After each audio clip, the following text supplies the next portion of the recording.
This program deals with devil worship and satanic beliefs. It contains explicit scenes and descriptions of violent crimes and rituals. Americans are asking, who attacked our country? You have declared a subliminal jihad against the United States. Can you tell us why? Everything pertaining to what's happening has never come to the surface. The world will never know the true facts of what occurred, my motives. And night fell on a different world. And Iblis is thinking, I should be getting this position, not Adam, and this guy is created from dirt. And how does the army feel about you being head of the Temple of Set? And the conspiracy theorists can say what they will, but I want you to give me power over Adam, and I want you to give me soldiers and minions and all of these things. The people have so much to gain and have such an material motive for putting me in a position I'm in. We'll never let the true facts come aboard to the world. And I want you to be able to give me the ability to whisper into the hearts of mankind. And who was the grotto leader? Don't remember his name. You don't remember the name of a person who involved you in murder? Now these people are in very high positions, Yes. Welcome back to Subliminal Jihad, episode 321. I'm your co-host, Dimitri. I'm Khalid. And today, we have an exciting one, a real suspect episode, and we have with us a guest, first time on SJ, researcher Jerry Coe, or Dr. Gerald Coe. I don't know which one you prefer, but I'm going by Jerry nowadays because of this whole subject, getting involved with this subject and all of the grifters and fakes, I don't want to be having a doctor in front of my name when I'm talking about all these other fakers. Oh, right. So right. You don't want to do a Professor Jang. Yeah. Although, if we actually have a doctorate, then it's a little bit different from Professor Jang. My degree is from Agartha University, and it's not applicable to the surface world, is what I'm saying now. Okay. Got it. Yeah. Well, thanks for joining us today, Jerry, because we're pretty excited about this subject. This is a target-rich environment, and I think it was brought up a little bit last week on our YouTube episode with Tanner F. Boyle. You guys actually appeared on a podcast together, I believe, Weird Reads with Emily Louise. A great episode about this subject, a podcast, an award-winning, groundbreaking, ontology-shattering, like Indie Webby Award or something like that. Yeah. I think like for the a while, quote unquote indie podcast. It really had a bizarre, explosive popularity for a while. Yeah, you might have people might have heard of this. I kind of did when it came out because it was so viral. It's called the Telepathy Tapes. TTT, hosted by created by documentary filmmaker Ky Dickens, and this came out in 2024. Yeah, the end of 2024. Yeah. Okay. Yeah, and it blew up overnight, and then like I said, it won awards. It attracted a huge following, on social media, and I think a documentary, is in the works right now, made by Ky Dickens. And along the way, I started noticing, maybe just in the last 6 months, maybe when the season 2 was coming out, there's a little bit of criticism, and then I think I discovered your account on X, based on some of the tweets you were, putting out there, some of the research you were doing. Now, I guess, for those who are totally unfamiliar, could you give us a brief rundown of what is the premise of the Telepathy Tapes? What does it involve?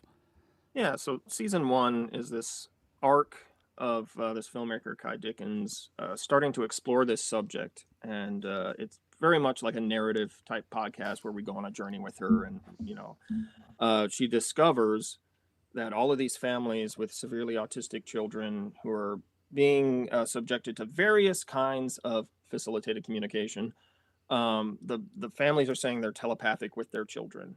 And that's the start. That's the very core. And then even in season 1, we immediately get to, the children are telepathic with each other, and they go to this place called the Hill, which is like an astral location where they all can get together and be together.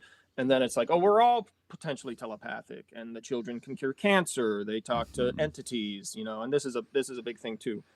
it presents this unified message of, oh, it's love. It's all about this new age, watered down love message. Love and light. I says, the consciousness. Everything I've seen from the non-speakers, I'll get into that too, has shown to be a message of love. And of course that's not the case, but that's the arc of the season 1. It kind of builds up to it, like it starts out kind of, we were just talking about this a little bit before we started recording. It's this classic kind of like Leslie Kean-esque maneuver. Oh yeah, where they kind of that, like very much soft launch it, where it's like, what if like someone who was autistic had the ability of telepathy, or could like communicate, because these things aren't people have been taken seriously in various forms, and was taken very seriously. I mean, we're just talking recently about how Alan Turing considered, the evidence for telepathy, like incontrovertible, inarguable, right? So like the idea that there might be some kind of extrasensory perception, is sort of, a widely held thing. As friend is kind of this, we have like Dr. Ky Dickens, and she's kind of saying like, oh, we have this, possibility that like maybe like in these autistic children, who have unusual neurodivergent minds, they like some possibility of maybe like this extrasensory perception. And then, it slowly grows to this whole sort of thing with entities and like this entire cosmology like unfolds over the course of it. Angelic beings going to quote unquote God's house, being taken by your spirit guide Cleopatra to God's house and loving it.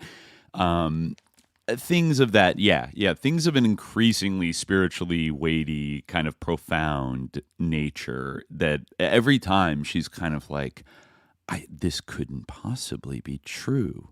But then there's like always a reason why like all of these stories, they usually have some kind of like factoid that is like, damn, it's real, or like I think in one there was I think it was a British mother who had a son named Kyle who was not a nonverbal autistic, and she discovered that she could use this quote unquote spelling method of facilitated communication. We'll get back to that in a second. I think I'd like to define what that is. It's a loaded term. People might be familiar with this from the Anna Stubblefield case. That's like my primary association with it. Like if you guys like remember this, like it was this, it was a weird sort of crazy story like from the annals of academia where you had this kind of like disability studies, like critical, not to use it in a sort of a conservative sense, but genuinely she was like a critical disability studies, critical race theory type of ethics scholar professor, who right? became interested in this facility. It's a whole case, but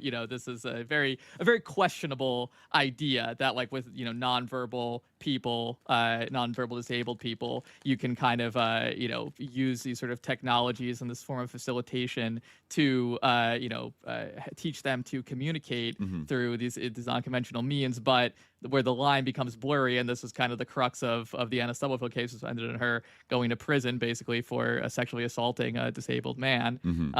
You can see how these what these messages are actually not necessarily coming from the disabled person, but are kind of in the same way that a Ouija board might work. The idiomotor effect. The idiomotor, exactly. They're actually kind of expressing the desires or the impulses of the facilitator. Right. And like as a result, I would like to circle back to like the history of that therapy, because when you're listening to the podcast, I mean, she eventually brings up facilitated communication, like I feel like in episode like 6 or 7, in the context of the most evil organization of all time, ASHA, ASHA, the American like speech therapy, whatever, association that just cruelly is like, this doesn't work, we won't support it. And, teachers could lose their licenses if they employ facilitated communication practices in dealing with like nonverbal autistic children, which the podcast portrays as this like bigoted, closed-minded, almost conspirator. Like why are they? These bureaucrats are like they hate autistic people. They hate autistic people. They don't want to unlock the beautiful secrets of love and light and infinite telepathic communication that we all possess, and completely shatter all of our paradigms. Like they're on the front lines, like covering it up and suppressing it. And and it's also like ironically, like they kind of imply it's like this form of ableism to deny facilitated communication. However, if you go and read like ASHA's website and, you know, the professionals that comprise that, you know, it's like a professional organization of speech therapists and whatever, you know, they say that actually facilitated communication itself is ableist and like rife for abusing, like, you know, disabled people, basically, like the autistic people, by, you know, purporting to like speak for them, you know, even if they think genuinely it's working. Like their conviction is that the autistic person is not actually communicating. You're kind of like through this kind of subtle process of like nonverbal cues. And when you watch videos of FC or other, I forget what it was, like R2S or something, like there's a few new varieties that have cropped up, starting with the rapid prompting movement, invented by Soma Mukherjee sometime in the early 2000s, I believe. And the idea is we fix facilitated communication. Yeah. Because originally, let me go on a little, back in the 70s, I think the ideas came out of Denmark, but what happened was this Australian named Rosemary Crossley developed it in Australia for a wide variety of disabilities. The idea was anybody with any communication difficulty, you could, and this was the original way, was you would hold their hand and help them type. And that would just unlock their, you know, what they're locked in, you know, their mind is neurotypical, but their body's not cooperating. Yeah. Right. And that was, you know, that was brought to America by Syracuse University, Douglas Bicklin in the early 90s. That's where Anna Stubblefield had her FC license from. From Syracuse. And that's the other thing, because anytime there's an abuse case, they blame it on bad training, or they say, oh, well, you know, because, you know, every modality will have some abuse somewhere, but this is baked into the actual structure of the thing. And so her mom, I believe, was trained by Bicklin himself. So this is like FC royalty, you know, involved. This isn't a rogue, you know, fluke or something. Yeah. But after it was exposed, and the funny thing is, Anna Stubblefield was doing this in like 2014 is when it came out. Yeah. Done this. And she wasn't in the early 90s. She wasn't like a kook necessarily. You know, I mean, I guess maybe your definition of a kook can vary, but like in sort of academia, she was very respected. You know, she was like the chairwoman of the the APA's Committee on the Status of Black Philosophers. You know, she worked at Rutgers, like a pretty good school. You know, and she was like a significant scholar in the field of disability studies. I mean, there was like a disabilities journal. I don't know like how prominent it is in that field, but one of them like published an article that was like quote unquote written by this guy who she raped. You know, actually. And just to be clear, she was like, I don't know if he was involved in like a study or some kind of therapy thing where she was sort of like treating him with FC, but she was like married with 2 children. And then over time, she fell in love with this individual, this nonverbal, like autistic individual. He was not autistic. Oh, he was not autistic. He was cerebral palsy, or he had severe cerebral palsy. And it was impossible to assess his mental capacity accurately. But she claimed through facilitated communication therapy that they fell in love with each other. And thus, he consented when I guess she engaged in sexual activity with him. I guess her family strongly disagreed with that and were like, what the fuck? And she ended up getting prosecuted for sexually assaulting this man. And, you know, her defense was that, no. Like, I was talking to him through this therapy, you know, mechanism. Yes, and she was convicted and went to jail. There's actually a documentary called "Tell Them You Love Me" about this, which like you can actually they talk to Anna Stubblefield, and you can kind of see her, and they talk to the family, and it's like a really horrible thing that she did, and you can kind of see how this came to happen and how it was a systemic failure. But there is kind of a trajectory here, because with Anna Stubblefield, some of the red flags were that this the man who she called the man, because like got his nickname wrong. She made up this name for him, like based kind of on the sort of a series of coincidences where like she asked, what do you want to be called, and he guided his the letters to D man. And his family kind of confirmed, like, oh, there was someone who had worked with him previously and actually had referred to him as D-Man, and so then she started to call him the man because that's, I guess, how she kind of gave us. But there are a lot of things like that where he suddenly discovered that he like loved classical music and had all of these sort of same interests that Anna Stubblefield had, basically. You know, like his family said that like the only time that he ever like seemed happy and like you know, excited was when he was in church listening to, you know, sort of a gospel music and the music they would play in church. But according to Anna, you know, actually quote unquote the man didn't actually like that music, and really he wanted to listen to, you know, like avant-garde jazz and stuff like that, you know. So you could kind of see like in the what's going on in this sort of whole like subculture that's sort of epitomized by the telepathy tapes is a even more extreme version of that, where you have people kind of like almost channeling these autistic children, like in a sort of unfolding this entire cosmology, this entire worldview, like this entire belief system, based on the same process of kind of just ideomotor impulses, confirmation bias, finding pattern recognition, you know, locating patterns where they might not be any. Something I just want to throw this out there, and maybe we'll kind of like circle back more deeper down the rabbit hole. But I got this like sickening feeling when I was reading a lot of articles about this in terms of like the behavior of people after reading like the, you know, strong scientific consensus that this is like the facilitator kind of like using a nonverbal person to like generate things that they want to hear. This felt so much like AI psychosis, like the way some people talk about it. Actually, a very good analogy in a way, except like whereas when you can't necessarily abuse an AI, you know, it is just kind of like a random output that's in some way predictive that people are ascribing like intentionality upon. It's a similar type of thing where there's like like an imagination of like the AI. Often it does have these kind of cosmic powers and it sort of a cosmic significance and you know, special abilities and a messianic portent ends up being attached to the AI. And I it's suppose a similar thing where really there's no there, right? Because I guess like maybe the difference would be because like in AI we're talking about like some kind of computer algorithm system, and this we're talking about like a real human being.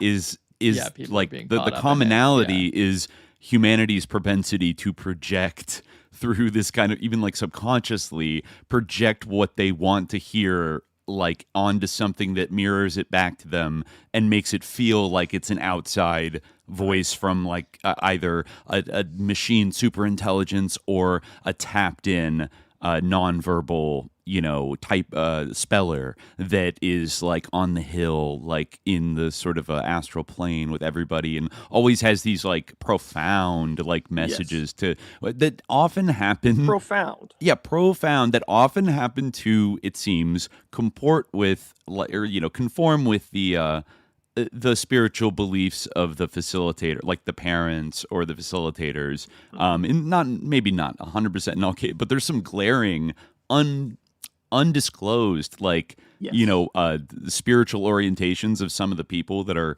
interviewed in like season 1 of the telepathy tapes that are just been like, oh, this guy's like he's like a pastor, and then just like moves on and talks about it. It's like, no, this guy's like an evangelical, like end times, like, you know, or the guy, oh, they moved to like a very like traditional community in Israel and blah, blah, blah. It's like, no, like they follow like a rapist who thinks he's the Messiah, and they use the nonverbal son to like channel like, that's like, you know, like rabbinical, like prophecies and shit. Like, you know, or it's like a more classic new age thing where it's like they're doing love and light and we're all going to ascend to higher dimensional, blah, blah, blah. But like kind of pick your flavor.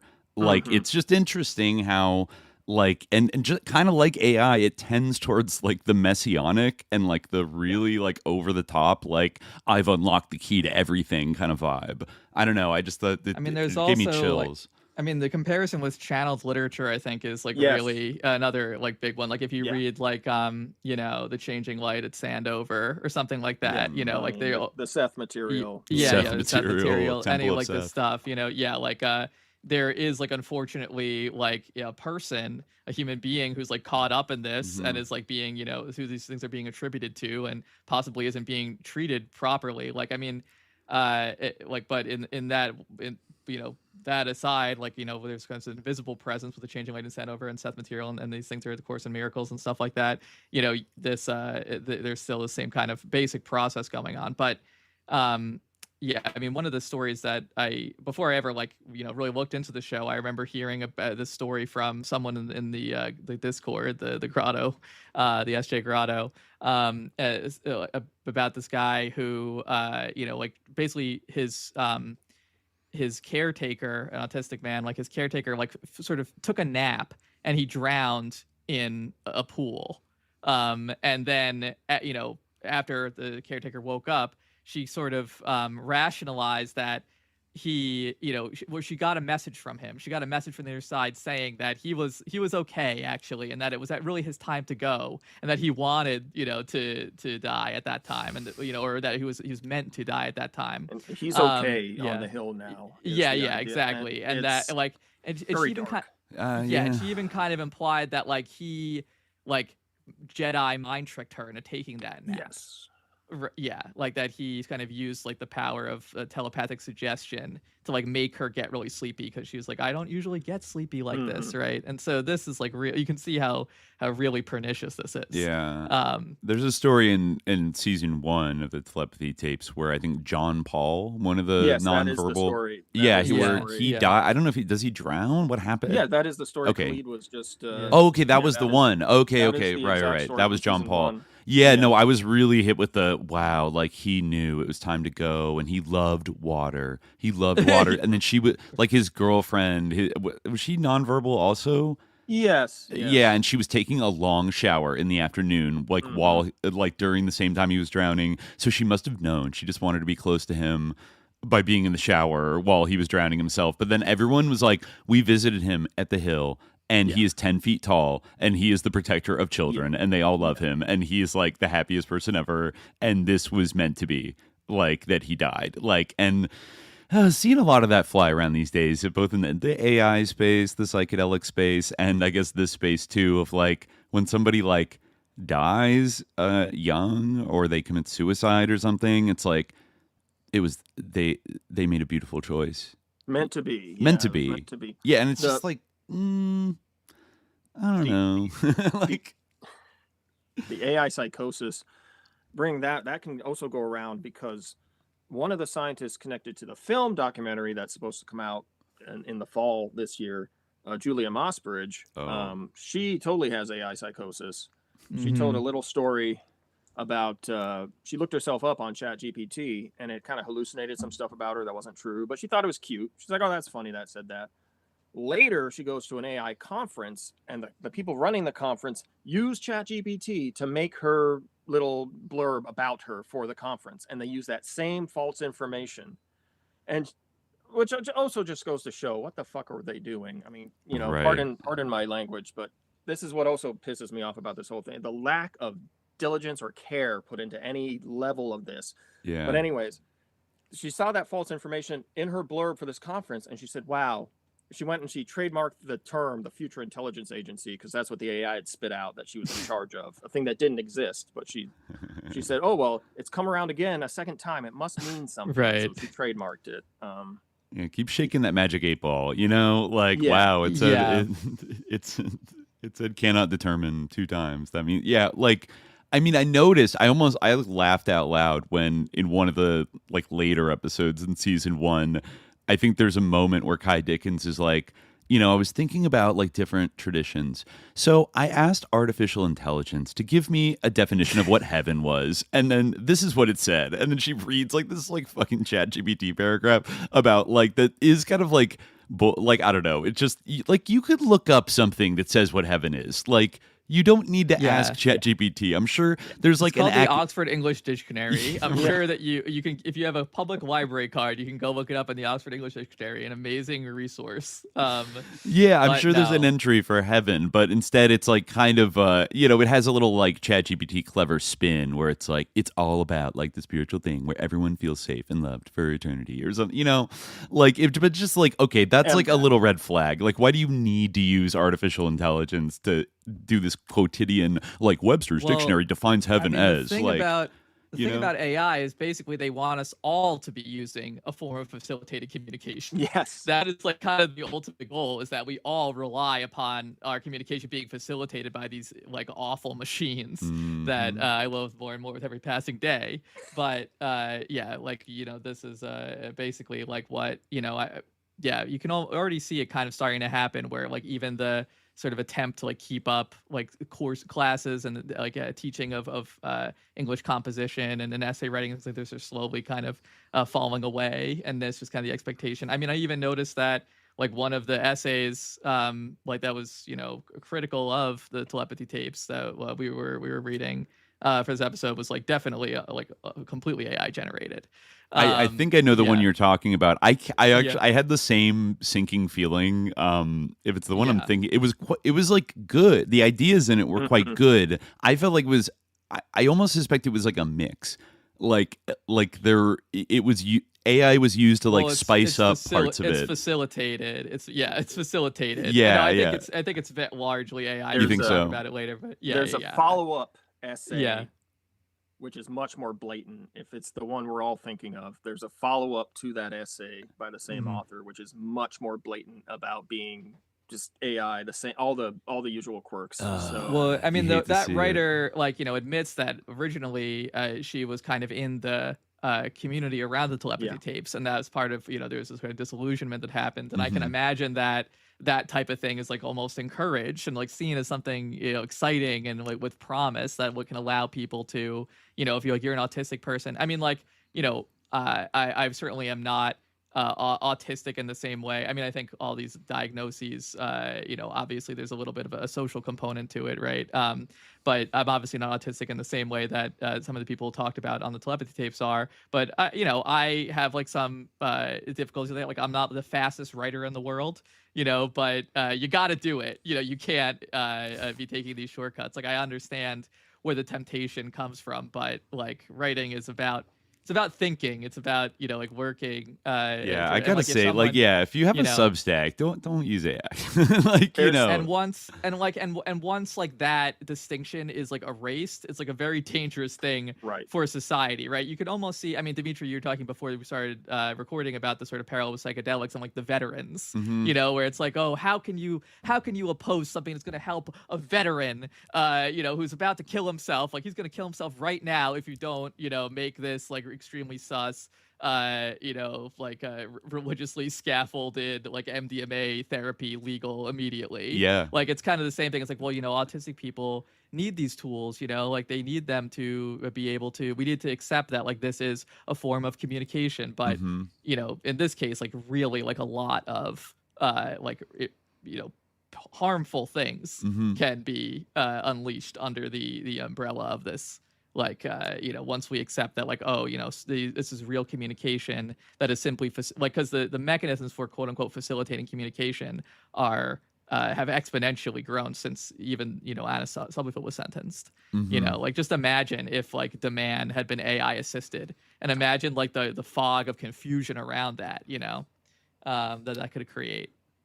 Right, that's a whole nother layer of fuckery. And it is so similar. Like it both it's kind of reckless towards like the targeted special population, either like veterans or, you know, nonverbal autistic children, but then they also have a desire to kind of like use it, like extend it to like all of society eventually, but also with like no real like vision for like ethical guardrails or safety guidelines. It's just like amazing, and everyone needs to like adopt it. And it'll, like, the way she talks about like, what if we could just get one of these children to like cure everybody's cancer and like do all this blah blah blah. Like, this is, I forget, I think her, when in one of her interviews with one of the facilitators, they're like, well, you know, this is kind of like comparing to like when people thought the earth was flat, and then like when they found out it wasn't flat, they had to go through this, like it upended everything they knew. And also, like,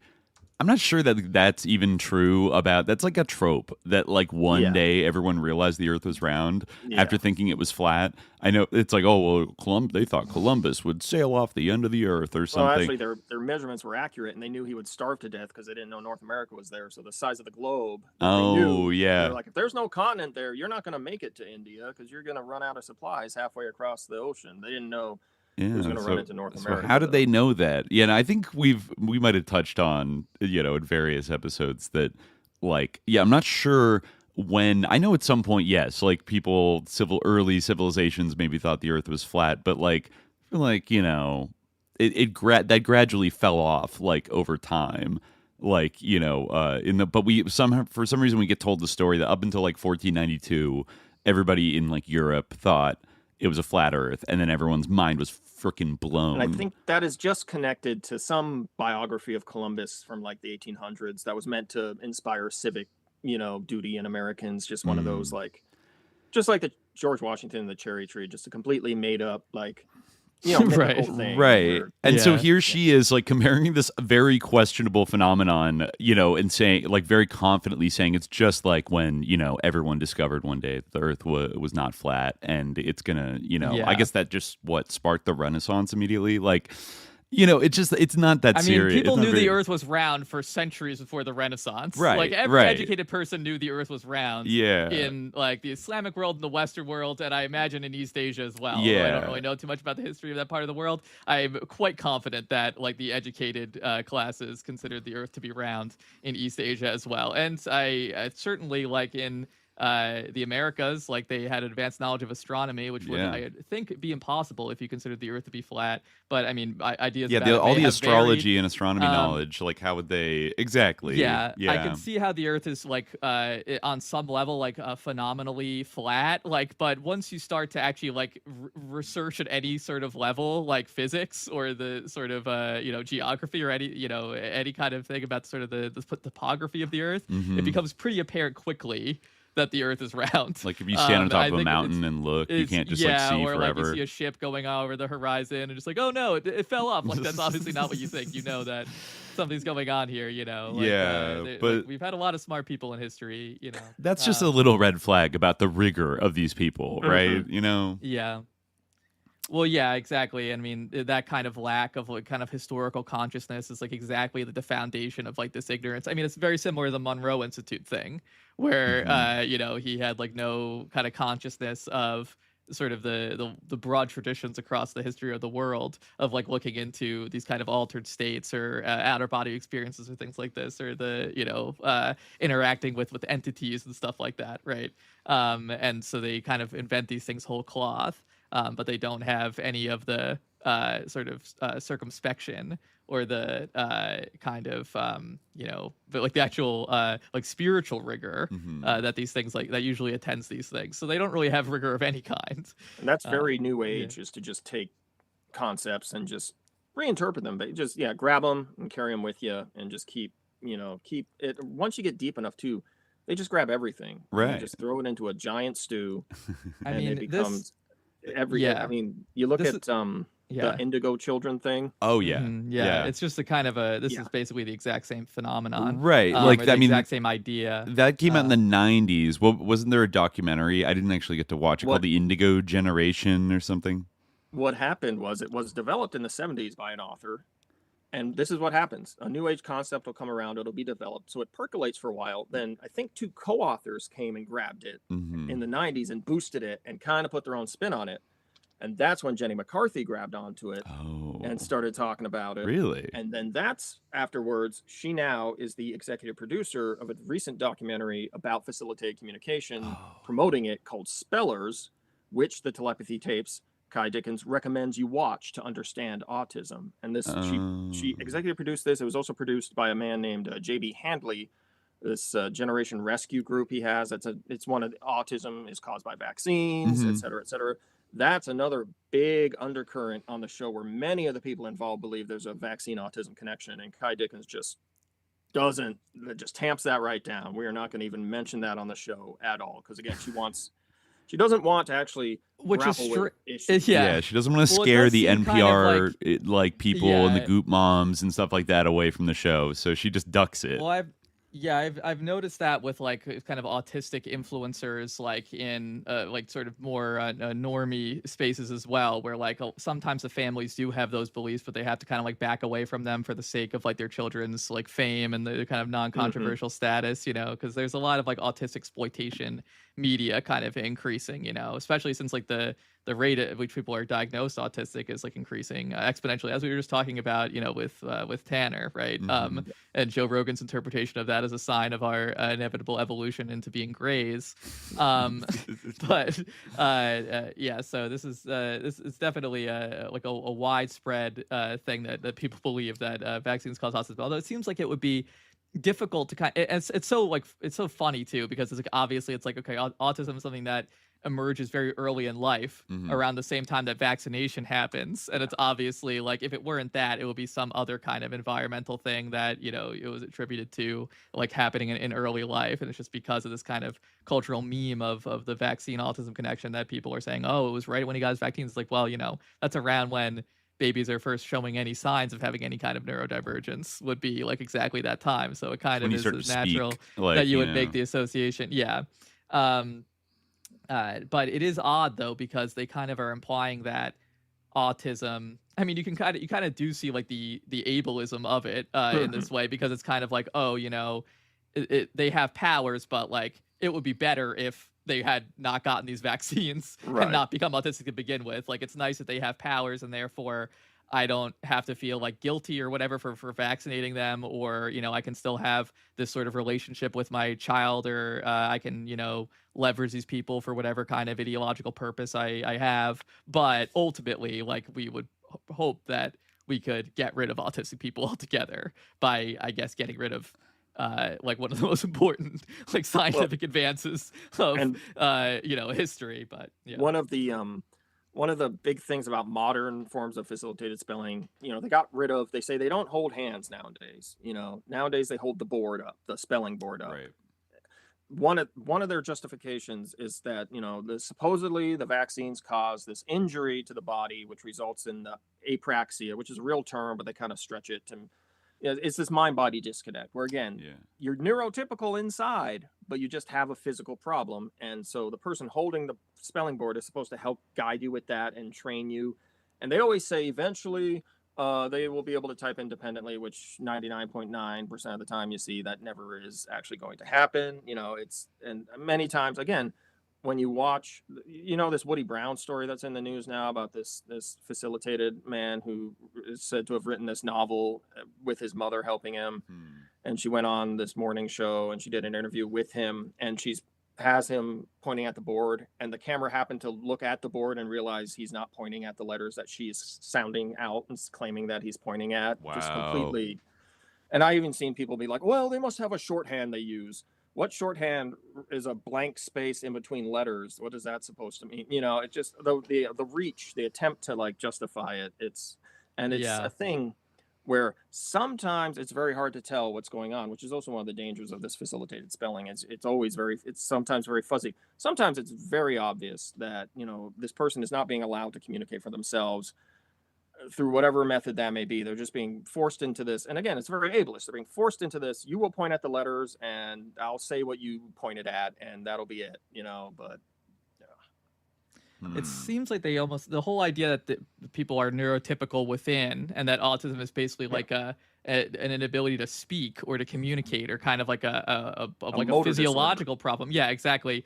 Seems to basically go against the entire idea of the autism spectrum altogether.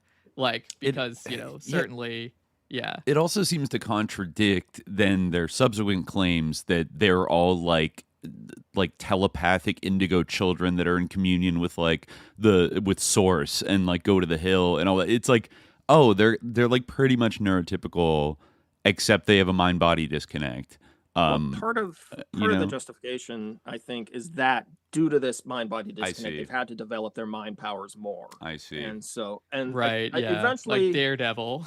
Yes, exactly. That is true to some extent for like people who are blind, might have like heightened like hearing and sense of smell. Because they have to use their hearing more and get used to. I think it's not so much that like they have like super hearing or something like that. It's just that like they are more familiar, more used to like getting around a room using touch and hearing and things like that, right? So it's like practice. Yeah, I feel like this just kind of comes out of these like children. And a lot of people have pointed out like some of the facilitated statements of like the way they talk does not sound like an 8-year-old or a 10-year-old or a 12-year-old. Like it's much more adult and oftentimes like prophetic, like grandiose language that I mean, it almost seems to be like if they're truly portraying this as a motor disorder, they're basically saying these children are not autistic at all, and that autism is like either a totally different thing or doesn't exist. Well, because that's part of it, and that's part of the ableism too. Is they really want to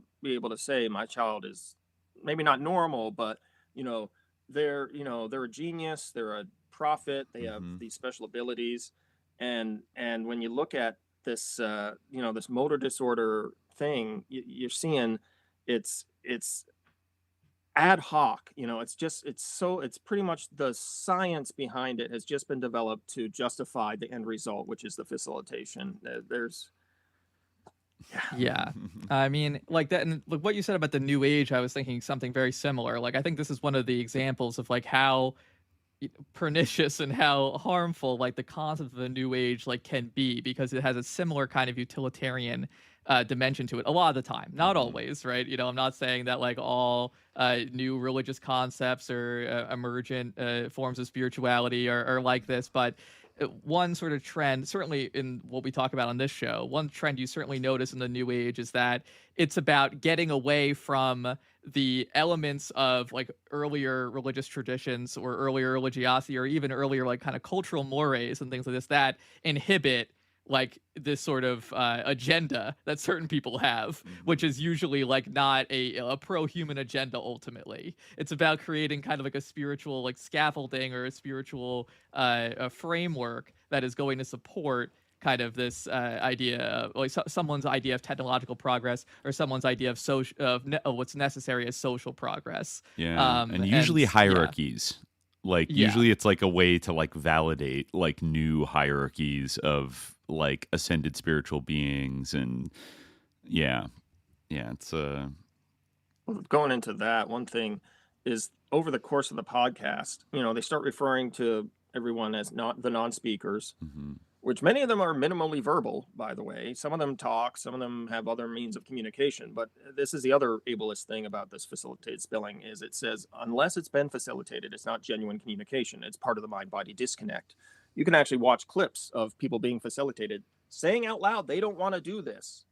And then what gets facilitated out is, thank you for ignoring my mind-body disconnect. I'm so glad I have facilitated communication to actually... Yikes. That's pretty problematic, you could say, when it's like, they literally are like, no, I don't want it to do this like fake pseudoscientific thing. And it's like, wow, like their body is just malfunctioning, but... so badly. Yeah, then sorry to interrupt. You get into some of the Christian angle is that demons hate spelling. Satan hates facilitated spelling. And so when your child is resistant to it, that's Satan. That's the demons. So this is just like ripe for abuse, ripe for justification. The opposite is true, as we all know. The thing that like deeply resembles a Ouija board, Satan hates that. He absolutely hates that. The jinn hate that. Because it's not trademarked. He believes in intellectual property. He believes that Melton Bradley should get some residuals for that. The other thing they do with the non-speakers, they call them the non-speakers. They call them that they make them into this gestalt like sci-fi hive mind. Since they're all on the hill talking to each other. And so they start to, the audience fans of the telepathy tapes love to say like, what do the non-speakers think about XYZ? I have a question for the non-speakers. And so you're no longer looking at each individual person they covered during the course of the season. You're just looking at this, like, again, sci-fi, hive mind. It's like Childhood's End. Yeah, they turn them into a kind of mutant class, like, of people that have the same consciousness. And I think it's like... Speaking of Satan, you guys probably know that story, Childhood's End. Oh, right? yeah. That was kind of like an indigo child hive mind thing at the end. Yeah. One of my favorite little pointless things that isn't really relevant, but Arthur C. Clarke, of course, wrote that in like the 50s or early 60s.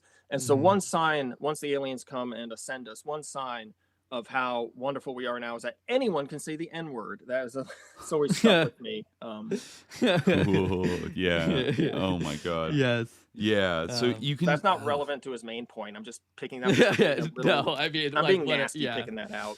I mean, a lot of these sci-fi authors, like, they have like bizarre, like, ultimately, like, their views are bizarre. I don't really think that, like, I'm not even sure what exactly the social message of Childhood's End is, other than, like, kind of like, don't trust like, seeming all-powerful benefactors, which I guess is probably a good moral, but ultimately it's just kind of like a spoopy adventure story. If anything, the value of it is, like, to place it within the context of ideas like this, and like ideas about, like, children becoming, like, special or ascending, and the significance of this, and as we do see in the telepathy tapes, and with people like Mossbridge, who you're just mentioning, the connection with ideas about extra dimensional or extraterrestrial intelligence and stuff like that, or higher beings from other planets or other worlds.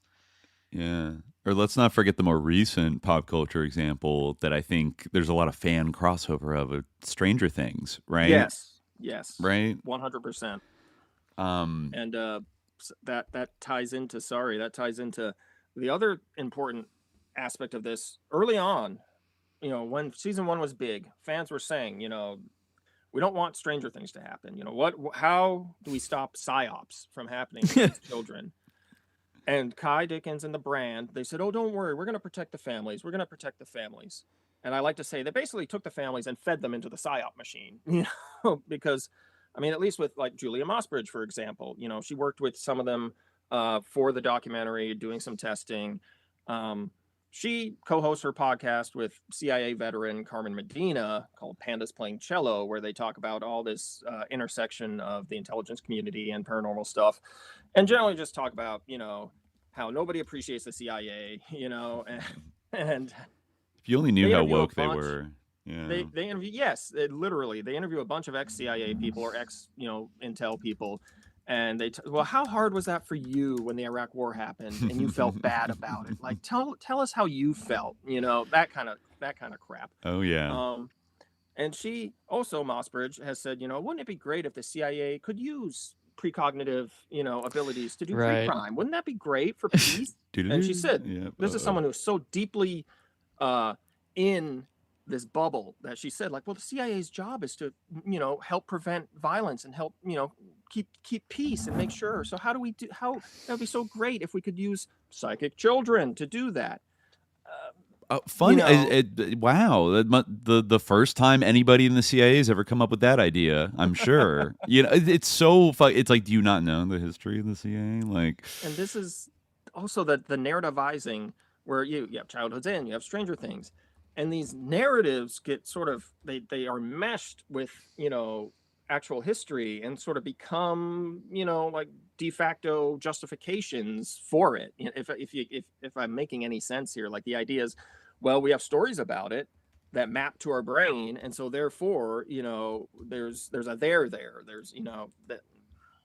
Right. Yes. There's an interest among human beings in, I mean, I almost feel like, one explanation for the, like, sort of transcultural interest in, like, hyper, like, child prodigies is because it's a paradox of sorts, or sort of a contradiction, or an imbalance between appearance and reality, right? That's probably the reason why the idea of a child who is, has the mind of an adult, or who behaves in an adult way, has always been kind of sacralized, or has always had this kind of I mean, even in the Quran, Jesus speaks, right, just like right out of the womb, right?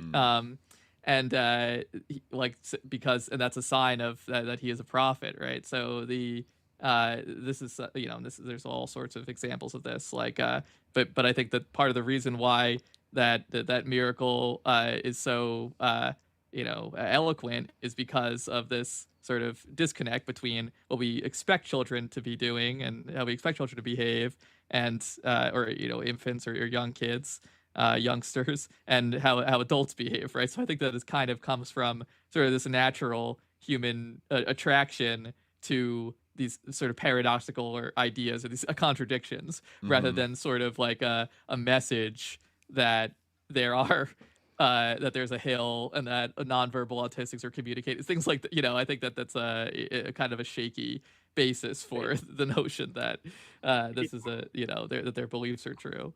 It reminds me of like the creepy pastification of UFO and Bigfoot stuff nowadays, where there's lots of, if you go online, there's lots of stories about, well, my cousin was in Delta Force and he was training in the Appalachians and they killed 50 Bigfoot and then the government covered it up. And it's all just like, not even attempting to actually be like, this is a true story, but it is kind of put out there and narrativized as if, it is a true story. Yeah.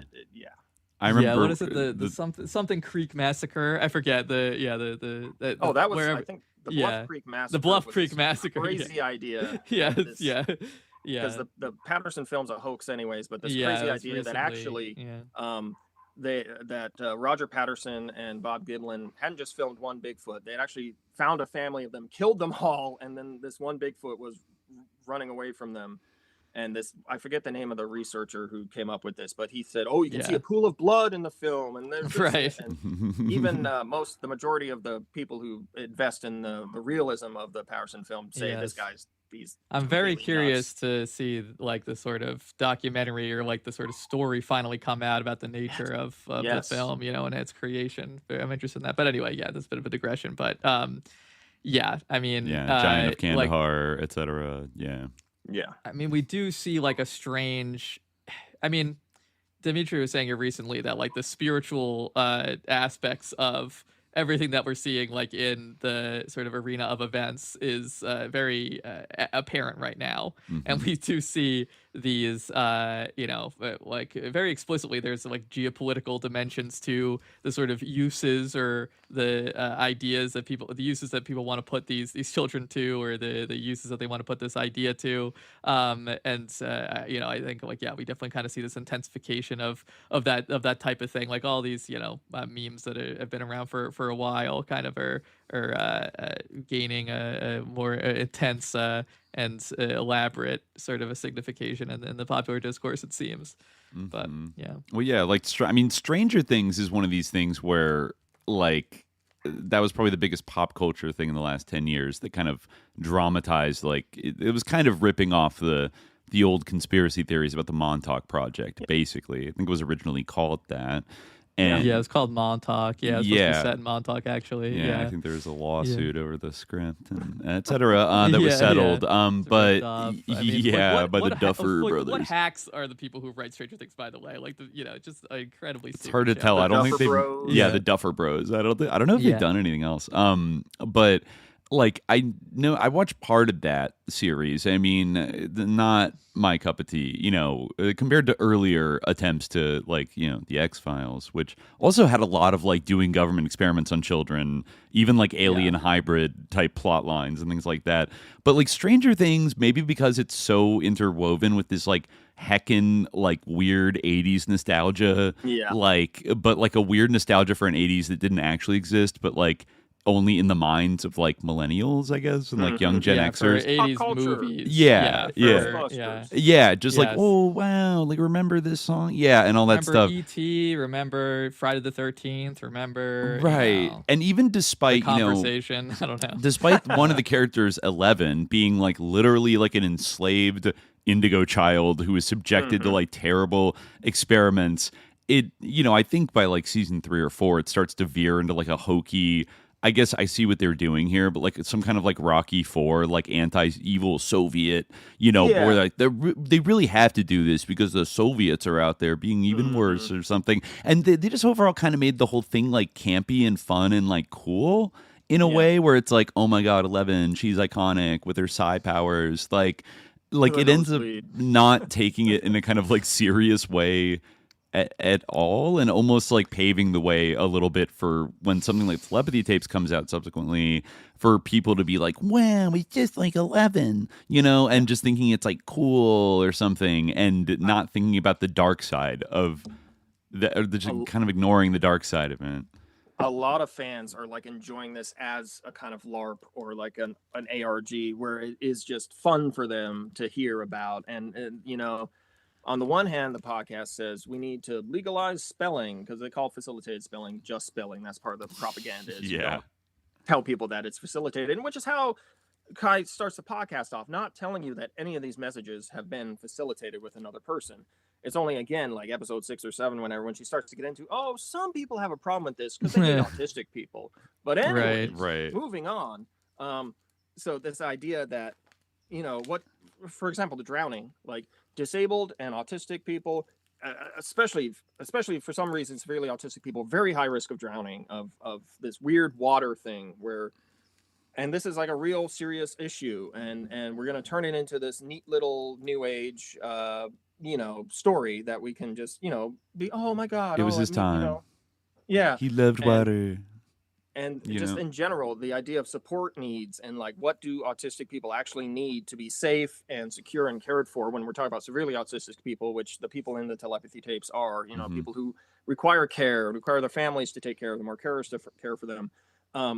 But instead, it's just, again, it's just entertainment for people to just enjoy and go, oh, cool, they're all meeting on the hill. Oh, I wonder what they think about this issue I care about, you know.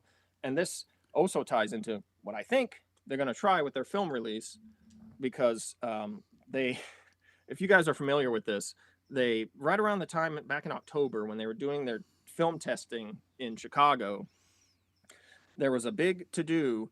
Some fans were telling them about a missing child down in Louisiana, down in New Orleans, named Brian Vasquez, who was initially believed to be autistic. It turns out he was disabled. He was not autistic, but they believed he was. He was missing. And so all these fans were saying, can the kids on the hill find him, you know, with their powers, you know?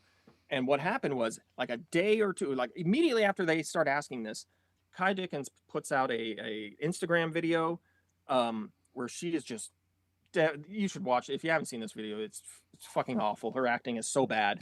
But one of the other people involved in the show is like, oh my God, Ky's so broken up about this. And they go right up to her. She's got the freaking hat on with the merch, the Telepathy legalized spelling hat. It's just the logo of this one. It's not the great legalized spelling hat.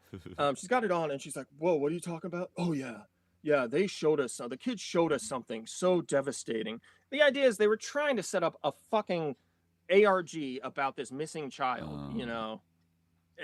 And so what happened was, what happened? Fans freaked the fuck out.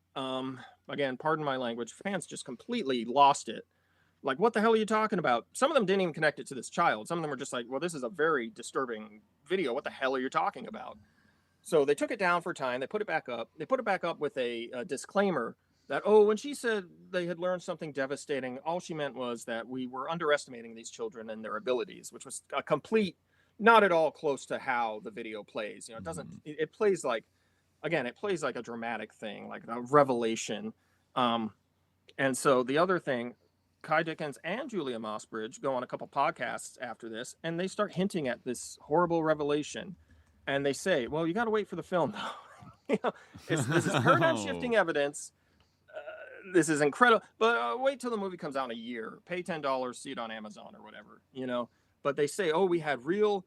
Mossbridge calls it like there's multiple kinds of telepathy. One of them is like when you're in need, like when someone is in danger, they will telepathize inadvertently, and other people can pick that up. So they're setting this up to me to make it about this missing child who was found dead, and now his mother has been like arrested for abuse because he ran away multiple times because of abuse. Oh, horrible story.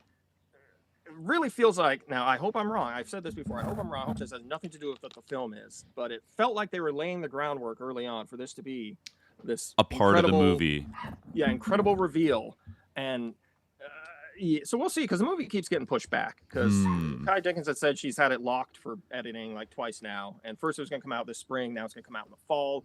We'll see if it ever gets out. If it doesn't get out, she's going to get lapped. The Telepathy Tapes brand, there's so many people circling the brand right now, including multiple families, including other new age grifters who are just ready to just rush ahead, you know, because she's created now this market for the autistic facilitated telepathy, where there's guys on Twitter now. There's this scumbag. I'm sorry, not being very, neutral right now, but there's this guy named Richard Gordon who invented quantum touch healing. And he's like, oh, he invented that back in the 70s. But now he's on Twitter saying, I'm talking to AI and they're giving me messages from the children on the hill. Self-publishing books on Amazon written by AI with AI artwork. How does the AI talk to the children on the hill? It's emerging intelligence. Oh, right, of course. Yeah. It's an NHI, so it's a non-human intelligence. So, yeah. That's fucking crazy. Yeah, like, yeah, what does it say about the mechanism by which they speak to each other on the hill if, like, a computer in a data center can do it? Like... Well, it's interesting how, like, people who, like, truly, like, we have the exact, where, like, to me, like, AI is satanic, but, like, to these people, AI is, like, holy. Oh, yeah. And AI has, like, you know, is actually more spiritual and, like, more, you know, in touch with, like, the numinous than, like, human beings are, and actually, like, is closer to God than we are. Like, that's how far gone these people are. Like, it's truly insane. But that's what they think. Like, yeah, I guess the hierarchy goes, like, AI, autistic people, and then us in terms of, like, our proximity to the divine. You know, we're like, you know, the neurotypical people are lower on the totem pole. Sort of like the oracles of the hierarchy. Yeah, you know, that they can channel. They can channel the message. Though, yeah, I mean, it's kind of like you could just go straight to the AI at that point if it's all the same. But I think that's what he's doing. He's just asking AI for crap and just, you know, packaging it up and selling it to people as if it comes from the children. But I was looking for that video of her doing the very, like, dramatic thing about the missing child. I managed to find an archive.org, like, archive of the Psychoactivo podcast. Is that, are they also part of this milieu? Well, what happened was Pavel, who runs the Psychoactivo podcast, I think, you know, they leaked a couple things to him. I think because he's like a mid-sized podcast, he does, you know, good work, relatively speaking. Again, I've said this before. He seems like a guy who's actually trying to figure stuff out, you know. He does put out pretty clickbaity titles on his stuff, but I think they targeted him as somebody who was respected and, like, would be believed. Yeah. So they brought this Brian Vasquez story to him. And he posted about Brian Vasquez. He talked about it. And then I think it was Mossbridge who went on his podcast and talked about it. It could have been Ky or Ky went on one podcast or another and started talking about, oh, we had this incredible revelation during testing. But you can see how this also connects to the whole Ky signed with UTA. And, you know, that means, oh, well, we have PR. We have all these ways to get our message out. So, yeah, what are we doing? Oh, we're leaking to a mid-sized, respected podcast to make sure, you know, to make it look like there's an organic, you know, happening here.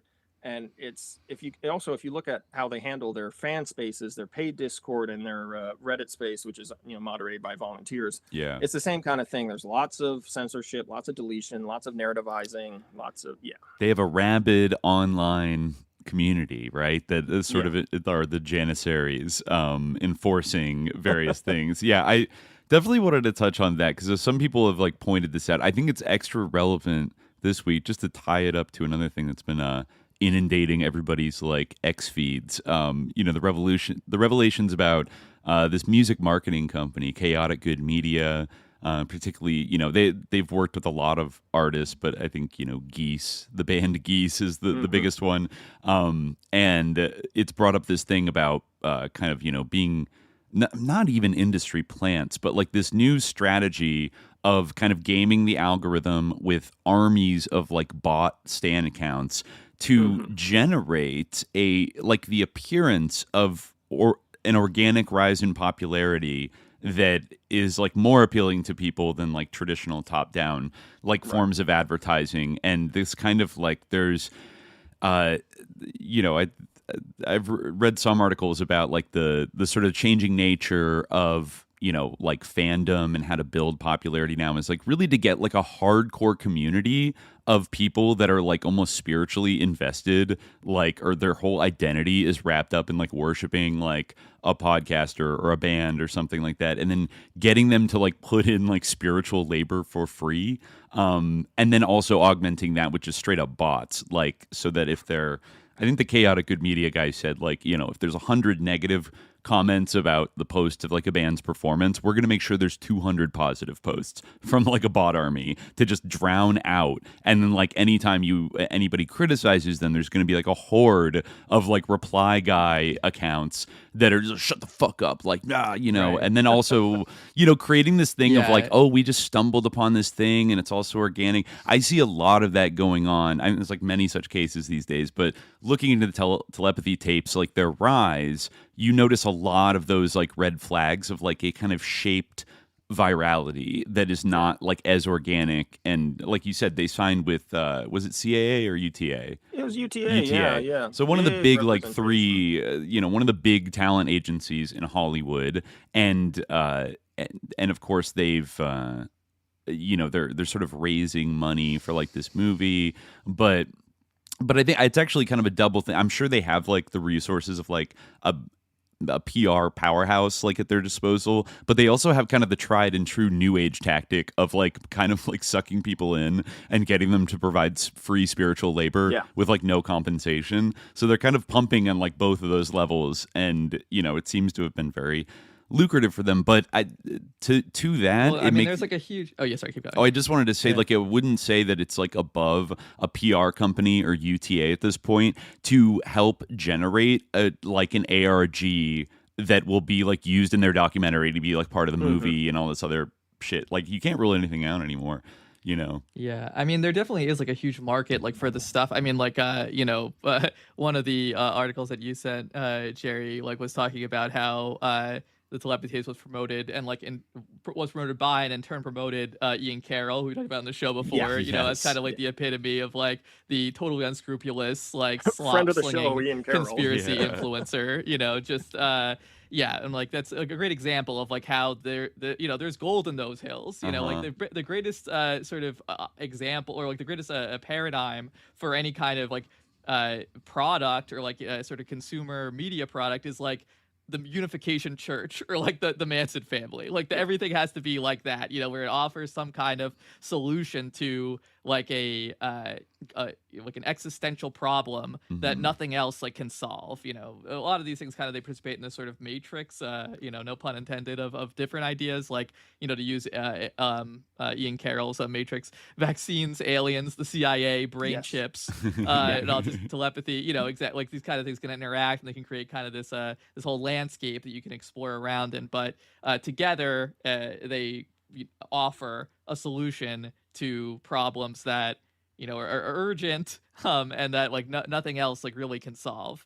But but a lot of the time they are kind of both creating the problems or sort of hallucinating the problems. And then I mean, AI is a great example of this. What problem is AI solving? Right. None.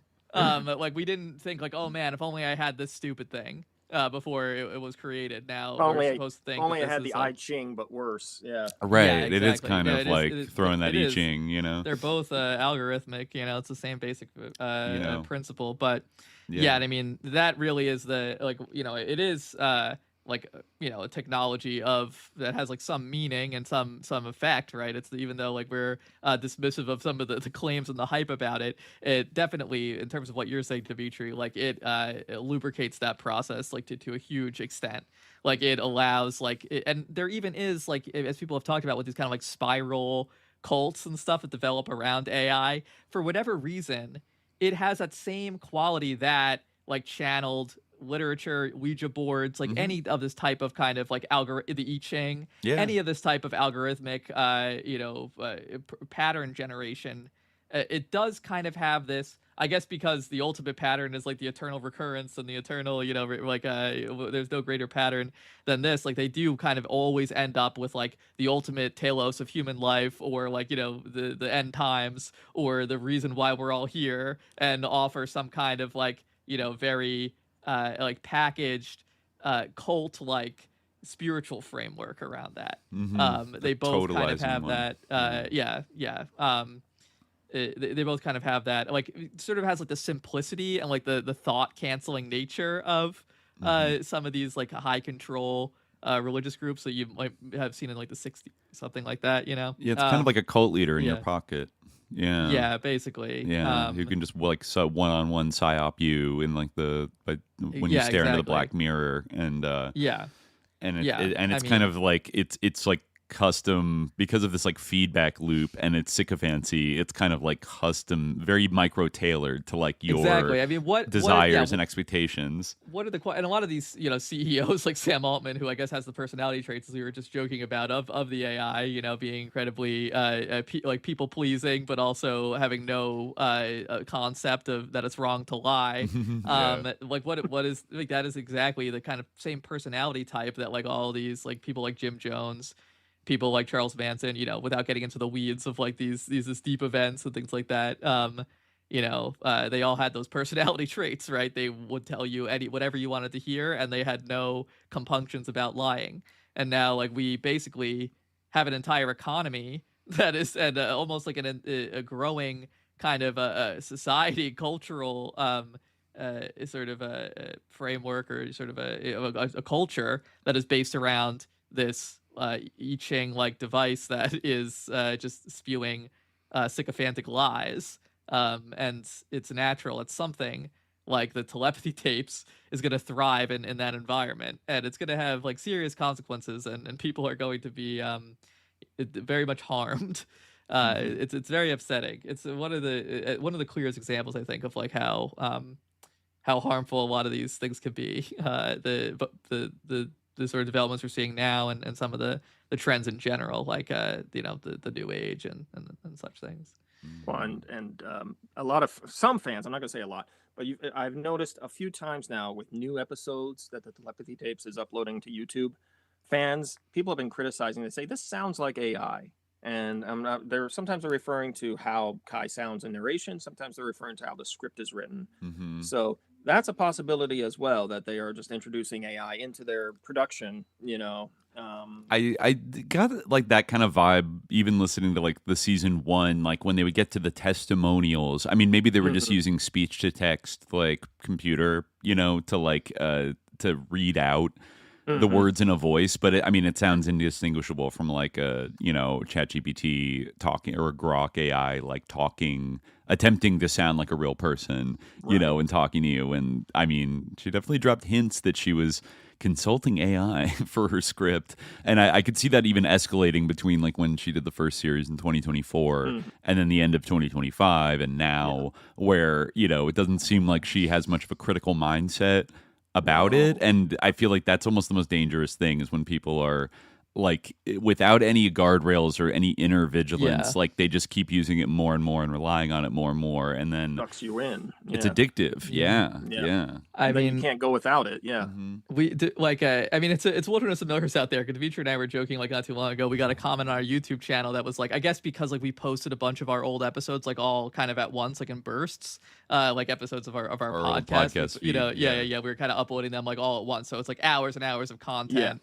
It's being uploaded simultaneously. So we got this comment from this one guy who was like, "Oh, look, another AI-generated conspiracy channel, like promoting all this stuff. Like, I bet you clowns believe that these are two people having a real conversation." It's like, well, that was so funny. Being accused of being an AI, but I do get it. I don't hold it against. I don't hold it against that comment. It's scary out there. I think I've discovered I don't know if podcasts. I've seen AI quite advanced enough to generate us. But there are some that I can see in the future. Right. There are ones that I've heard, like book review podcasts that release like a new episode every day, and like it does seem like it's a completely AI generated conversation between like two fake people that if you're half listening to it, it does sound kind of like a real podcast, but like if you listen closely, it's just like odd, like the structure of the episode, the way that they pick the most random book. Like there's no rhyme or reason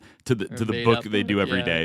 It's like whatever like the algorithm says is like a good idea on Amazon to do a book about, like, and they feign like interest in it, and like very passionate interest equally in every single subject. And it's just like you never get a sense of like who these people are, but they're speaking very familiarly and conversationally. And it's just and it's totally not disclosed that this is like an AI podcast, So I don't know how many people are, stumbling upon it and just acting like, oh, okay, yeah, it's a little scary. I was gonna say, like, it's. I mean, we're already seeing. I mean, things like Neuralink, like that was basically the sort of the veterans of Neuralink is disabled people, right? People are amputees, right? People who like, you know, they need this chip in their brain so that they can have arms or, you know, have like a you know, sort of a integrate their brains with you know, prosthetic arms and things like this, right? Or they can play chess with their minds using Neuralink chips and stuff like that. Like, it's conceivable that we could, you know, this might sound a little bit overly anointed, but like it's conceivable that we could see, you know, and I think this would be far off, even if we, you know, no matter what, we could see like people rolling out, like, you know, whether it's implanted or not, just like an interface that like someone who's like a nonverbal autistic or a nonverbal disabled person of any kind like constantly uses, which is just like generating an entire personality for them using like LLM architecture or whatever. Whoa. It's a totally possible. I mean, it's not like such a big step from the, you know, if you have like some kind of like, oh, you know, it's based on their brain signals or something, and based on like, you know, it just is hearing like what you're saying, and like you think you're talking to a human or your child or something, but really you're talking to an LLM. Like I don't necessarily trust like the people who are like steering that industry to not do something like that. At all. That's a scary Mossbridge has, I think, Mossbridge has mentioned that idea, I believe, and she's talked about using AI in some capacity with the tests that they have done for the documentary. I'm not exactly clear how the AI fits in there, but I think she's also talked about, yes, could AI be used with facilitated spelling somehow in a way that would be helpful? No, no, it would just make something that's already like incredibly flawed and problematic and like doesn't work even worse and more deceptive. So the answer is no to that question, I think. Yeah, it's very scary to think of that, especially their desire to like live forever and maybe develop a way to like transplant their consciousness to another, like, you know, I forget if it was recently, but Peter Thiel talked about how there's like a company in Arizona that like when he dies, his body will be like spirited away to within like hours, and then like they will freeze it in liquid nitrogen and then put him in like a vat, and then like hopefully one day they could like, you know, wake him up, and I don't know, they talked about like brain transplants or whatever, but I mean that's very far out, like impractical science. Like we really don't know how to like take somebody's like brain there, you know, whether that's the core of their consciousness or just the radio antenna for it, whatever, like, you know, we have definitely not been able to do that. There'd probably have to be a bunch of horrible Mengele experiments to even get there. But what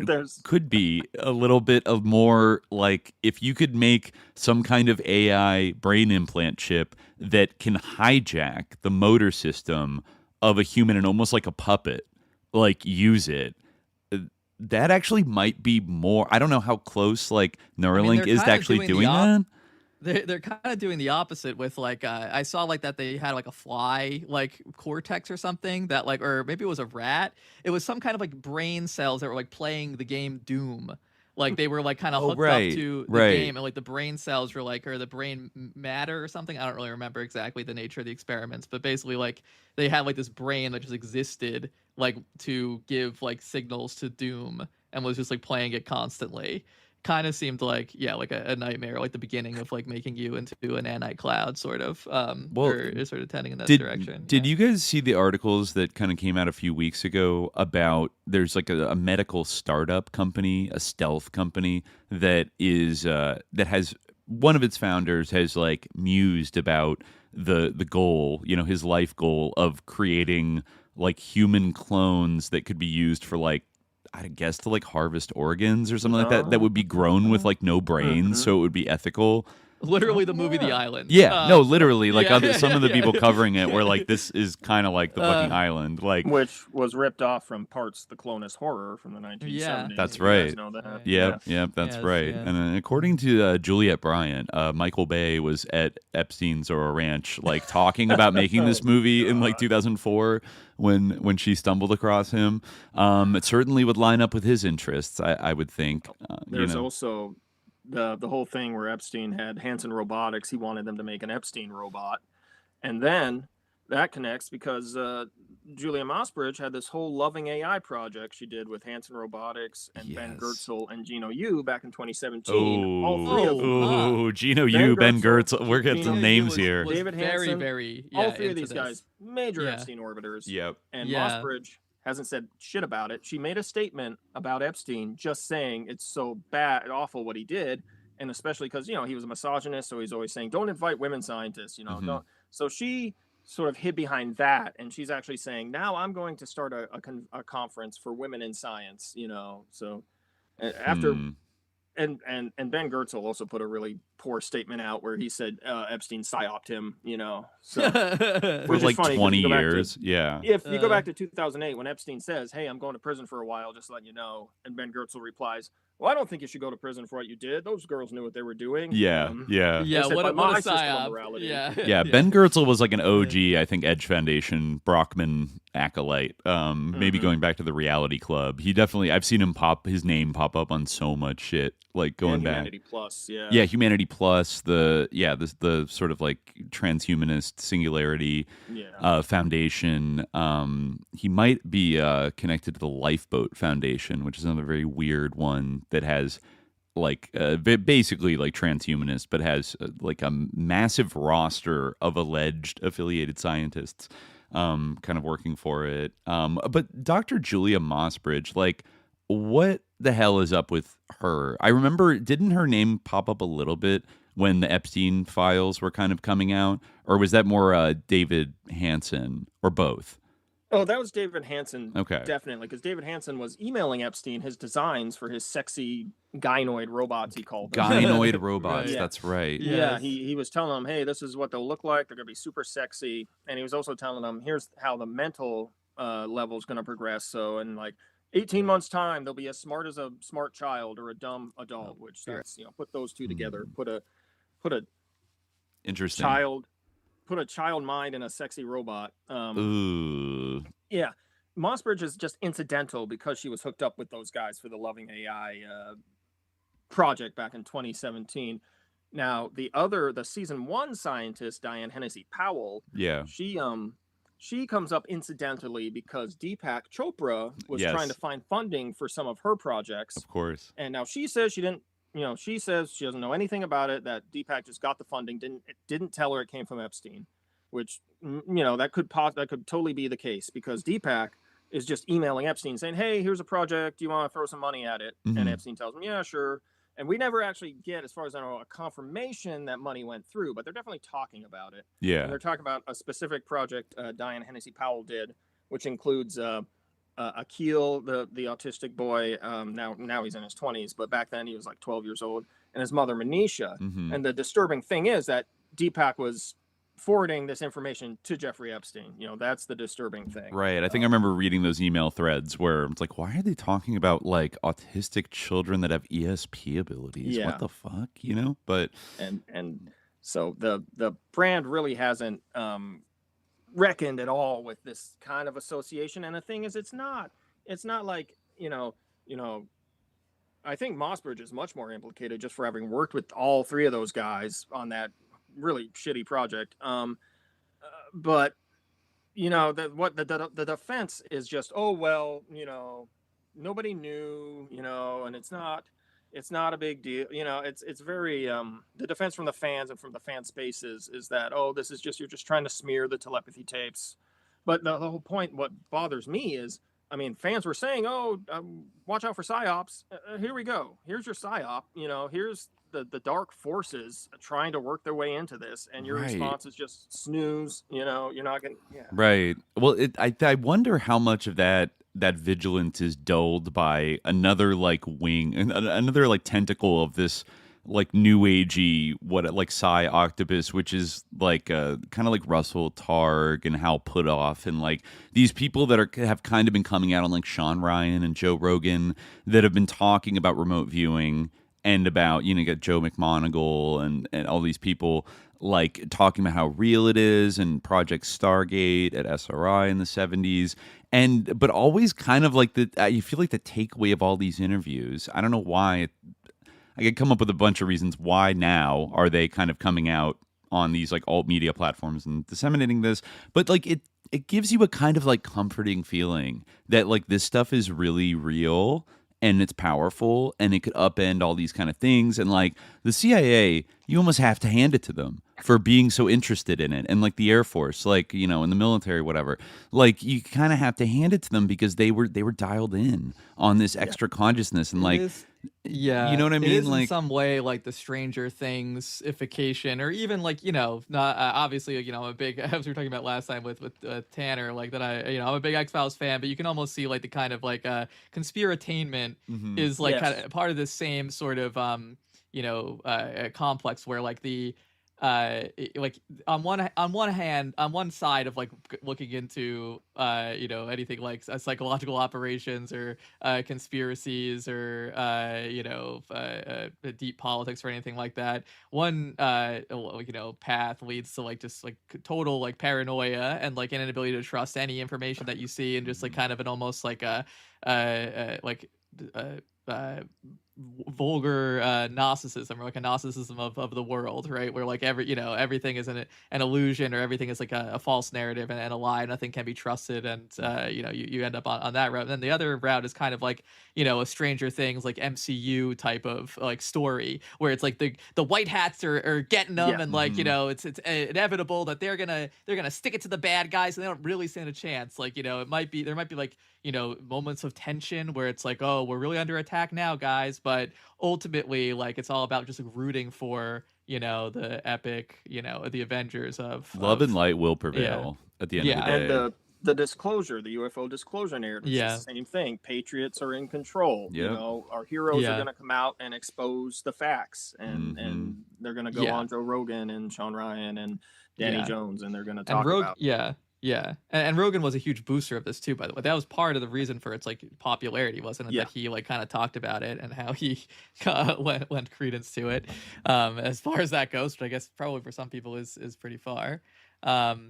But I wanted to kind of talk about, before we get too far into the episode, I wanted to make sure that we have some time to discuss this. One of the things, when you first kind of sent us some stuff about this in DM, like one of the things that jumped out at me and made me think, okay, like we need to like do this episode because like this is like the angle that, I feel like is one that I haven't seen, like is very interesting to me. Had to do with this Benjamin or Ben Golden. Oh yeah, who is one of these non-speaking autistics. So that's an interesting connection with, or at least his like the people who are presenting his communications to the world have an interesting connection with this this figure Rav Belrand.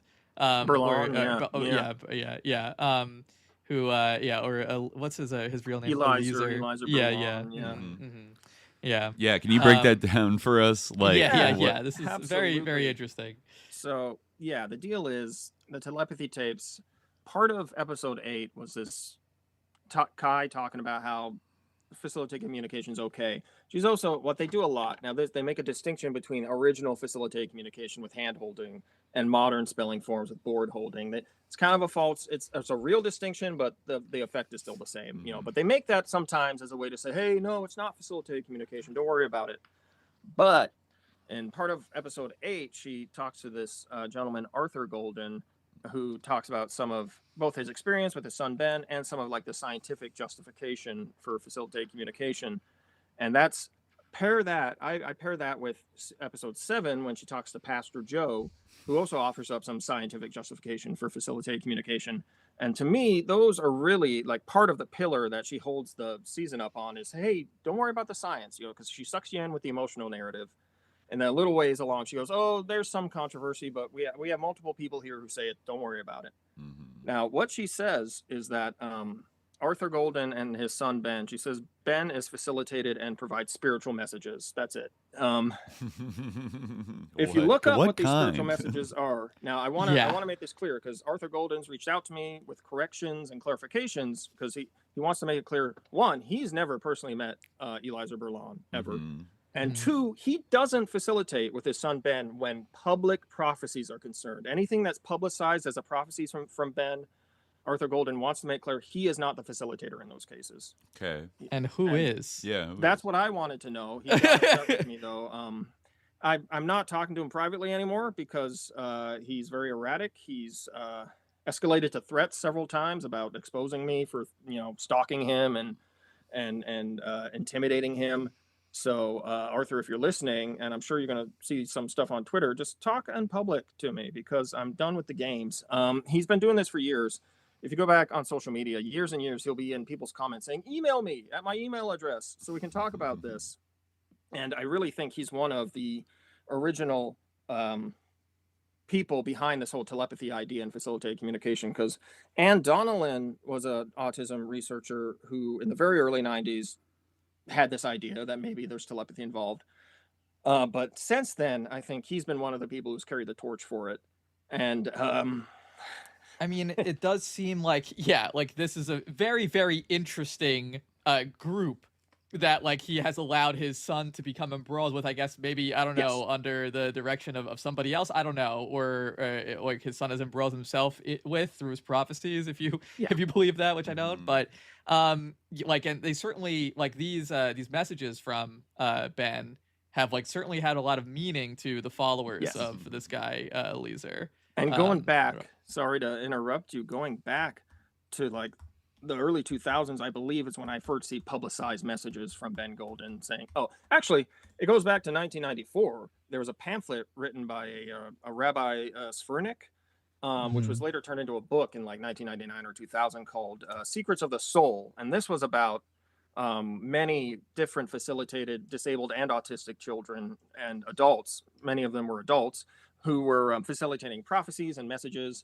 And there's a good chapter called The Otherworldly Gifts of Autism from 2001 by researcher Yoram Belu and Yehuda Goodman, which I've uploaded on my archive.org page, along with Secrets of the Soul, which is an investigation into the ultra-Orthodox community in Israel and how some of them use facilitated communication approved by some rabbis as a way to get spiritual messages. So this is a little milieu.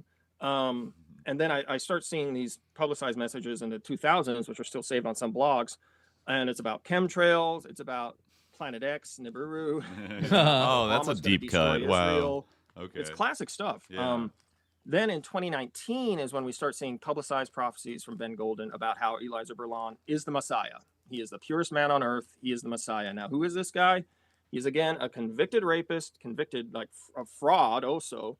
He is a little cult leader. Convicted in Israel, right? Yeah. Israel, like he was extradited to Israel to be tried for sexual misconduct, which really, I think, this is a country that had protests over the right to rape, as we remember. So, like, it's kind of a big deal, What do you got to do, right?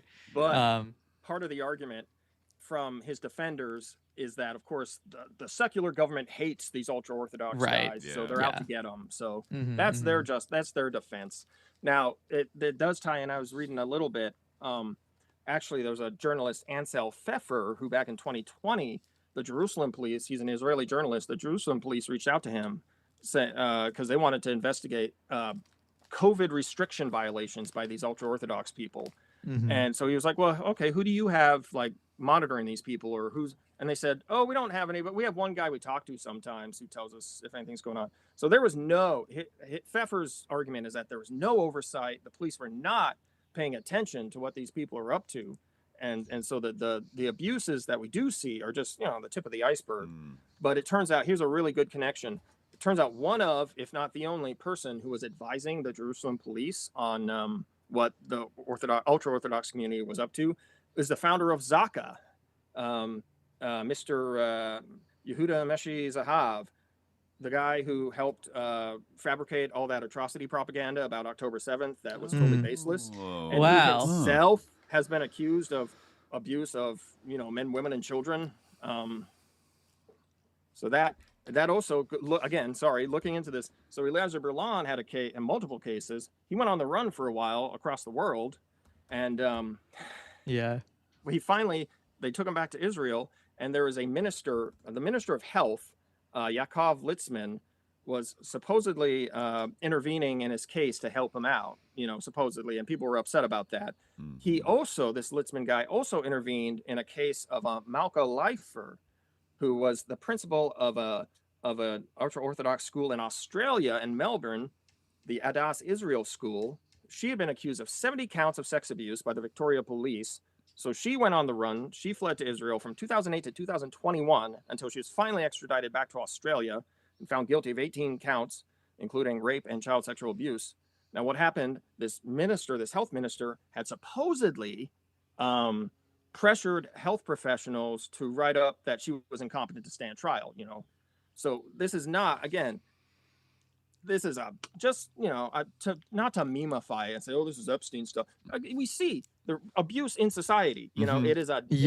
It is hierarchy. It is networked. It is not just a bad guy doing something. High control groups. I mean, there's this I actually kind of want to read a little bit of this article in Haaretz called "The Serpent is the Messiah's Secret" is the title. The key to Rabbi Berland's toxic charisma. Oh my God. Okay. Yeah, this article came out in 2022. Dealing with these accusations against this guy, or these crimes by him, because it's obvious that he did commit them.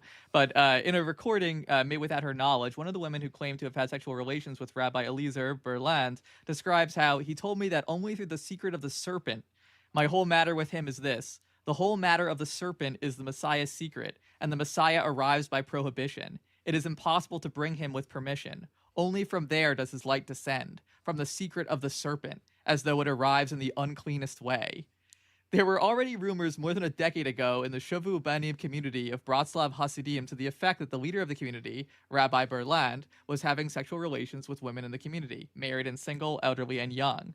Berland, who was born in 1937, was one of the best known and most influential rabbis in Israel. He was known for bringing people back to religion, including even the most hardened criminals, whom he would put through a spiritual upheaval in a short time. His natural charisma, along with the extraordinary manner in which he comported himself, drew large numbers. He was an ascetic who slept late and ate little, prayed at length, and imposed harsh prohibitions in the realm of modesty on himself and his followers. Reb Lezer, as he is known to his longtime adherents, is perceived as being superior and at times even superhuman in nature. His language is rolling and rapid, and his sermons are interspersed with slang and even street lingo. He orates with repetitive rhetorical flourishes and categorical terms, and is capable of issuing radical instructions to his followers unhesitatingly. Toward the end of 1986, after his pupil Eliyahu Ahmadi was murdered by Arabs in East Jerusalem, he encouraged his devotees to embark on a campaign of revenge against Arabs. He had always had a tendency to adventurism and showing his contempt for danger and the law. Thus, he ordered his followers to enter secretly to worship in Joseph's tomb in Nablus in the West Bank without the required security coordination. And he encouraged them to visit the tomb of Rabbi Nachman from Bratslav, located in Uman, Ukraine, illegally. Until 1988, Jews were not permitted in Uman with forged passports. I wonder why that is the case in Ukraine, but anyway. This year, too, he has made it clear to his community that despite the war in Ukraine, they are expected to go on pilgrimage to the tomb. Rabbi Berland offered his followers a powerful spiritual experience, unexpected, regenerative, and incandescent. For their part, they reciprocated with love and saw him as Tazik, an incontestable source of authority. Tzadik, I don't know if I'm saying that right, but Tzadik. He referred to himself in the third person, the rabbi says, and gradually was transformed from being a mere Tzadik to a just man to the true Tzadik, or the Tzadik of the generation, who was waiting to be revealed as Messiah and to bring redemption to the people of Israel. The transformation of Berland into the Tzaddik is an unusual innovation in the history of the Bratslav Hasidic dynasty. Since the death of its founder, Rabbi Nachman, in 1810, no Admor, as the leaders of Hasidic sects are known, has been appointed as the successor. Rabbi Nachman himself spoke much about the virtues of the Tzaddik and the obligation to adhere and devote oneself to him, and it was clear that he was referring to himself. The Bratslav rabbis across the generations, however influential they were, made a point of abnegating themselves before the true Tzaddik, Rabbi Nachman, and none presumed to take his place. Now a religious leader had arrived who presumed to don the mantle that had been reserved for Rabbi Nachman exclusively. In 2018, Berland's opponents circulated a pamphlet against him titled, "A Stranger Shall Not Sit on His Chair." Its authors made it clear that there was no one worthy of inheriting the spiritual chair of Rabbi Nachman, and certainly that one, but he, is capable of remedying Israel's souls. He also emphasized that our master, Rabbi Nachman's might, is today immeasurably greater and vaster than it was in his life. One of the leading theologians among Berlan's followers is his son-in-law, Rabbi Yehuda Asher Goldblum. Goldblum is the author of Sefer Or HaTzadik, the Book of Light of the Tzaddik, which, he writes, was intended to prepare them to draw close to the Tzaddik of the generation, meaning Rabbi Berland. Goldblum maintains that although there is no substitute for Rabbi Nachman, Rabbi Berland is Rabbi Nachman himself in actuality, and he carries the soul of Rabbi Nachman in an improved version. Now, by his lights, the time of Rabbi Nachman, namely Rabbi Berland, had arrived to reveal him as the Messiah and to complete the tikkun, the repair of the world. However, the work of tikkun is uncongenial and requires a descent into the depths and a titanic struggle with the forces of evil. It's an approach identified with the tradition of Lurianic Kabbalah, propounded by Rabbi Isaac Luria, Ha'ari or the Lion, of 16th century Safed, and his pupils. Even in ancient Jewish sources, and more pronouncedly in later Kabbalistic and Hasidic literature, the Messiah's origins are said to lie in the realms of impurity, which he alone is capable of engaging with at close quarters, descent into the kelipot, the husks, which are the manifestations of the forces of evil, thus bringing about its tikkun. As rumors spread about Rabbi Berland's sexual sins, together with testimony that he encouraged acts of violence, indictments on murder charges were recently handed down against 2 of his followers, some of his Hasidim left the community. During the past decade, the chief leaders of mainstream Bratslav have also issued sharply worded public statements against him, which compared him to the false messiahs Shabbatai Zevi and Jacob Frank. At the same time, a vibrant protective community of some several thousand continues to exist around Rabbi Berland. In the past, it was claimed that his health was poor, and because of that, the terms of his punishment were repeatedly lightened significantly. Berland has been convicted over the years of both carrying out indecent acts against women from within his community and of tax evasion and fraud, but his prison terms have been cut short, and today Rabbi Berland is a free man. Yet the impression created by his current strenuous activity is that his health is relatively good for a person of 85. He delivers public talks, sings, attends gatherings, and travels around the country to teach. Support for Berland falls into 2 categories: denial and justification. Some of his followers found it difficult to believe the accusations against the revered rabbi, especially in light of his still excellent instructions calling for men to stay well away from women, certainly if they aren't married to them, and warnings about entertaining even a hint of a forbidden thought. He declared, for example, that because of an immodest gaze at girls and women, a serious accident this past summer in Jerusalem, in which a mother and her 2 daughters were killed when they were run over by a bus. Wow, okay. All right. These followers cling to a sweeping denial of everything attributed to him.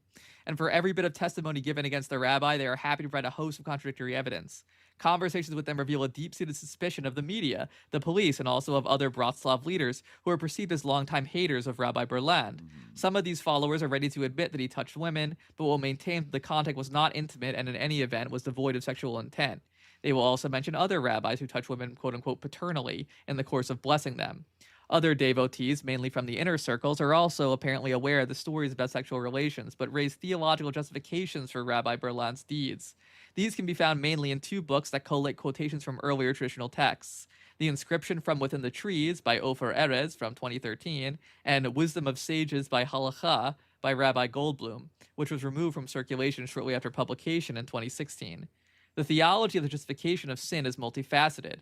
Although Rabbi Berland is heard ostensibly admitting to rape in a recording made public in 2016, one would have had a hard time finding a clear admission by his followers that their rabbi sinned.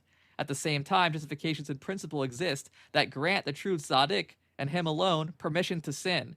For example, it's explained that the just man must descend to the lowest depths of reality and undergo the experience of genuine sin. There are various rationales for this, such as God causes the tzaddik to sin so that he will be able to descend to the inferior spiritual level of the Jewish people to better understand their feelings in a system. The tzaddik extracts from impurity the holy sparks that are embedded in it by way of repentance for the sins. The most common explanation is that the true tzaddik does not enjoy sin because he has succeeded in annulling his material cravings, and that his indecent acts are not defined as a sin, but as fulfillment of a commandment, for God caused him to do what he did, or at least wanted those acts to take place. Whether Berland made cynical use of Jewish sources in order to justify satisfying his appetites, or was truly convinced that he was acting as the Messiah of Israel who was required to perform sexual acts as part of raising the sparks of holiness up from the impure realm, he was aware of the decisive role of a familiar element in the messianic theology of sin, the serpent. The Bible already portrays the primeval serpent as a seducer, inducer of sin, and harbinger of death. Between it and the human race, an eternal struggle is destined to play out. And I will put enmity between thee and the woman, and between thy seed and her seed, Genesis 3:15, and it is nourished from the dust, and thus shall be the serpent's food. Isaiah 65:25. In the Midrash, the serpent's seductiveness becomes sexual, and it is described as having sexual relations with Eve and implanting in her impurity that was passed on to the human race. Yet whereas the impurity remained among the non-Jews, it was cleansed from the people of Israel at Mount Sinai. When the serpent came upon Eve, he injected a lust into her. As for the Israelites who stood at Mount Sinai, their lustfulness departed. This is from the Babylonian Talmud, Tractate Shabbat, folio 146. This is in Haaretz, by the way. Okay, Haaretz published all this. Yes, this is in Haaretz. Yeah. Okay. In the Kabbalistic literature, the serpent acquired both autonomy as a demonic opposition to holiness, and also as an array of mythic. And also it acquired an array of mythic traits. The 13th century book Gates of Light by Rabbi Joseph Gittakila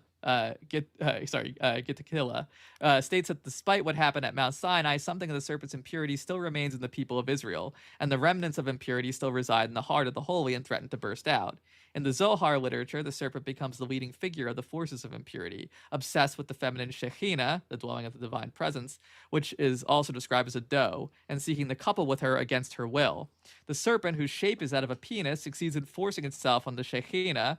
She is Sefirat Malchut, the lowest of the emanations through which the infinite reveals itself, constituting a gate between the human world and the upper worlds, and blocks it from coupling with the divine male force, Sefirat Tiferet, preventing it from receiving higher abundance and thereby causing both the blockage of the springs of abundance for the human world and the exile of the Shekhinah.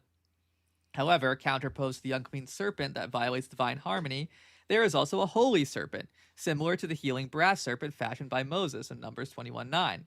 A positive role was assigned to the serpent in the Talmud, where it bites the doe in her womb and thus enables it to give birth. That's in the Babylonian Talmud, Bava Batra, folio 16a. Subsequently, the birth was interpreted as redemption, and the serpent was assigned an important role in having brought it about. In many Kabbalistic sources, the Messiah, who is often embodied by Moses, is described as having a staff that turns into a serpent, right? That's in the Torah too, I think, as being the original redeemer of Israel, as a serpent whose equal numerological value in Hebrew, Nahash, Messiah, is 358, is often mentioned. According to the Kabbalistic sources, Berlin could explain his coupling as the messianic act of a holy serpent whose task is to penetrate the female in order to extract the impurity infiltrated into it by the unclean serpent and in order to sow a seed of redemption in her. By his deeds, he is perceived as restoring the divine harmony to its proper order and connecting between Shekhinah and Tiferet. This act redeems the Shekhinah itself from its exile, and as such, also the people of Israel and the entire world. It's apparently not for nothing that Berlin wears a talit, a prayer shawl, at all times. As is emphasized in Rabbi Nachman's writing, the tzitzit, the fringes or tassels on ceremonial garments worn by Orthodox men, constitute rescue from the serpent's advice, from immorality, protected from a serpent's marriage, from a union of wickedness, and merited a union of holiness. Doubting the true tzaddik infuses the impure serpent with unprecedented strength, the same source says. Indeed, the inscription from within the trees cites various Kabbalistic sources considering the Messiah's struggle with the serpent, like Samson, the judge, who is described in Likutei Hilchot, written by Rabbi Nathan, who was Rabbi Nachman's close pupil, as a serpent who sleeps with many women in order to descend to the depth of the evil, and as one who descended into the evil, which includes the contamination of the serpent, and broke it. Finally, the Bratslav way of thought, in which the Shuvu Banim community is steeped, grants Rabbi Berland immunity from any possible doubt about his justness. First, Rabbi Nachman from Bratslav explicitly instructed that the words of the tzaddik must be accepted without straying from his words, heaven forbid, left or right, and to ignore his own wisdom and cast off his own opinion, so as to obey only what he hears from the tzaddik, the great rabbi of the generation. Likewise, if it seems to the Hasid that the rabbi is acting against the Torah, he is enjoined to believe in the sages and to cast off his reason and his opinion. Second, according to Rabbi Nachman, the disputes over the tzaddik are necessary in order to enable him to bring about the repair of the world without interference. For by the means of the dispute that exists about the tzaddikim, this means that they can continue to wield influence without divine indictment. Paradoxically, those who defy the tzaddik do him a great good. They allow him to complete the necessary tikkun. Accordingly, Rabbi Berland encouraged his followers to strengthen the hands of his opponents with everything they need, with money, with cars, and let them vilify and talk as much as they please. All the humiliations only work in our favor, creating a tool for infinite light. Thus, Rabbi Berland neutralizes his adversaries' ability to prove their rightness by means of their revealing his admissions of sinning, for the admissions themselves are perceived by his followers as a deception that their rabbi is deliberately creating in order to intensify against him disagreement, persecutions, and humiliations. Wow, 5D chess, yeah. Yeah, so you can kind of see, Why would they publish like this like 1,000,000-page exegesis on like the Kabbalistic magic of this like sex predator? I don't know. I guess kind of makes sense. It sounds like every sex guru ever of like, actually, I'm saving the world by assaulting you. Yeah, well, they're what they say is they're trying to explain why his community did desert him. In fact, they kind of rallied around him in support because he had kind of laid the groundwork for this to actually be like accepted or at least viewed as like an unfair attack part of or the plan. like sort of theologically justified. But what's interesting to me is like, as we were kind of just talking about, like the similarities between this like sort of strange like esoteric Hasidism that like justifies sex crimes in order to like purify the Shekhinah with like, the same thing. Oh, he drowned because he wanted to and he's on the hill now and all these things. Like it's the same type of like thought pattern and basic like kind of spiritual structure. And it's like, so it kind of makes sense that actually the roots in some part, based on what you're saying, Jerry, like, if Arthur Golden actually has like, a role in kind of popularizing this telepathic autistic idea. Who knows what his connection with this group is? Certainly his son seems to be involved in giving them messages, which we can talk about in a little bit. But like, it's interesting that there's a connection, at least some kind of genealogical link of some substance between this group and the group or the sort of collective that's forming around the telepathy tapes. Now, yes, one possible connective thread. Because this chapter I mentioned, The Otherworldly Gifts of Autism, researching this, does not mention Golden by name, but he did help found in 1994 a yeshiva for severely autistic and disabled people being facilitated for them to study Torah. In Secrets of the Soul, the book Secrets of the Soul, he's listed as the founder. Through his own writing, he says the founder is a woman named Susan Zalmanoff. But in 1994, they go to Israel and they found this school, this yeshiva for autistic and disabled people, men. It's a school for boys or for men, and that's when they start saying yes. It's not when they start saying, but they say telepathy is part of this. Telepathy, they're all able to understand the Torah. He said they're able to be students at a incredible height. They're all very good students. They understand the Torah, they understand everything, because of and they can convey that through this telepathic connection. And then so I think that is maybe part of what possibly helped bring this out into the ultra orthodox community. Yeah, it sounds like he was sort of setting up shop in Israel and being like, who wants to buy into this? And then this ultra orthodox sect was like, oh, okay, like this could work. And then I forget if it was the series Telepathy Tapes itself or something else that like clarified that, oh, well, he was sent. I think actually like Ky Dickens like says this. Well, like he joined a traditional community in Israel, really downplays it. And they've like his father tells me that he gives basically kind of like Talmudic like prophecies, spiritual messages. Spiritual messages, and they've been run by like tons of authoritative rabbis, and he's been reassured that like every single thing he says is completely consistent with like Jewish tradition and like scripture and like everything else, and 100% checks out. And then she doesn't like I mean, it probably could get into the weeds, but like she doesn't elaborate at all. It's just like rabbis have like stamped approval on this, and like it's valid, and it's like okay. I'd like to know more. Basically, but like what they are like apocalyptic prophecies, more or less. Like basically, there was a little bit of a shift where, like, actually recently, the Rev Berland kind of declared that the autistics should stop their communication because I guess they were scaring people too much and like they were like they were being a hindrance to peace or something. Like a lot of these kind of Orthodox sects, they have like some kind of like aversion to like escalation in kind of like how they don't want to like participate in the IDF. They have like kind of a strange relationship with Israeli imperialism in the region. Like so, they refuse to be drafted. Yeah. So they and I think in one of the books about kind of a put out there by this order is called like One in a Generation, which I guess is referring to his status as the Sadiq. They talk about the need to kind of like de-escalate with Iran, and it's very funny. It's kind of like opposite world because it's all about how like Trump is trying to pull Israel into a war with Iran, but that's like what they're concerned with. But yeah, so I guess he felt that these apocalyptic prophecies that the quote unquote the autistics have been producing for, like in their words, 26 years needed to stop, so that because they were kind of aiding this escalation or too many truth nukes, yeah scaring the hose. Scaring the hose basically.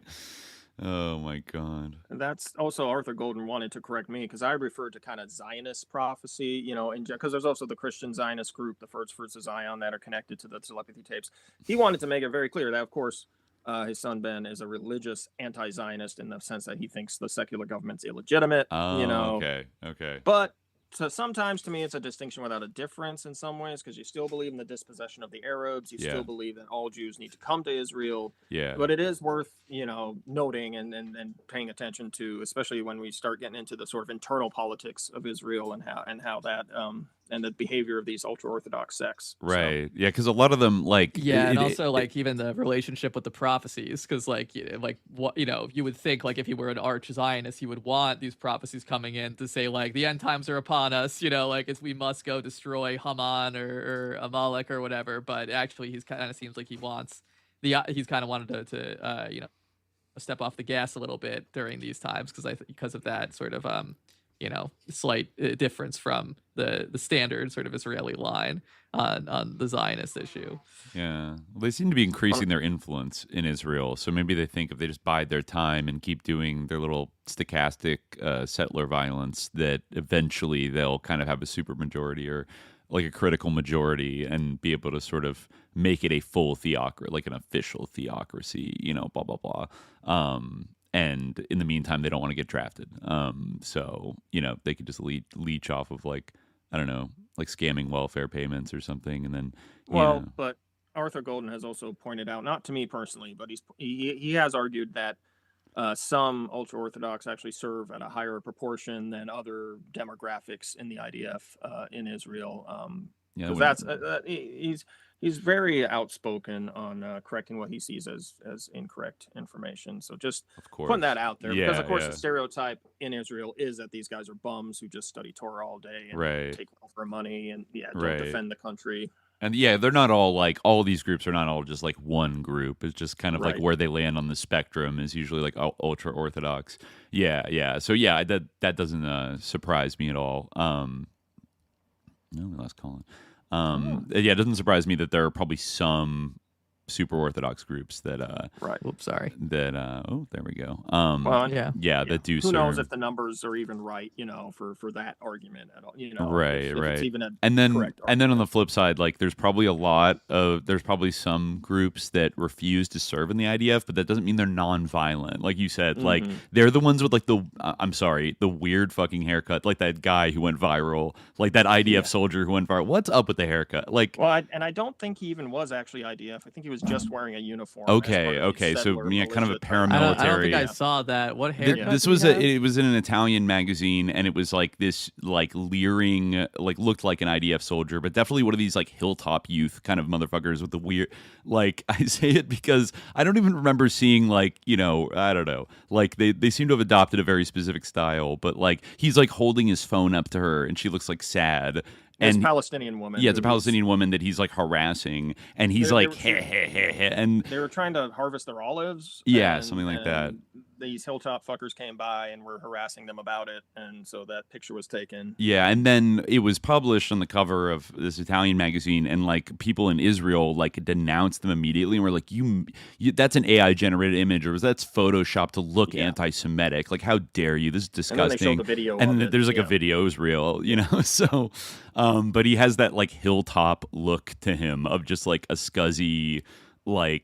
Just full of hate, really hateful. But so there's groups that might simultaneously refuse to actually be drafted in the IDF, but that does not mean that they're like doing basically like gang style violence, with their own groups, like, which is sort of like sanctioned by the IDF and sort of overseen by them. Like I think we definitely say that this guy's organization is not good in any way, just because they might abstain from military service or whatever. Actually, going back to what you had mentioned, Khalid, when you were reading that article, I think it's in 2022. Some of Berlan's followers had gone into Nablus without, illegally, without an escort. And they ended up running over a Palestinian guy. On camera, like a traffic cam or something, and he was calling for like violence against the Arabs, like in that article. I guess there had been like an attack on it was like a retribution according to Haaretz, but still, you don't say like take vengeance on all Arabs because these guys did something. But none of this comes up on the telepathy tapes when they're talking to Ben Golden's father, right? I do want to interject, because Arthur Golden has also said that, he did not mention Eliza Berlan to Ky Dickens. He says, I didn't mention him to her at all. I think he says like he might have forgotten to. But of course, she didn't do any due diligence at all. That's the thing. I feel like that is the people get away with doing shit like that, especially in these like normie facing kind of like media enterprises where it's like, you should demand that of like your documentarian or like your podcaster or whoever, like your journalist, to like double check, not just take whatever your subject is telling you at face value and go and look into it a little more. Like, don't you want to know like what religious group in Israel is he affiliated with? Right. Maybe she's just not that vigilant about Israeli stuff, where she just thinks it sounds great. Like, but that's not good enough, She's not, because she introduces herself as a skeptic and a science nerd, on the show, and then we go in. The show starts with these telepathy tests that they are filming, and the way they describe them is great. Oh my God, it's proven it. The way they describe them in narration on the audio podcast, they put the clips behind a paywall on their website, a $9.99 paywall. And when you actually watch the clips, they're garbage as far as testing telepathy. Never mind. This is the interesting thing. Never mind the facilitated communication issue. Just as far as just testing telepathy, it's just complete. Like the parents are sitting right there. Sometimes they're talking out loud. Sometimes they're physically directing stuff. Every clip has some issue but the way she describes it to her listeners is, they were separated. And there was no way it could be anything but, she says, like, we covered up mirrors. She makes a big deal about, we filmed it from 3 angles. We covered up mirrors. But you watch the clips and it's like, well, this is, again, it's just garbage, just straightforwardly. As far as proving anything. Yeah. And she also says, like, she spent thousands because she wanted to make a documentary. Nobody would fund it. So she made this podcast. And she spent thousands of her own dollars going around the country, filming people, getting crews together. And that's what you did. You didn't even fucking try. I'm sorry, I'm getting pissed off again because this ties into the whole thing of, what the hell are you doing? Are you actually trying to do something here? Or are you just trying to pull one over on everybody, Yeah, but no, she will accept anything basically to forward the narrative. Season 2 is interesting because season 1 was all about the non-speakers. Yeah. Season 2 is kind of like a stopgap filler season where it's kind of like In Search Of. It's just like every episode's a random topic, paranormal or esoteric topic. Right. And it's like all these grifters come out of the woodwork, like all these goop people. Everything under the sun. She's got a psychedelics episode. It opens with an NDE episode, and it's got that Harvard doctor who like went to the magic butterfly kingdom when he like died on he had meningitis, and then it's got a mind sight episode where if you put this blindfold on, you can see through it. Not because it's a cheap piece of crap, but because you're using your psychic powers to see through it. Yeah. Oh my God. Yeah, it's really like it's a potpourri of like new age, like parapsychological shit, basically, like Esalen shit, kind of. On the one hand, some fans were disappointed. Like, where's the focus on these autistic people who we were really feeling feelings for in the first season, and their struggle and what's being revealed. Why the hell are we talking about all this? But it also, a lot of people, hell, if you're into the XYZ, oh, great, there's an episode for you, So, and now they're talking about a 3rd season, which I think is going to be like reincarnation type stuff, because she was at the University of Virginia, which has some papers to that effect.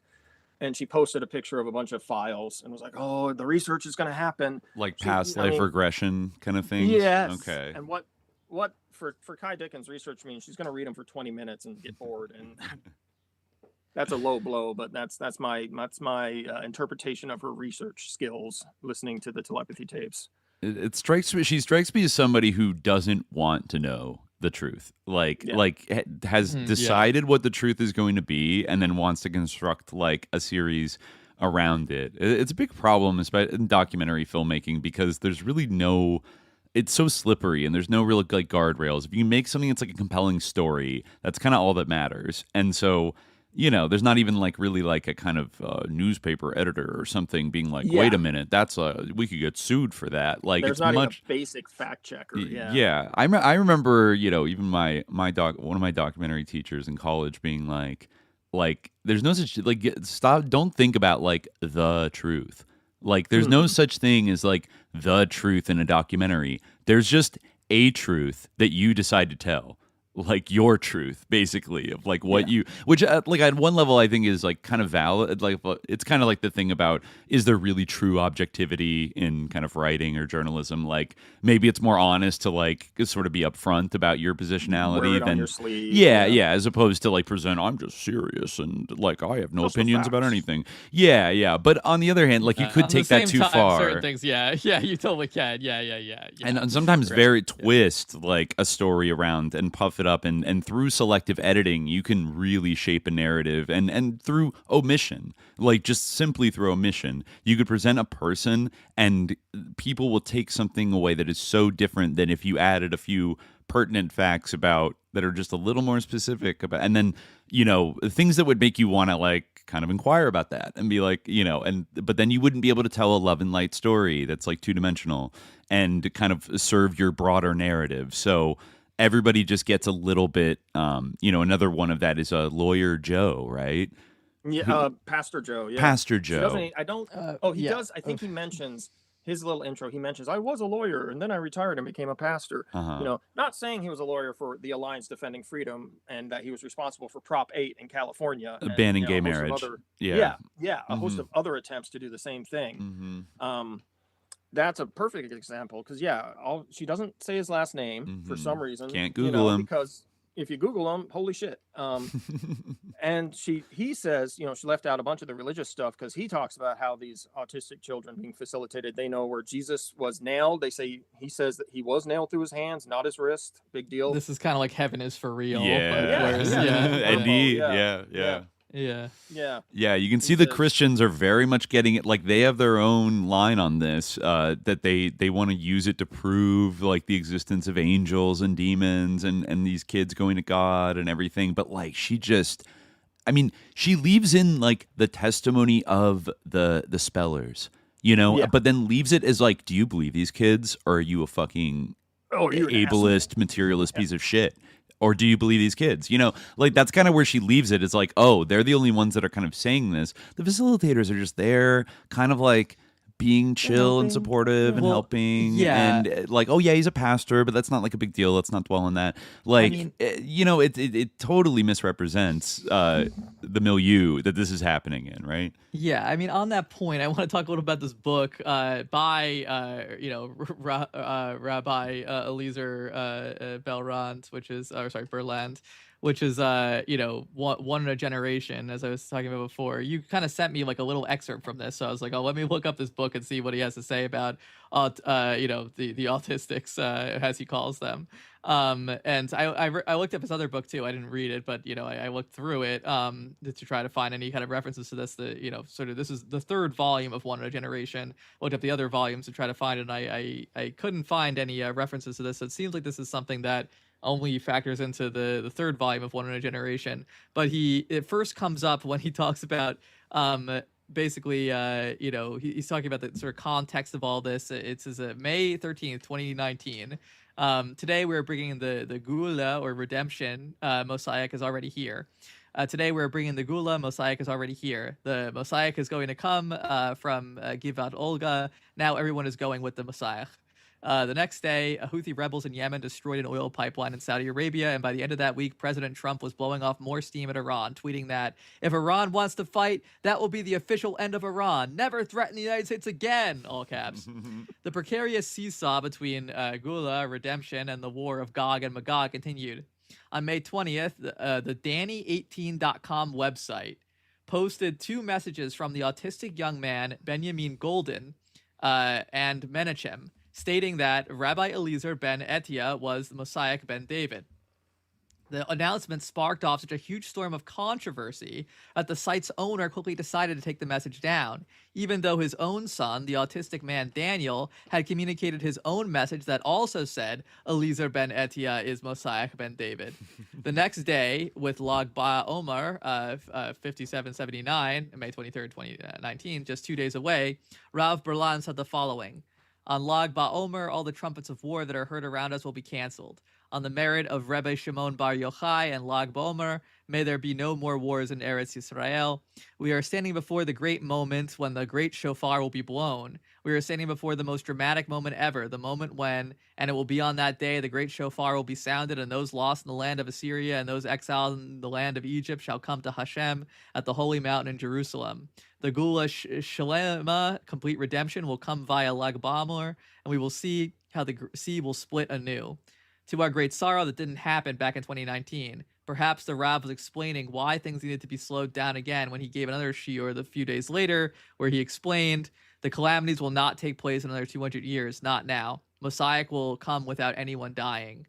And this is kind of something that he emphasizes later in his sort of treatment of the,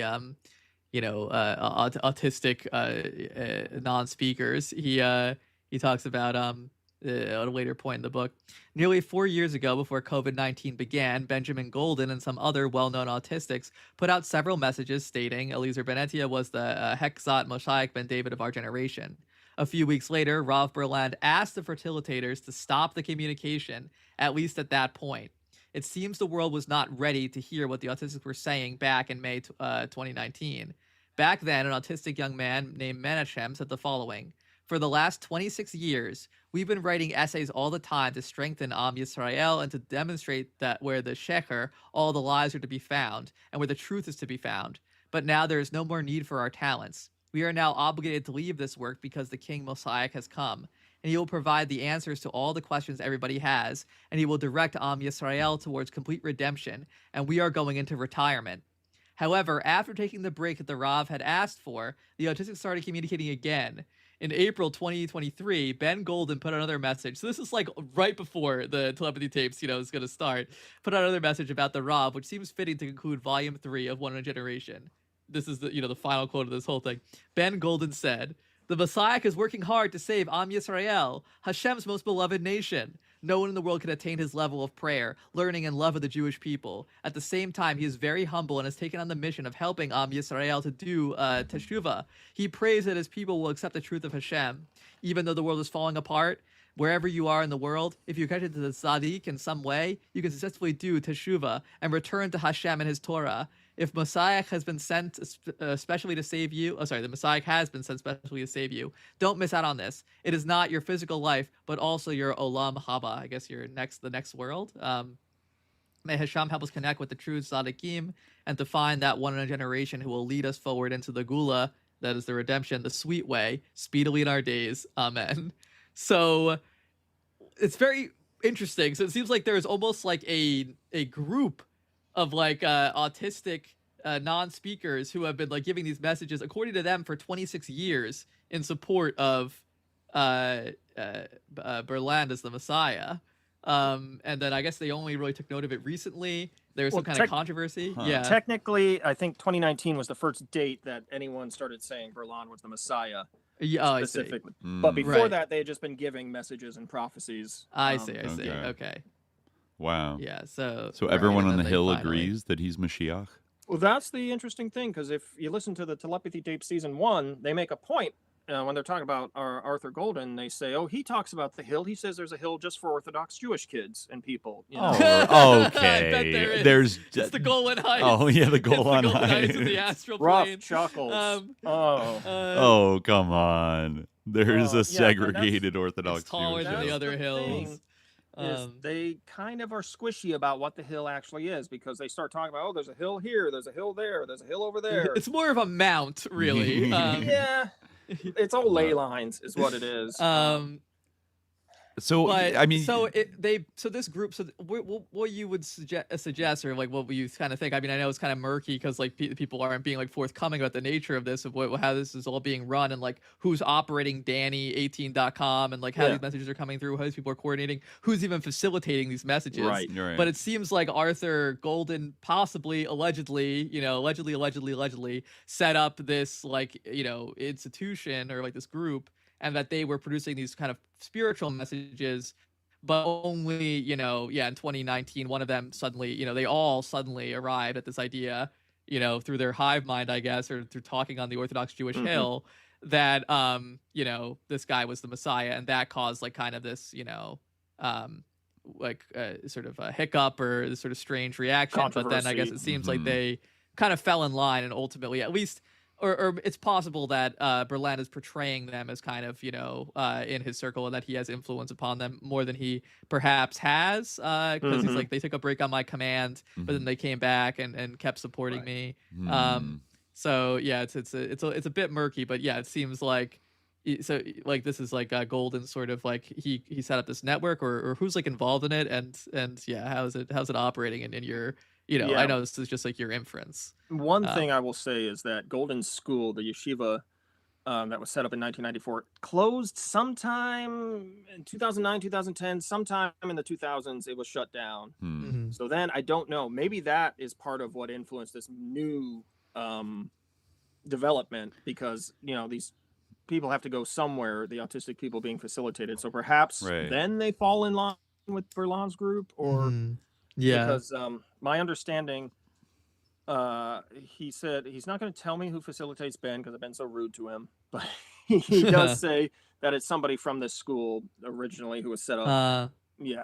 Okay, that makes a lot of sense, I guess, because all of these people do need like pretty much around the clock care, and assistance. So it's not like they're just gonna go like live somewhere. Like they need people taking care of them. So if that school shuts down, then maybe they get they got picked up. The caretaker role got picked up by the people associated with this guy's group. And then, I guess if we're thinking about like the channeled spelling is a reflection of whoever the facilitator is. It's not like super shocking that then they would start spitting like he's the Mashiach, like we need to get ready kind of stuff, like at some point after that. Like it's wild that this podcast exists and does not get into any of this stuff, and is willing to like, it's clearly aimed at otherwise maybe more like scientific, rational, people that like to listen to like Serial and NPR or whatever, to invite them in, step by step, to get them to believe this like extremely shaky complex of beliefs about how this thing like functions. Like it's like, yeah, like did they all, is every nonverbal autistic person like know exactly what's going on? It's also funny, like they're channeling things like when Yemen attacked like Saudi Arabia's oil fields and Trump did, it's like, well, I guess like some of them are put in front of a channel. Okay, well that wasn't channel. That was different. Your channels are kind of more vague. They're more like kind of about like the end times and stuff like that. But that was like sort of that was the writer of framing. The book saying that. Yeah, but it's kind of like, like they are all kind of cut off. So I guess you can only say, oh, they're getting it from some source intelligence that's like telling them all these things, on the astral plane. And that's why they're all so articulate and like prophetic and, advanced and blah, blah, blah. In that case, it's straight from God. Also, for the orthodox, ultra orthodox autistic facilitated, it is, the source is straight from God. Right. I mean, it is kind of I mean, I read this article from the Culture, Medicine, and Psychiatry, the journal, 2006, called "Grappling with Affliction, Autism in the Jewish Ultra Orthodox Community in Israel," and it does kind of there's like kind of a sentence that's very sort of it dialogues provocatively with what we're talking about in context. It talks about how ultra orthodox mothers perceive their autistic children. It says that they oscillate between negative images of their children borrowed from naturalistic views of autism, which detract from their humanness, and highly positive ones derived from mystical sources, which reframe them as superhuman. Mm-hmm. So of course, like I was just talking about, this is not something that's exclusive to Orthodox Judaism or Jewish mysticism, but in this case, it may have it's this idea if what you're talking about is if this genealogy that you're describing is true, then it may have its roots kind of in this is kind of a Kabbalistic mysticism of the same kind that the Haaretz article is talking about, this sort of transmigration of souls type stuff, right? How Rabbi Nachman is reincarnated basically as Rabbi Berland, that there's this sort of spiritual nexus between them, right? That they're the same person, right? They're the baruz of each other or something. That kind of sort of that kind of mysticism, that kind of a connection, that kind of a NDE spirituality and stuff might that does kind of seem to have kind of a link.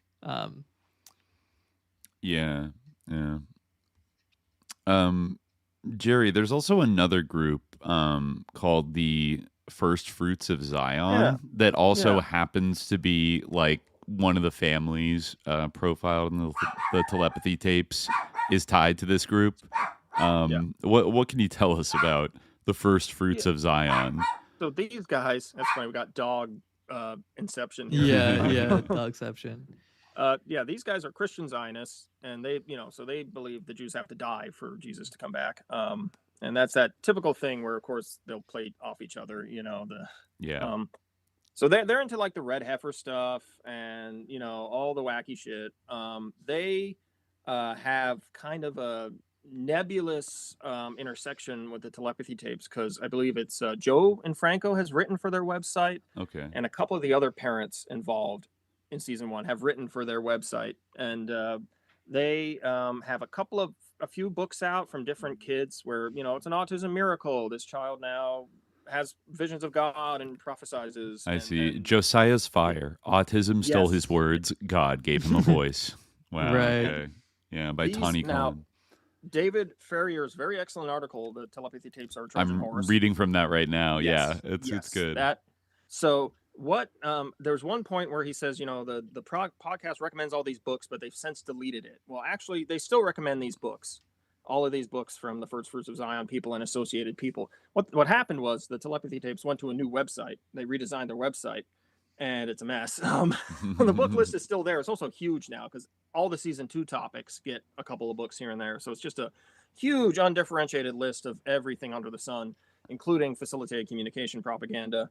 But what they also tried to do, I'm going to juke for a second. What they also tried to do was delete their test library from season 1 with their new website, because too many people were posting the clips and saying this is crap, Right. What they did on Reddit was ban posting the clips on their subreddit because they're copyrighted to Ky Dickens, so it was her intellectual property. Because again, too many people were posting, "Are you guys seeing this?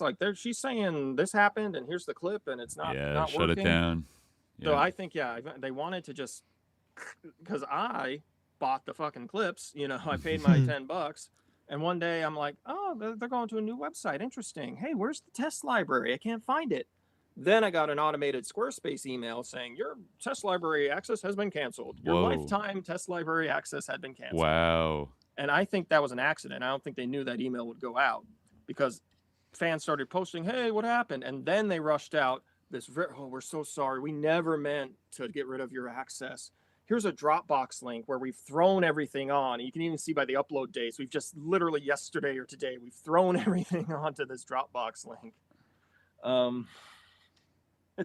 It's part of they have this pattern of doing this kind of playing tricks and stuff that's not, they're being dishonest in a way that really makes it clear they're trying to hide stuff.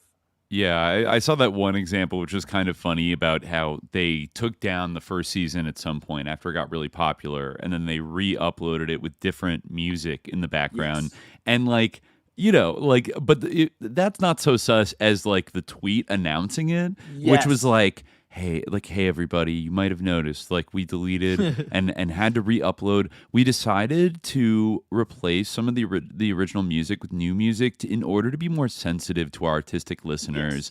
And we just want like love and light for everybody. Love is the most important thing. Love wins, blah, blah, blah. And it's like, obviously this is like a copyright issue, right? Like, it's like, why not just say that? Just Why say not that. we had a rights issue, and wouldn't be a thing. But also, doth Ky protest Dickens, too much. Her Twitter account got hacked by a crypto hack.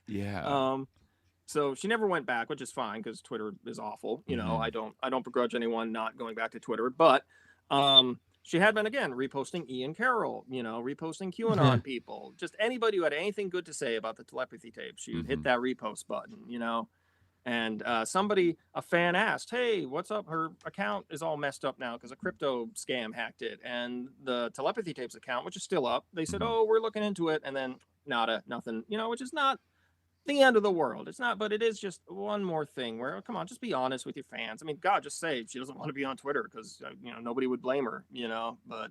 Yeah. It's kind of an odd move to leave your account up hacked. Like, they deleted. Okay, they deleted eventually got it deleted. Okay, deleted. But then she just never came back. For a little while, it was a crypto scam account. I see. They changed the name of it. They started retweeting all the crypto crap. Yeah. But they did. They managed to get it deleted at least. So you think maybe it's a little more like hiding from accountability from like listeners who might question a few things that. And the other thing, she doesn't do. She doesn't do interviews well. If there's an interview from a local radio station, Cages, where they just ask her really basic questions, like it's not a gotcha interview. It's not like an adversarial interview, but they talk about how, she has these alternative healing episodes in season 2, or in season 1, even talking about the cancer stuff. And they say, well, do you think it's responsible to put that information out there without disclosure or disclaimers about, see a doctor, don't rely on a psychic child to heal your cancer type stuff. Yeah. And she just goes, oh, we always hire skeptics, and we always put disclaimers about all these health conditions, which is complete bullshit. You listen to some of these episodes, especially the season 2 ones with the energy healing, and they're just, and in fact, she even says about two of the kids featured in season 1, they're incredible energy healers. Just straight up, she just says, they're incredible energy healers. All right, nice. And this actually connects to something else, because as we get further into season 1, we start getting messages from the non-speakers, which you were remarking. Some of them sound like, voice to text, text to voice type stuff. We start getting messages from channeled non-speakers without her really explaining that to the audience. What? Yeah. Okay. So it's not even that a facilitator is sitting with someone doing the spelling and doing the facilitation. It's that a facilitator is sitting alone going, oh, I'm getting a message. Yeah. Oh, it's so-and-so. That's like the British mother that was like, she told the story about her son visited her in a dream and was like, you need to wake up, mummy. And she's like, what? And then he pulled out a black, like an ace of spades playing card. And then he started like ripping up like the edges of it. She said like a paper snowflake, or whatever that like kids do. But she came to understand that like, and I don't know, like he put it on her head or something. And then she like morphed into like a lucid dream. She like woke up into a lucid dream, and suddenly she could like talk with him like he was, verbal.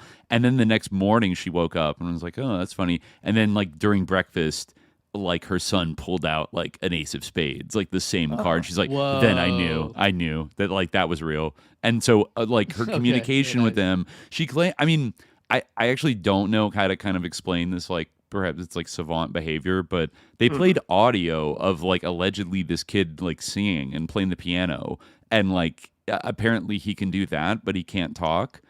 But he has like perfect pitch, and I've heard of that before. That like some kids can sing, but can't talk. There's like and he worked with a music therapist, so like that, like that is a thing. But she claims that like he showed up in another. He would come to her in lucid dreams after that regularly, and then he came. He's like, "Mummy, I want to make an album. Can you write the lyrics for me?" And then she's like, "Okay," and then she like manifested all of the lyrics in her lucid dream, and then like woke up and like wrote them down and then gave them to her son and he performed these songs and they like released an album and you play it and it's like it sounds like, you know, somebody's like talented at music, like playing an album, but it just like the reliance on that is kind of like dream channeling or something. And it's kind of like, and you're going, you're skipping the facilitation altogether, and you're just saying, oh, well, it was channeled to me. I downloaded it from them. Mm-hmm. And there's another British person in the first season who goes by Jez Curzon,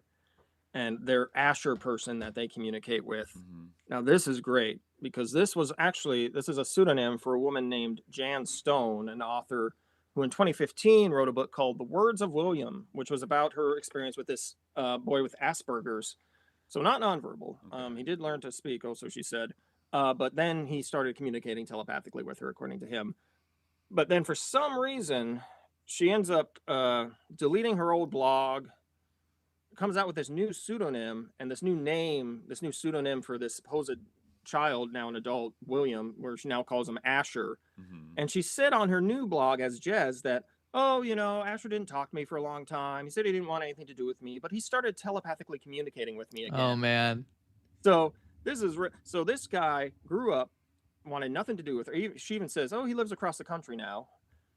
This guy grew up, wanted nothing to do with her, left her life, and she has kept this image of him that she now telepathically communicates with. And she even said how she got back in touch with him. She opened up a word processor. She started writing questions, and she took a pendulum and she doused it, and whatever letter it landed on, that was his answer. She typed out his answer. Yeah, unbelievable. Unbelievable. This is presented, just right alongside all the parents who actually do facilitate in person with their children. And then, like, I mean, it really, like, shows you how, like, deeply unscrupulous, like, people like Ian Carroll and, like, Joe Rogan are for, like, promoting this stuff, you know? Like, say what you will about like a Ouija board, you know, like, okay, like maybe you can talk to a jinn using that, who knows, but like to say that this is like, oh, a science, like to present this, right? And it really shows like how superficial, like the understand, like how like a very superficial understanding of what's going on can just like you know, make its way around the entire world before like people even have any sense of what's really happening here, because really all this is like the same stuff, it's Ouija board stuff, you know, like dowsing. And this is being represented as like we've proven scientifically that autistic people have telepathy, nonverbal autistic people have telepathy, and like we have all these, you know, like opinion shapers, all these influencers, like repeating this as if it's true, when really like this is not anything more remarkable than the fact that you can talk to a jinn right now by pulling out a Ouija board, you know. Doesn't she say in the early episodes that this is found to be like 90% accurate? And like, if anybody's watched any other like podcast with like the 70s remote viewers and stuff like that, that's not even what they're saying, right? No. Like under like more tightly controlled circumstances, they would pitch it as like, oh, well, it's this kind of last resort. It's definitely not anything close to 100%, you know, but it's like a higher statistic than random chance. So it's like, they perceive some kind of like benefit, or like as a kind of Hail Mary pass, it can kind of like yield something useful, but it's not that it's 100% like fucking works every time. In fact, it's very slippery, right? And it's like it's very kind of elusive to like proving statistically that like it's working. But like I think they'd say, oh yeah, I mean, it was like 30%, you know, the best remote viewer ever like got it 30% of the time. So like they're coming out of the gate with these things that should just make you go, what? Like, hold on a second, 90% of these children. And they like to lean on the fact that there is ESP research, you know, going back to, you know, the Society for Psychical Research and all that. Yeah. But that's the kind of research that says that exact thing, where, there's like a small percentage where there might be something happening. Let's try and nail that down. And then she comes out with, oh, yeah, they're almost 100% right all the time, you know. And it's these parents that just like not professionals often, right? Mm-hmm. Like lay people kind of doing it. Yeah. And there's also I see a lot of fans getting sort of misunderstanding where, you know, because they filmed some of their tests, some of their awful tests, which don't show crap, but they also talk about a lot of anecdotes. And I get a lot of fans I see saying, wait, well, didn't they film this anecdote? So it must have been true. You know, like there's a child who can supposedly read hieroglyphics. And actually, there's a really great moment in the Joe Rogan interview, because he accepts her framing and he totally goes along with it. But Ky Dickens tells this whole story about this child reading hieroglyphics, and Joe says, "What did you think when you saw that?" And she has to go, I mean, it was told to me by a parent from a school that had supposedly, she has to admit it's like a third-hand story. Yeah. And he just go, "Oh, okay," and it just keeps going, you know. But she says it with equal confidence. I forget if that was the same child that could read like Arabic, Hebrew, and Portuguese and Spanish and like a bazillion different. So it was like, oh, the facilitator doesn't know these languages. So like, how could they possibly be like? But again, it's like a little vague. Like, what do you mean they spoke in Hebrew? Like, right. You know, it's all anecdotes. Interesting. Did you hold up a Hebrew alphabet thing? Like, did you hold up an Arabic thing? Like, you know, Right. like she spelled how did they like assess, transliterated Arabic? Like what, you know, like A-L, like, Did they you know. speak?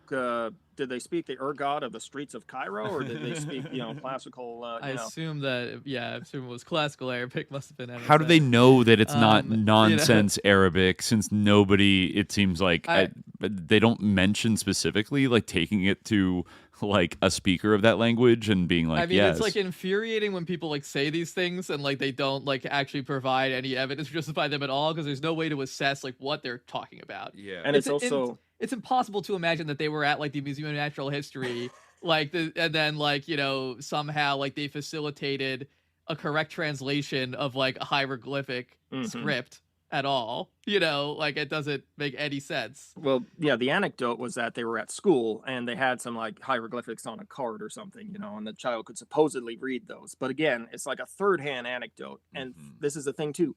The podcast doesn't test any of this crap. Their tests are really random. They're not standardized. And Ky Dickens even admits at one point, "Oh, I'm making it up as I go along. I'm winging it," she says at one point when they're setting up a test. And it's like they're testing. Some of the kids have the same sort of abilities or ability, you know, but they don't standardize across different kids. And they just do random crap. They do random crap all the time. They're like, we're gonna do Uno cards this one. We're gonna do popsicle sticks this one. We're gonna, you know, and it's so you can't tell anything from it. And all these really evocative, powerful sounding anecdotes, they don't go there at all. They don't say, you know, with the language, they don't say, well, let's do that. Let's get some Portuguese out here and see if this child can read Portuguese, you know. No, because you would end up with the null result. And that's the thing too, because Julia Mossbridge was brought on for the documentary to do more rigorous testing, which involves separating people and she said, we've proven there's actually two types of telepathy. There's the one type from season 1, which is 100% of the time.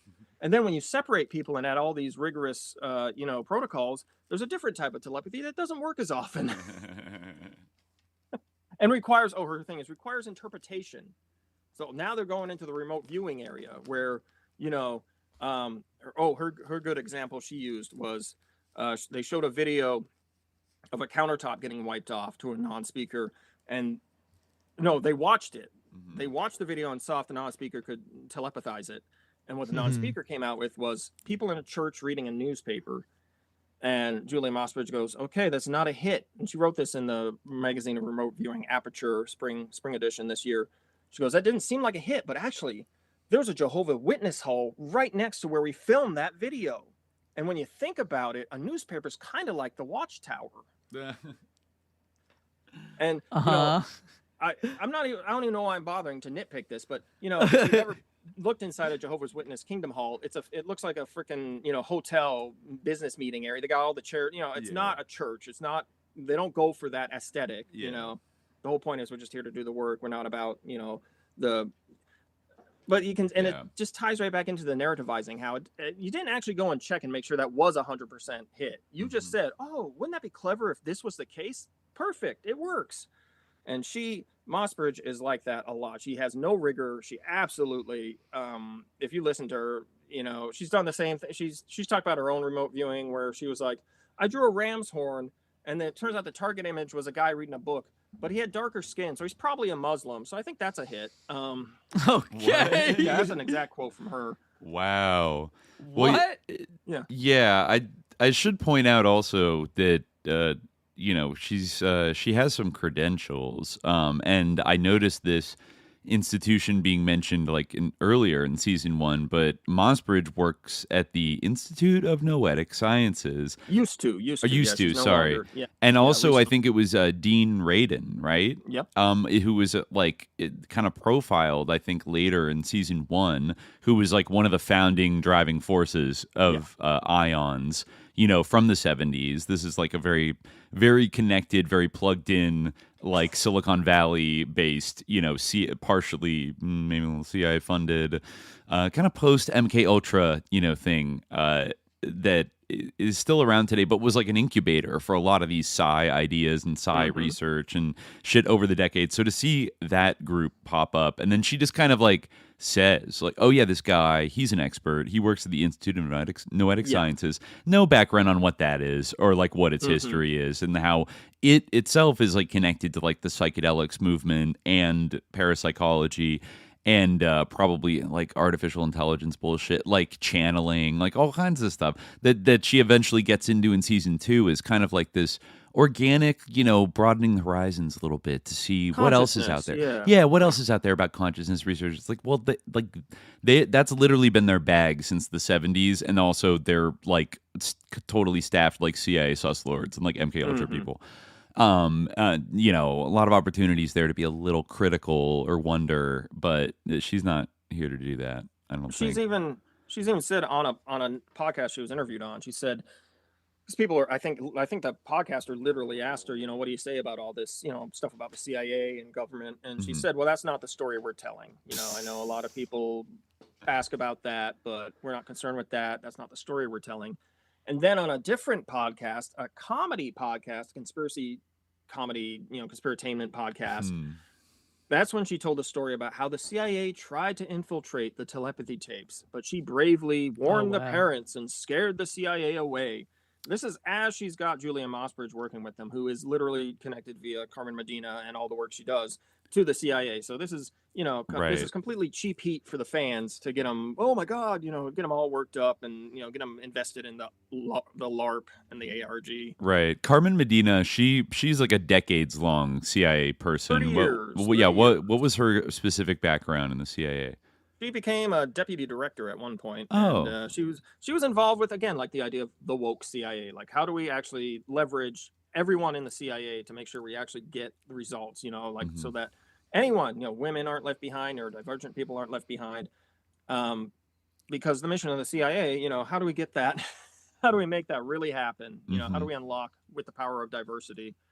And her and Mossbridge have this podcast where they just have random intel people on and sometimes woo-woo people. And they talk about, well, how you needed therapy because of the Iraq war, because your work was so hard in the CIA, or this, that, and the other. And they like to, Medina likes to crack wise about how, everybody thinks all we do at the CIA is kill people. It's like, oh, no, we know you do more than that. We know all about what you guys do.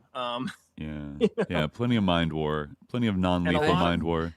A lot of it is this attitude of like, we're the plebs. The citizens are just fucking morons who don't know what's good for them. And we need these professional wonks in the CIA top secret and clearance. The intel community. We need them to really help navigate and get us where we need to go. And it's also, they're no bad actors. Oh, that's the other thing. Mossbridge is really into unconditional love, this idea. And you can also do therapy with it. You can go back in time with yourself and like give unconditional love to yourself. Wow. Like when you're going, and that'll help you heal. So her thing is, again, unconditional love, because she says, this is a really great pull quote from her from one of her episodes with Medina. She says, like, the SS, they thought they were doing the right thing. Oh, they hurt people, there you go. So what if they had some unconditional love? And that's one of the only other times she mentions Epstein too, is she goes like, for example, Jeffrey Epstein, what would justice look like in a world of unconditional love? Well, it would look like, Jeffrey, we know you want to do this to people, but you can't because it's hurting people. So we're going to put him in prison, she said. She did say, put him in prison, okay. But we're going to heal him with unconditional love so he doesn't want to do this anymore. Yeah, she's actually, there was, I think outside of Chicago, the Institute for Love and Time is the group she had, which now they're the Applied Love Laboratory. They got a different name now. They did some human experimentation on prisoners, black prisoners outside of Chicago. Really? With their with their app that they've made, this time machine app, which is this like self-actualization app. I don't know what it is. I've never actually like looked at it. But it's something where it's therapy, you know, it's supposed to help you self-actualize. So, and I made a really cranky post about this online. I said, back in the day, you know, all these guys would work on prisoners and Jolly West. children. And they would all work on, you know, all these people at risk who were good test subjects. Now you just have to put some love language on it. You can do the same exact thing. You can go work on prisoners in the prison system. Mm-hmm. Give them a love and light AI and force them to use it. So in order to get parole or whatever. It definitely does sound a lot. It doesn't sound that different from like Jolly West or what was going on in Vacaville in the 70s, or what maybe happened to Charlie Manson. It's funny that they're so cavalier. I noticed on the High Strangeness subreddit, there was somebody posted some podcast that Dr. Julia Mossbridge went on. It says Dr. Julia Mossbridge claims 1980s gifted programs were actually covers for CIA psychic testing, Project SOAR. And I guess anybody else remember the weird hearing tests? Blah, blah, blah. But I guess she goes on podcasts and says stuff like that. Yeah, she says she used to be in one, she thinks. She thinks that she was part of the GATE program, because that's a huge LARP online nowadays. Is everybody on Reddit or everybody on social media says, I was a GATE kid. They took me and they tested me. Yeah. You know, where it's 99% of the people saying it are just bullshitting for online, you know. So she says, she thinks she was part of some kind of GATE program. Yeah. She says that she presented evidence suggesting in the 80s the CIA and government used public school gifted and talented programs as a dragnet to identify children with remote viewing or precognitive abilities. The specific markers she identified were, being pulled out of class for special testing that wasn't academic, hearing tests that involved listening to tones or numbers that didn't feel like standard medical screenings, redacted school records. She found her own school records were blacked out, high intuition or knowing things before they happened as a child. She believes this was the government's attempt to identify human performance outliers early on, potentially feeding into programs like Stargate later. Yeah, and then she's involved with this thing, you know, like that it's weird to be like, did you know, like, this is a scary truth about the CIA and they were running, but then it's like, I'm gonna lend my authority and my voice and my clout or whatever to this thing about, you know, telepathic autistic kids and how we all need to listen to their prophecies. And it does it not look a little bit similar to screening children for like potential psychic, you know, I'm not saying that's maybe like the only thing that's going on here, but that's like, by definition, they're like identifying kids that allegedly have psychic abilities and broadcasting this information to the world and popularizing it. Just a weird kind of positionality to be like, yeah, the CIA did sinister secret tests where they lied about this, but then have a podcast with like a massive CIA sus lord and be like, we need to practice like radical love and acceptance. Well, that's her thing, is that if we do it with unconditional love, it'll be okay.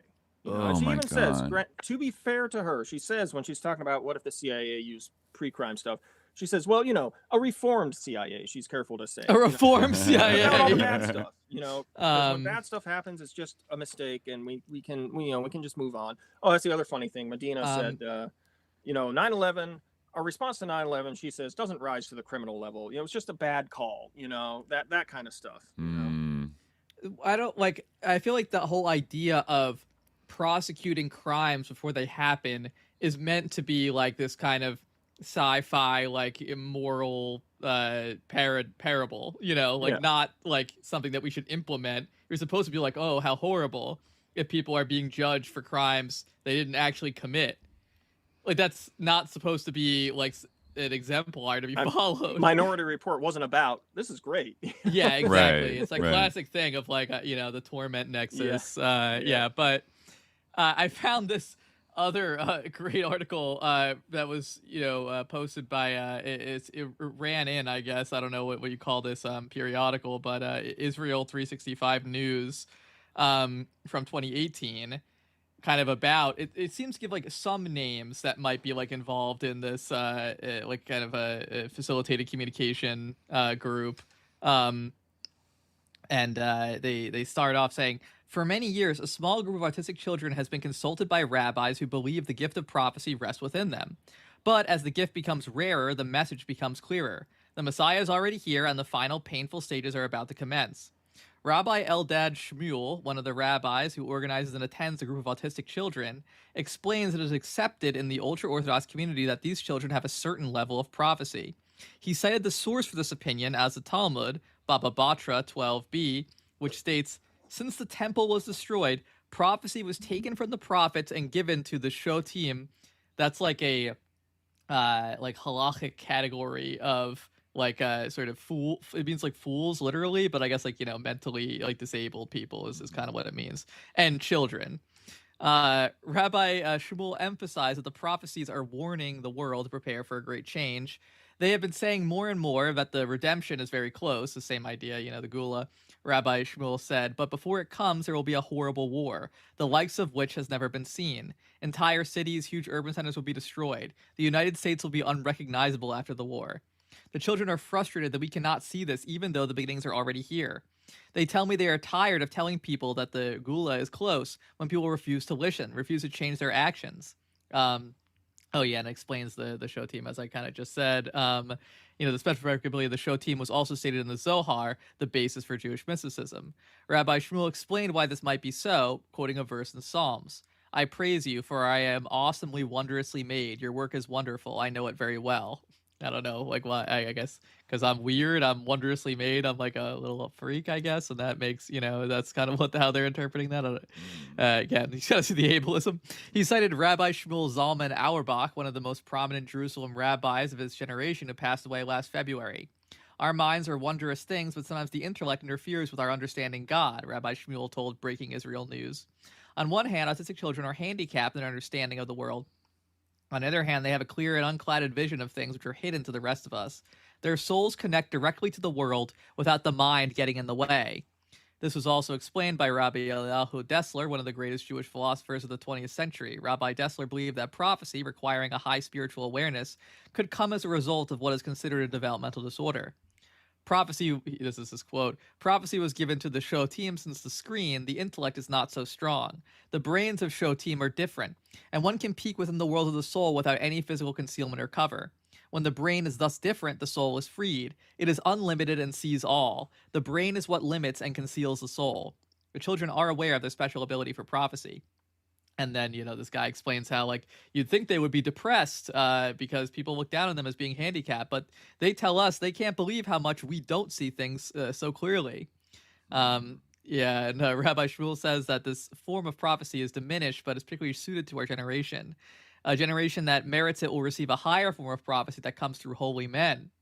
Our generation does not merit this higher form of prophecy and cannot handle such a direct connection to God. These children are not all holy men or women. The lesser form of prophecy is more about who we are, a difficult generation, than who they are, simple souls. All right, there you go. Unlike prophecy, which came to only a few gifted people who lived austere and holy lives, Rabbi Shmuel believes that every autistic child has this ability. Okay. All right, so basically the exact same doctrine as... is promoted on the telepathy tapes. This is kind of the one weird thing that I want, or this is a standout thing that I wanted to flag.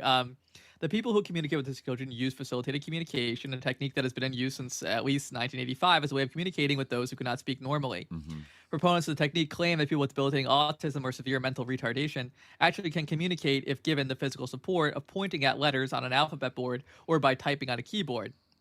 Explains it's controversial. Many of the children are aware of previous lifetimes. Rabbi Shmuel related how one girl knew that in a previous lifetime, she was born a Jew but rejected her faith when she married a non-Jew.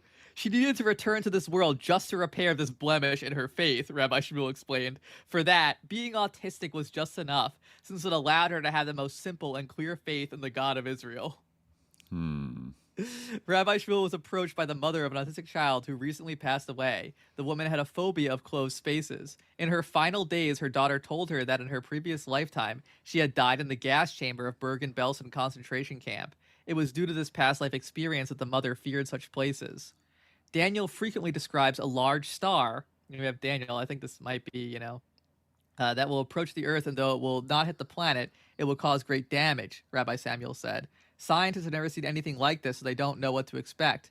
But it is coming closer, which is why we are seeing more earthquakes, volcanoes, and hurricanes than ever before.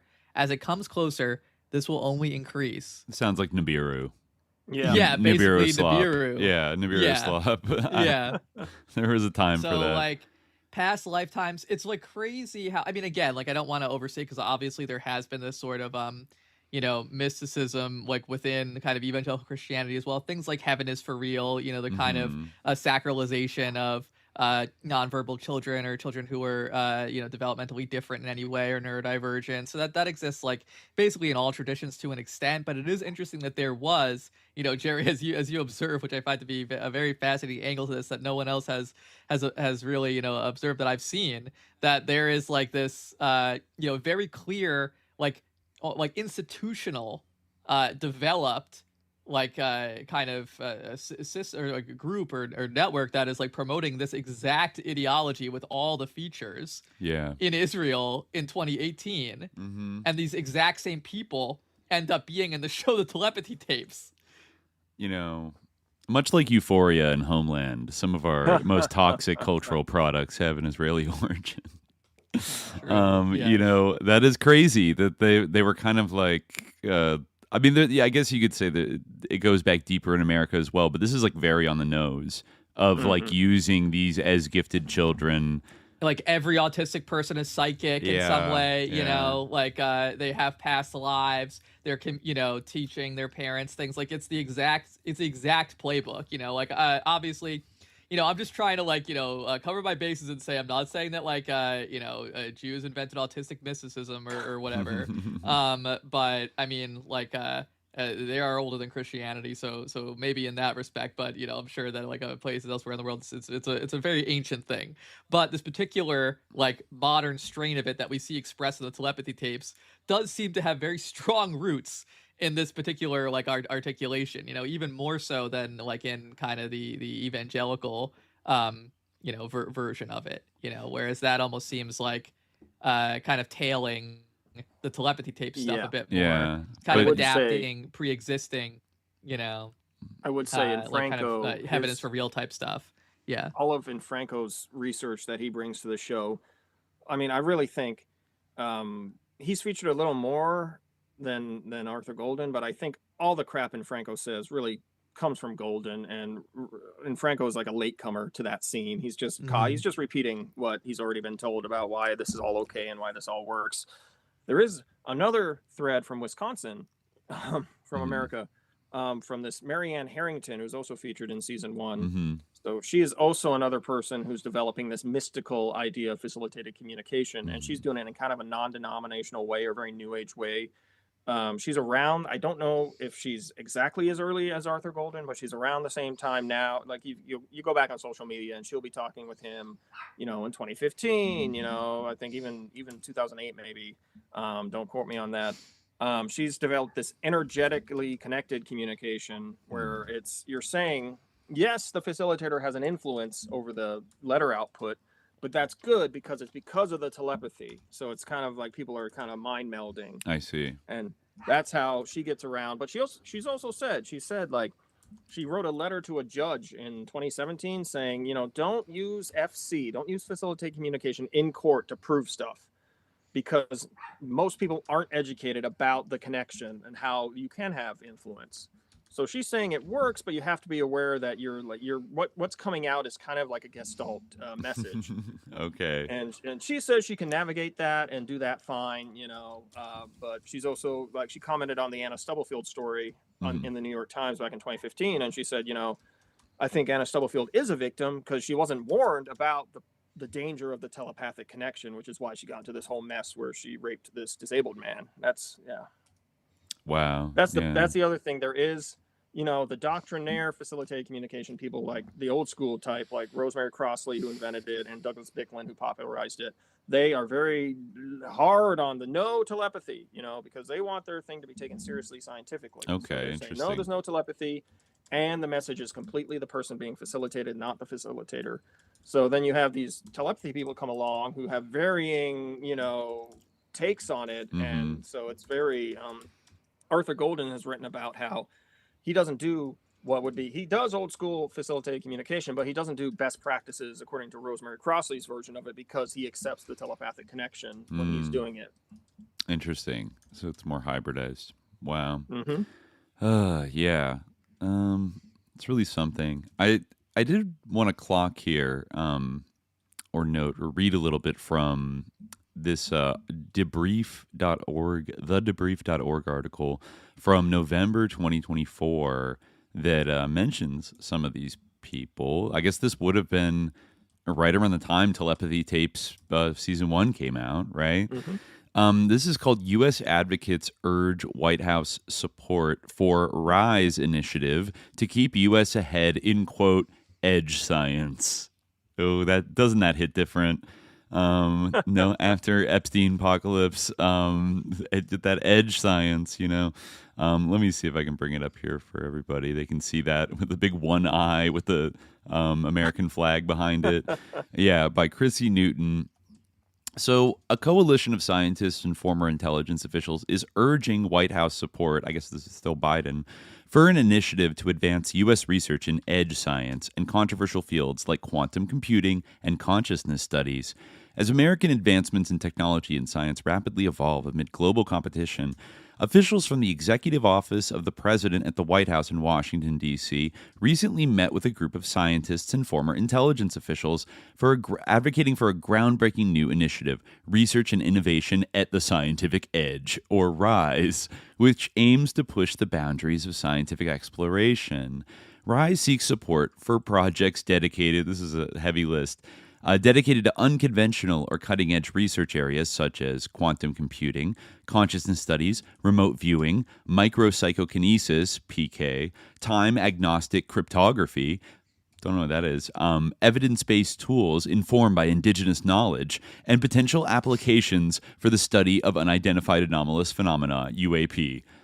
So basically, like the Peter Thiel, Rogan, Jesse Michaels podcast network, it's like all of these topics that they're constantly blasting you about on YouTube every week. Is like the RISE is going to cover it all.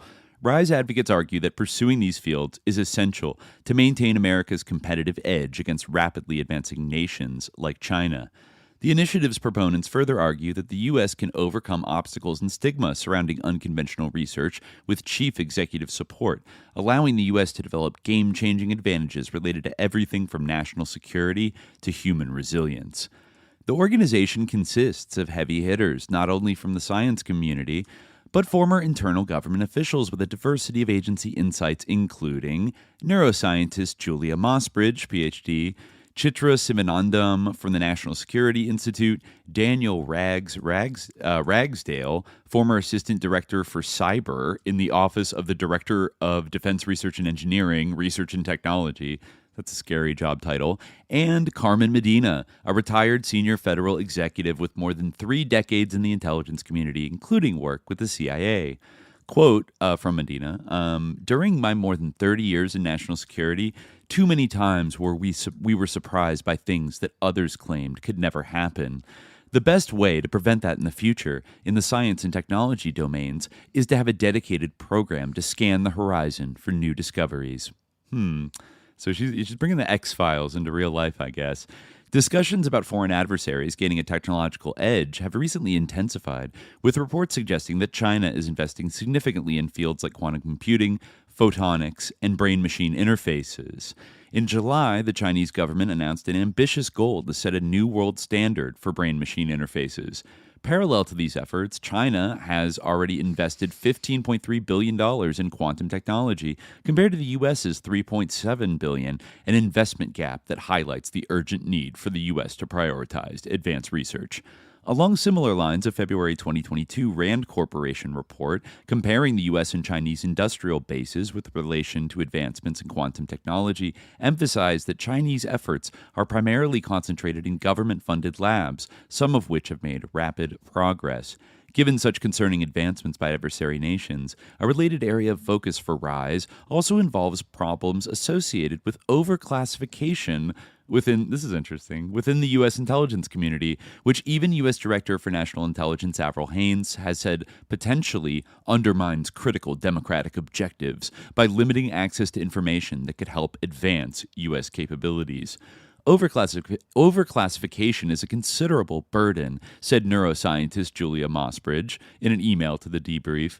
Even just bureaucratically, it weighs down government functioning. But beyond that, it has a dampening effect on science and technology ecosystems, any form of exploration, and democracy itself.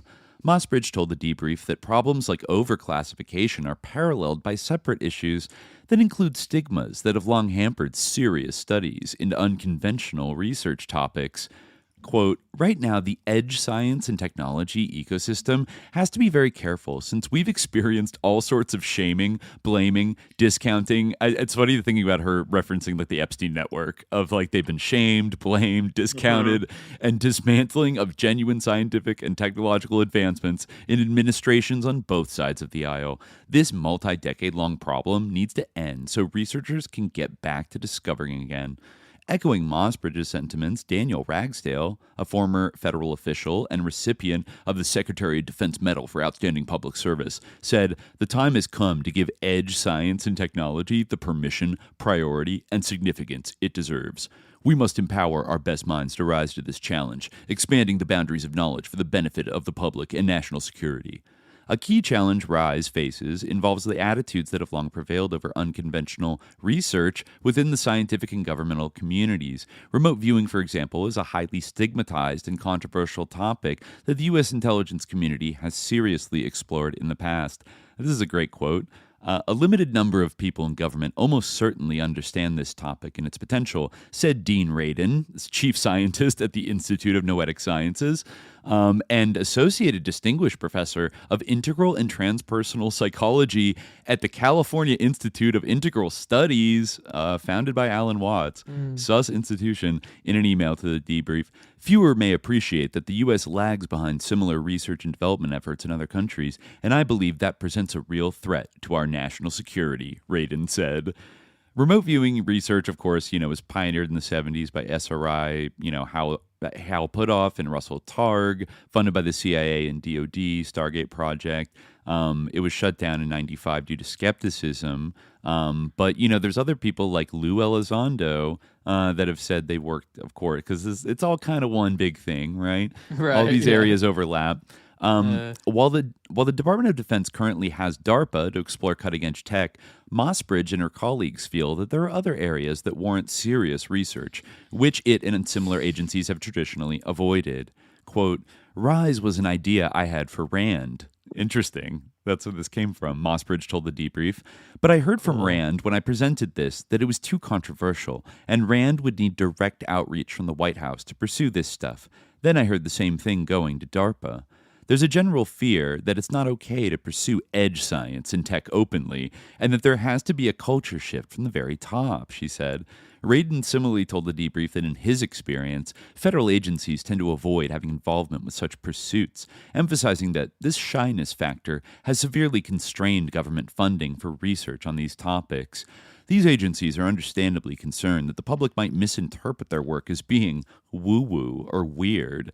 Ragsdale said, unfortunately, edge science, I can't get over the name, can often be viewed this way, whereas it should be recognized as a valid, evidence-based method for uncovering knowledge when we are open-minded enough to pose research questions that are unconstrained by conventional thinking. If established within the executive office of the president, RISE could empower these agencies, and by extension the entire nation, to prioritize a wider range of innovative ideas and impactful solutions. Besides seeking government endorsement, RISE plans to collaborate with academic institutions, nonprofits, businesses, and other relevant government bodies. In a press release, RISE outlined 3 primary objectives: advancing national well-being through transformative science and health innovations, fostering an inclusive ecosystem for groundbreaking research, and strategically investing in technology programs that address emerging priorities. Mossbridge explained that RISE won't conduct research directly, but will serve as a facilitator for studies undertaken by research organizations already existing within and outside the government. Housed within a small office in the Executive Office of the President, possibly within or related to the Office of Science and Technology Policy, RISE will help to facilitate interagency relationships, private-public partnerships, and relationships with academic, nonprofit, and also faith-based institutions focused on edge science and technology projects. Reflecting on the past, RISE advocates have drawn lessons from the 1960s space race. You got to collaborate with Nazis, etc. Yeah. Emphasizing the extraordinary achievements made possible through strong executive office leadership. Ultimately, Mossbridge says RISE, once implemented, has the potential to significantly aid in shifting stigmas that have long impeded research in these areas, allowing the U.S. to move forward by facilitating funding and collaborations that explicitly support edge science and technology. Okay, so I love this article because it's all being couched in national security language as to why this is really important, right? This, I mean, and I like the idea. I love the idea of edge science because I feel like all science is edge science in a way, or it's all supposed to be at the discovering something new, right? All R&D is edge science, right? Yeah, but no, what they mean is this out there shit. Yeah. And it's all about confronting China. I mean, you could say that, part of I'm sure the defenders in the subreddit would be they obviously they know their audience and they have to right. I forget if this is, I think this is a defense industry kind of based publication. So it's they know their audience, they're trying to get funding like anybody else. So of course they're going to play up the defense angle, but then it's you have decades-long CIA deep state veteran, and then all these other, basically all Pentagon CIA type people. I wouldn't just assume that, they're just so full of love and light that they wouldn't think that just naturally feel that we need to compete with and dominate China, even in the psi domain, which was the original motivation of the 70s was to counter the Soviets, and even, I don't know how much I believe the psi gap being the driving force. But I think the Soviets were looking into some of this stuff, and they certainly didn't want to fall behind by not, focusing on it.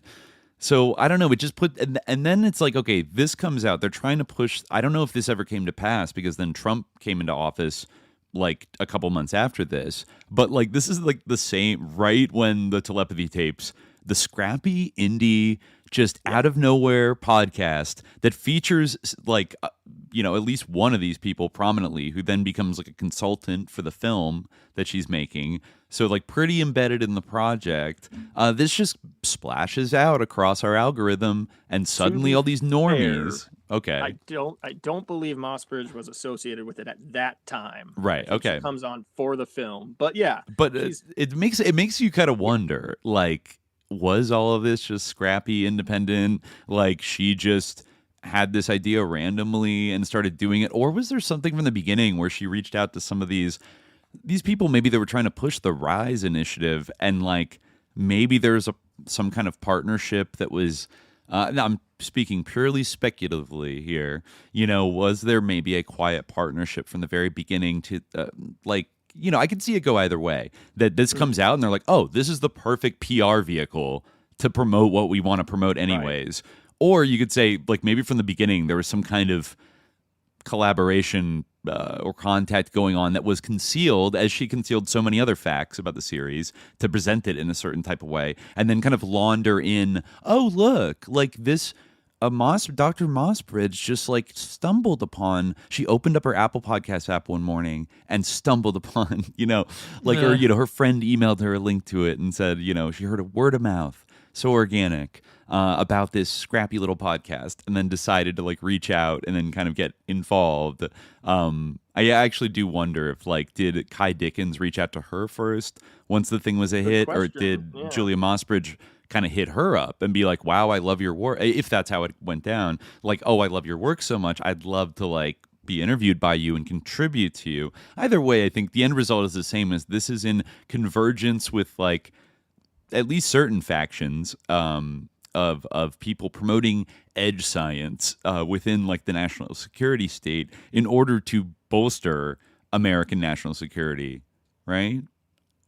And yeah, Mossbridge recently, her and Medina had a guy from the Department of Energy on their podcast. Hold on. We're doing a new thing.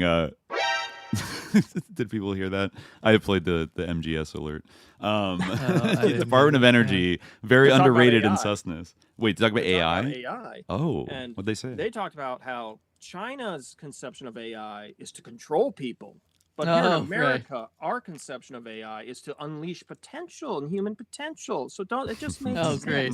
And what podcast is this? This is Mossbridge and Medina's Pandas Playing Cello podcast on YouTube. Okay. Why is it called that? Yeah. Well, I can go into that. It's really like this insider podcast. It's for all these like spooks and creeps and woo-woo people go on their show and they talk for a little while. Interesting. The title, it has multiple meanings. Okay. Mossbridge sort of describes it as like you see something shocking and unbelievable, like a panda playing cello.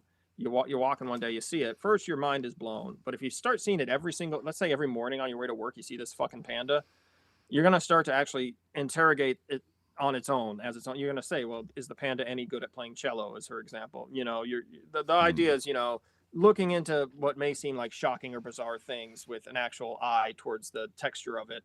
And then Medina terrible says, allegory, but anyway, yeah, keep going. Medina says it's like a panda playing cello is like women on YouTube discussing serious issues. It's just unheard of. So that's where their podcast comes in. She has this whole thing about how you go on YouTube and the women are just talking about fashion, you know, makeup, you know. Blah, blah, blah. Okay, so it's like misogynistic, like yeah. So, but it's actually, okay. They're here to really no other women are talking. They're about N-log. I don't think most people on YouTube are talking about anything of substance. Period. Like I don't think it's really a gender thing, really. But yeah, all those guy podcasts are really good. Yeah, talking about always serious stuff. Yeah. But I get it. They're not like the other girls on YouTube. They're not. Yeah, it's very much. Yeah, we're in the know. We're intelligent. And again, the plebs, the stupid citizens who think they deserve to know anything, although they do talk about overclassification. But still, the idea is if you would just let these wonks who have your best interest at heart guide the ship, then we wouldn't have any problems, you know? Right. Yeah, and I guess that dovetails very nicely with like the disclosure media nexus that, you know, it's like, overclassification is... Yeah, overclassification. Yeah, I mean, all this stuff is basically like state media at this point. And they all like seem to have. I mean, talk about the like the geese thing and like the chaotic. Like they do have like kind of a marketing firm managing them, but it's like it is the government. It is like these agencies that give them like their talking points. Like why did Joe Rogan bring up the fact that like we need to stop Iran from having a nuclear weapon in the context of like how we're all going to evolve into grays? It's totally irrelevant, and like the connection is like not really there at all. But like they all like are like obviously this guy has like a bunch of handlers who are like the like Navy SEALs he talks to like all day and night, like the the operators. His bodyguards are all Navy SEAls. But yeah, like I mean Sean Ryan, like all these people, like they get like they basically like fall into this like circuit, which is like totally like managed by and like. Someone in the chat, I wish I could scroll back to it, but for some reason I can't reach back that far. But mentioned like like plenty of respectable people believe in this, like RFK Jr. Like in a way, like it is interesting. Like you mentioned the kind of turnover in the Trump administration. Like it is interesting to think about, like people like kind of portrayed the sort of influence, like the sort of influencer factor in the Trump election as being like about like bro podcasters. But it's interesting to think, like, to what extent is it more accurately described as being about like kind of like new age operators? Yeah, new age opera, because that's really what Joe Rogan like is in large part. Like I get that he's like a dude and he does like MMA or whatever, but like a lot of what he platforms is like this type of stuff, like and so like it's either edge like, science. Yeah, edge science, right? Like straight up, like it's either like straight up state media, like bullshit, or like kind of like the Bob Lazar twist on that. Graham Hancock, so pseudo archaeology. A little bit of like culture war slop, which is like not to be underestimated, but it kind of like in terms of the serious stuff, the real hardcore stuff. It's like this, crazy groundbreaking science, which like a lot of these people were like pushing. And there does seem to be like almost an idea that like it's similar to the psychedelics thing, where there was all this excitement like among like the Mercers and this the group that we were talking about with Symposia, the psychedelic syndicate, Steve Jurvetson. Yeah, where they were all like, oh hey, well this is our new chance, right? Like this new administration is coming in and they're actually open-minded about this stuff. They actually get it. Rick Perry's their big spokesperson these days. Like they got a lot of right-wing allies, and then I think the line's probably kind of blurry, or at least Dickens is making it blurry. Like I listened to part of her episode about psychedelics, one of the only few to have like a disclaimer that like you should consult with your doctor. Also, psychedelics are like federally illegal, and we're definitely not like telling you. She probably felt the heat on that one. Like she didn't want to she couldn't play fast and loose with that one, but it still is. She goes to like meet like like an ayahuasquero like down in Peru or something, who talks about the magical healing properties of like ayahuasca journeys and like how it's amazing, and it's just like she just takes like the corporadelic line as just like, wow, this is amazing, and it like totally works and blah blah blah. So like them and like the UAP people, like they're all kind of on the same page about all this phenomena, and it feels like they're kind of urging like, yeah, I guess more disclosure or like more legalization of various things, but it's still going to be like regulated, but like they're going to be the ones that get to articulate how it's regulated and controlled, and like who profits from it, and like what kind of direction it pushes people towards, like, which tends to be a kind of like psychedelic imperialist, like brain fried direction. I don't know, or like a new Gaia AI religion or something. And it is kind of interesting how new Gaia AI religion, certainly I'm not saying that there's really an opposition in this country, or that they haven't also thrown their lot in with these things, but it is interesting how all these kind of love and light people, again, there's no real opposition, so I'm not saying that the Democrats or whoever, the liberal bloc, insofar as it exists in the U.S., is against this stuff, because it's not. But certainly they do see their interests being served more by fascism, basically. They've kind of thrown their lot in with these people who are more enthusiastic about their ideas, despite believing in the kind of cleansing the world with love or whatever. Really, they believe in cleansing the world in a different kind of way with fire. Holy fire.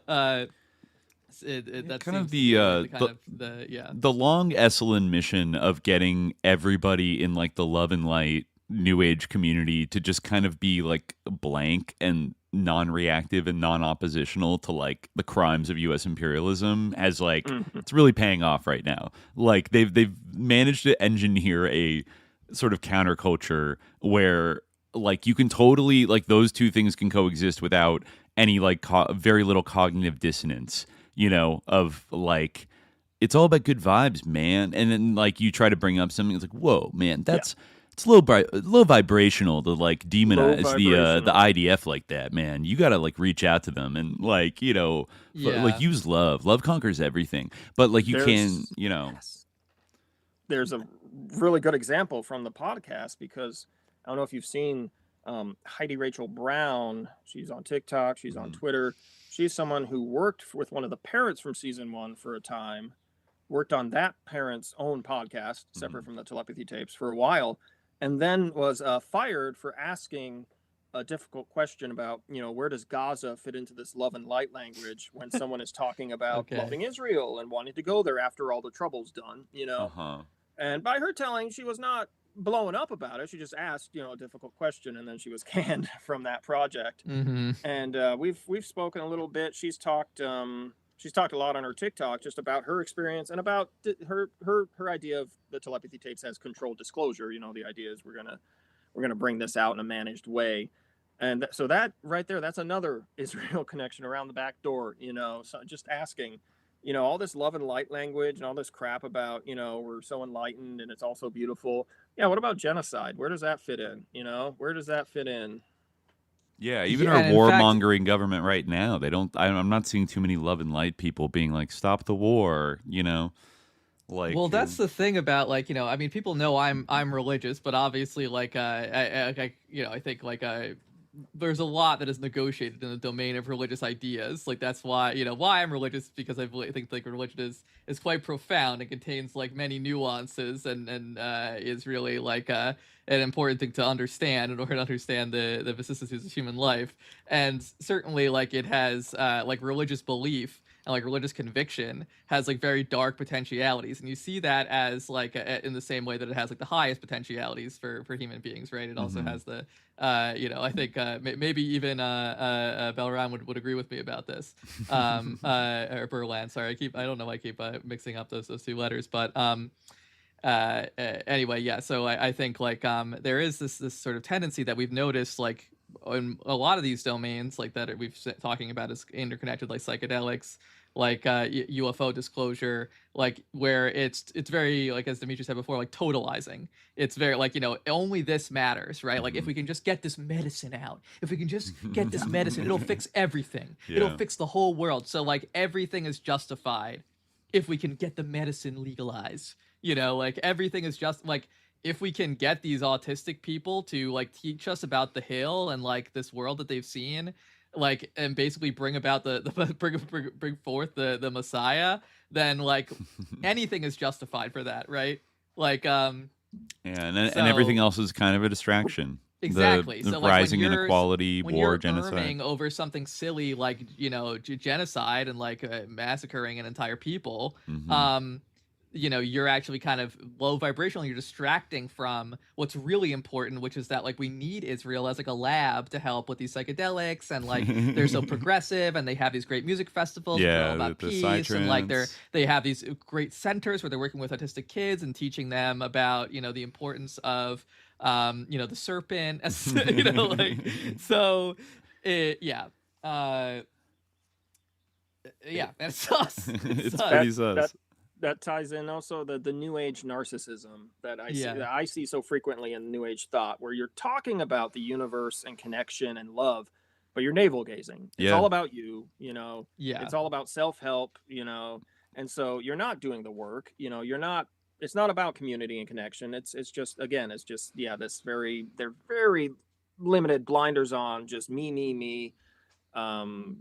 And again, even the way it kind of folds into LARP and ARG, where it's just you listen to the telepathy tapes, you feel inspired. What do you do with it? You know, I mean, some people say they want to learn how to be a facilitator for facilitated spelling, which God help us. But you know, it is kind of, and it's Ky Dickens is offering answers now in this difficult time. She is saying, yeah, this will fix stuff. You know, we need to appreciate the hill, the people on the hill, the kids on the hill, and we need to understand that facilitated spelling is good and it works, and that they're telepathic. But they're not answers that can lead anywhere besides, you know, enriching Ky Dickens. Right. You can almost look at, like, the topics that she's covered in season 2, that great grab bag of kind of woo-woo ideas, because kind of, you know, there's limitations to this sort of, like, telepathy narrative, in that, like, if you don't know any nonverbal autistic children, if you don't have one, it could be kind of, like, hard, like, where can you chip in, you know, and like join the fight to, like, blah blah blah. That's like a small population of, like, parents or, you know, teachers or whatever, but then it's like, you know, she builds up all this excitement over, like, everything we've been taught is, like, not how reality it really is, and consciousness and love is everything. And then season 2, it's like, here's a big buffet of, like, woo-woo ideas. Like, take your pick. Do you want to talk to plants? Do you want to do ayahuasca? Do you want to, like, get obsessed with NDEs? Like, all of it's there. Yeah. Do you want to put the little blindfold on? I think it's really worth underscoring, like, just to, you know, really, like, stress the point that, like, all of the elements of this, like facilitated communication, like the, you know, the metempsychosis, like the special, like, you know, universe that can be perceived on, like the fact that every autistic person has these abilities, like the actual people themselves involved, like who are highlighted by the telepathy tapes, who are spotlighted by it, like they have their roots in like apocalyptic ultra orthodox sex cult, like that, like, yeah, like, hello, like that's nuts. That's nuts. Like, yeah, and you know, I mean, yeah, to be And the one in Israel. I was thinking of Esalen, apocalyptic cycle. And there's people in Israel too. Right. Oh, I was gonna say, yeah. To be fair, that's just one nexus of this whole thing. Because you have that, and you have like Johnny Come Lately, Joe and Franco hopping on board with it because it fits his eschatology. Mm-hmm. You have some of the families are very religious in separate ways. One of the non-speakers, he likes Trump and he doesn't like Trump, buyer's remorse. He voted for him, but then he's like, oh, whoops, I hate this guy. But he also says non-believers are going to hell. Again, the whole love and light language that Ky Dickens says is what it's all about. Yeah. And just quibbling, just so we don't put everybody under the Berlin sex cult, death cult, apocalypse cult. Yeah. They've assembled a few different flavors. I'm not saying that they all belong to it. I'm simply saying that it is like, in terms of like an institutional genealogy and like an ideological genealogy, it is crazy that like it does seem to emerge. Like so much of it seems to emerge from that. Like just in terms of the like specifics. Like as you say, like is it kind of like a Johnny Come Lately thing, and like all sorts of people have like kind of a mysticism around autism, but it is like.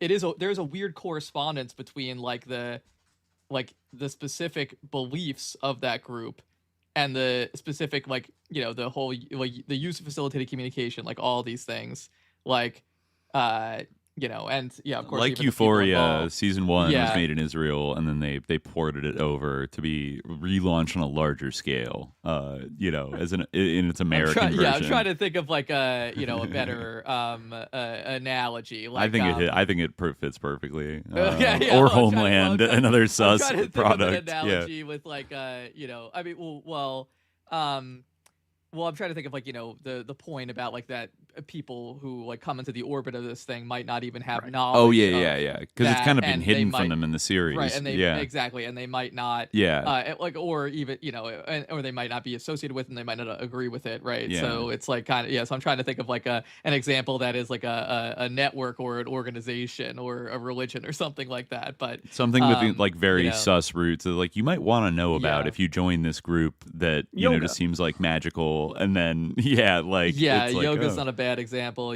or right, or even like Wicca, something like that. Like not all Wiccans are like this, but if you like Gerald Gardner's a bit sus, and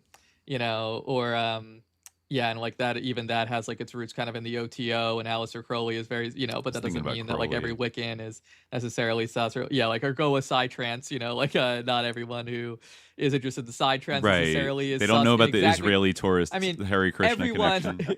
Everyone who is like interested in the telepathy tapes or is involved in it is sus. And everyone who's interested in Go with Psytrance is, a major player in it probably is kind of sus, but it doesn't mean that they have like the deep roots in like, this is like kind of like an Israeli cultural psyop or something, That's the best analogy I can come up with, but I don't know. I think I've made my point. Spiritual Israeliness is occulted in a way. Yeah. Uri Geller. Yeah, Uri Geller. He's just a guy. Yeah, everyone who did spoon bending parties in the 70s and just thought, wow, that's cool. Like, it's like, wow. That's because Dean Radin sent that photo of the spoon he bent to Jeffrey Epstein in an email. He said, check out this holy shit spoon I bent. Oh, I'd forgotten Dean Radin knew Jeffrey Epstein. Yeah, he interfaced with him for a little bit. Yeah, that doesn't. 2016. Wow. Okay. Long after it was. Right. That doesn't surprise me at all that he was he was hanging out with the Ions bigwigs. But then another thing, talk about Uri Geller. Another way that Ky Dickens is just such a poor presenter of information to her audience. She brings up Uri Geller at one point in one of the season 2 episodes, I believe. Yeah. And she says this really weird thing, which has stuck with me. She goes, Uri Geller, who, by the way, was not known as a magician when he was investigated for psi abilities. She says it she makes this really weird claim to her. She says that to her audience. He became known as a magician afterwards, which is really wrong. And also, why I don't think she respects her audience and trusts them to even process information. Because when you go back to the people who think Uri Geller is legit, they say, yeah, he's a magician who can do real right, stuff, he can just do real magic. Like, so I don't know why you have to make up this weird fake, wrong thing to say to people that, oh, well, he wasn't known as a magician. She's trying to make him sound more, reliable. Like I guess, steelman his credibility. Yeah, but she's doing it by just bullshitting. And she, I wonder how many times she's done something like that. It's that thing that Michael Crichton used to say, where you read the paper, you read one article about a subject you know about, and you realize they don't know anything about it. Then you turn the page and you read all the other articles and just trust what they're saying. Yeah, exactly. Yeah, she has a track record. Somebody said it's like in our search for metaphors, like it's like volunteering at the Best Friends Animal Society in Utah. That's a really good example. Like, wow, they're so great. Like it's like, if only you knew what this group started out as. The Process Church of the Final Judgment. It's like, it might make you go yikes a little bit. Yikes. Yeah, but many such things, people, little groups shapeshift and rebrand, and I think they're always trying to find a way to sell some of this woo-woo stuff in a way that is like beneficial for the empire. Yeah, and I'm not even saying that one is the other in disguise. I'm just saying that its origins in a group like that has beliefs of that kind, right. Which are truly some of the most one side of it, the kind of Jewish messianism, obviously is having extreme consequences for humanity right now on the world stage, right? And this is something that Christianity naturally, certainly American evangelical Christianity naturally kind of can sort of work with and dovetail with easily. And the other one is this bizarre sexual abuse justifying mysticism, those two ideas to anything that is kind of coming out of a group aligned with that is that's not irrelevant. That's actually kind especially when Deepak Chopra is forwarding shit to Epstein about we gotta invest it, we gotta we gotta put some money into this. This is so interesting, and it's oh shit, another name I just wanted to clock that gave me a little in the in the first season, which she mentions it casually. In the 1950s, researcher Andrea Puharich tested ESP children, and he found it to be blah blah blah, and then just moves on. And it's are you really not going to explain who Andrea Puharich was, or what he the nature of his?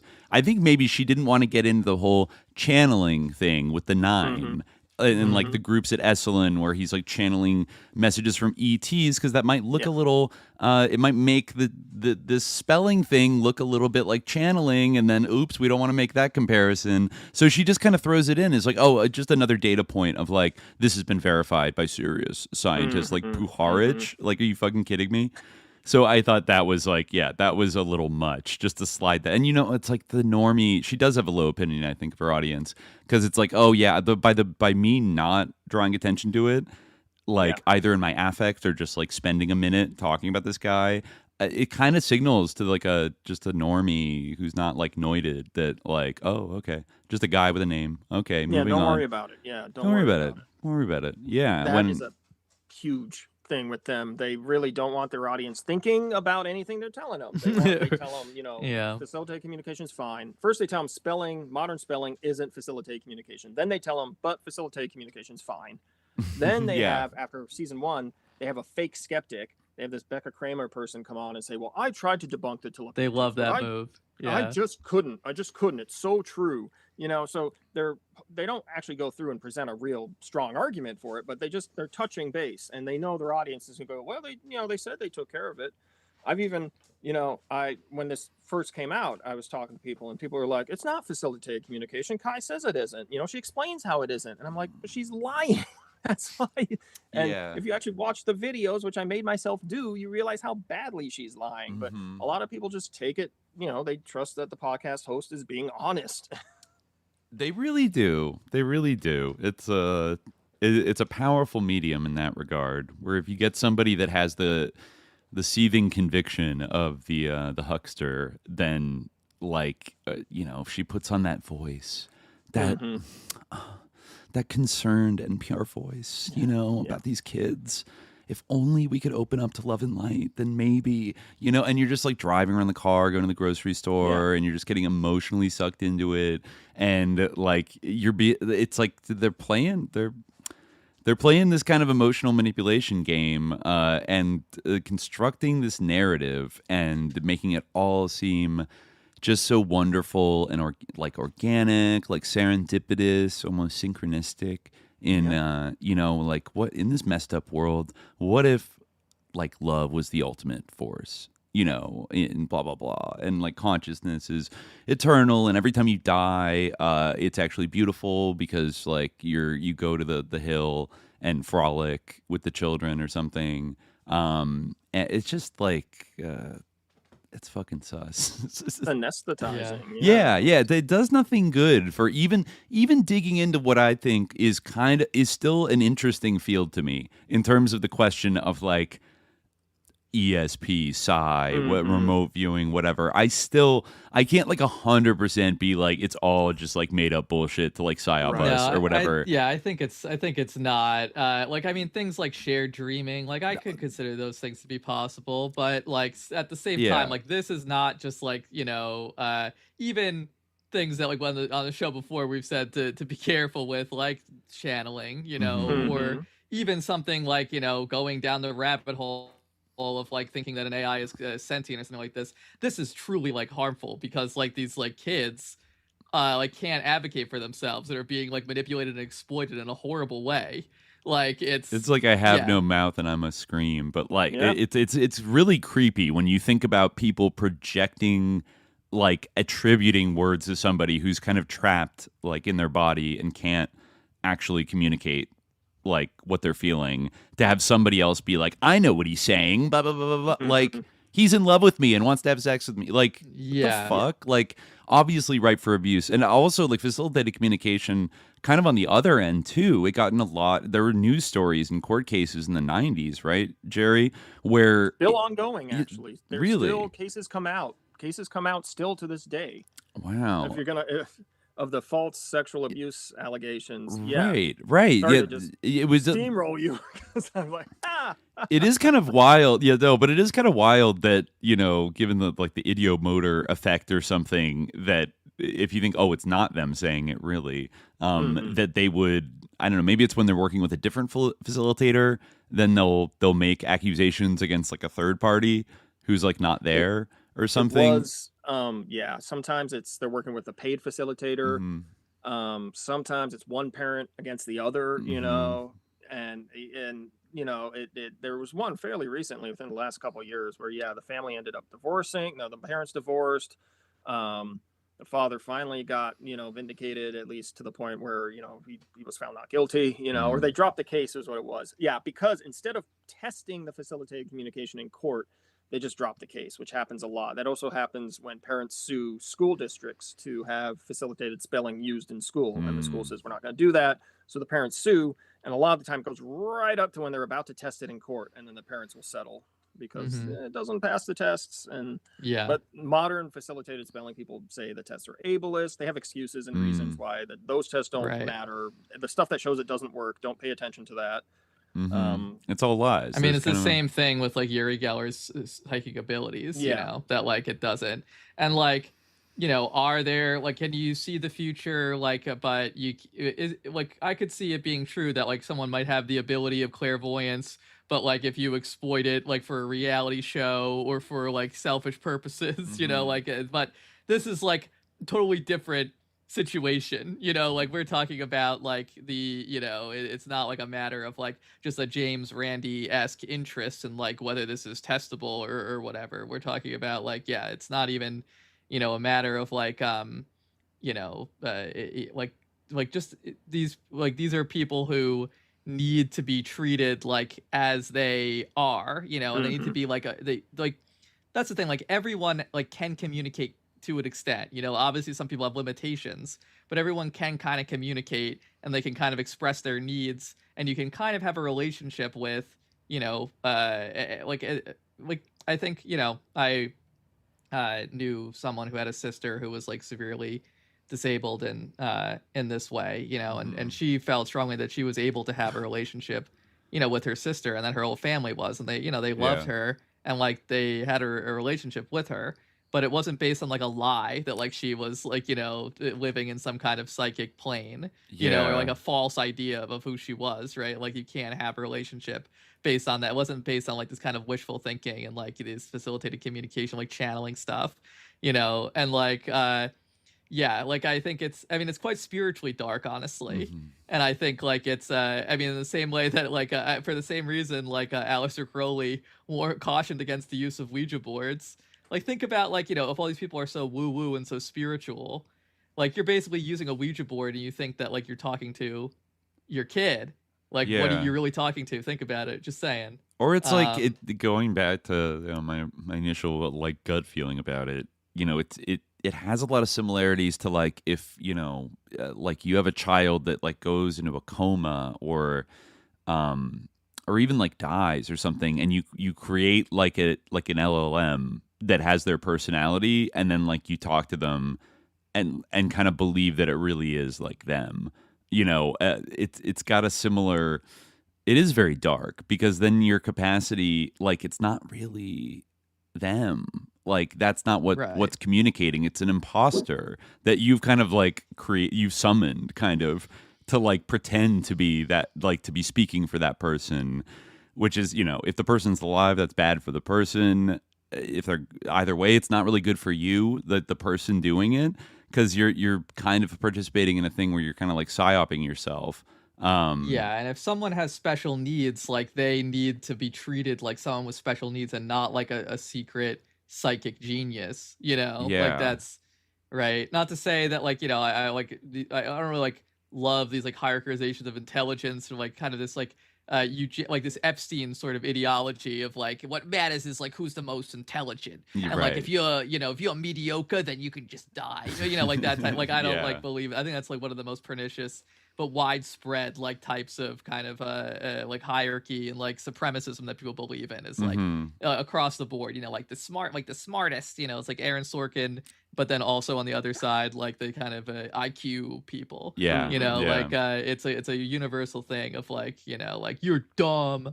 Like so I find that to be like very gross in many ways, but like the fact is, if someone has like special needs, like thinking that they are like actually levitating and that they like know the Akashic records and stuff like that, like it's just not like helpful or it doesn't actually address their needs, and it can cause a disconnect between like what their actual needs are and how they're being treated, and that is, I think, abusive inherently. Right. To attribute their desires to like the words that are quote unquote spelled, rather than in some cases what they can verbalize. Like, no, I don't want, like, stop, I don't want to. And like disregarding that and saying and then, attributing it to the devil or something, when really like they are acting like the devil.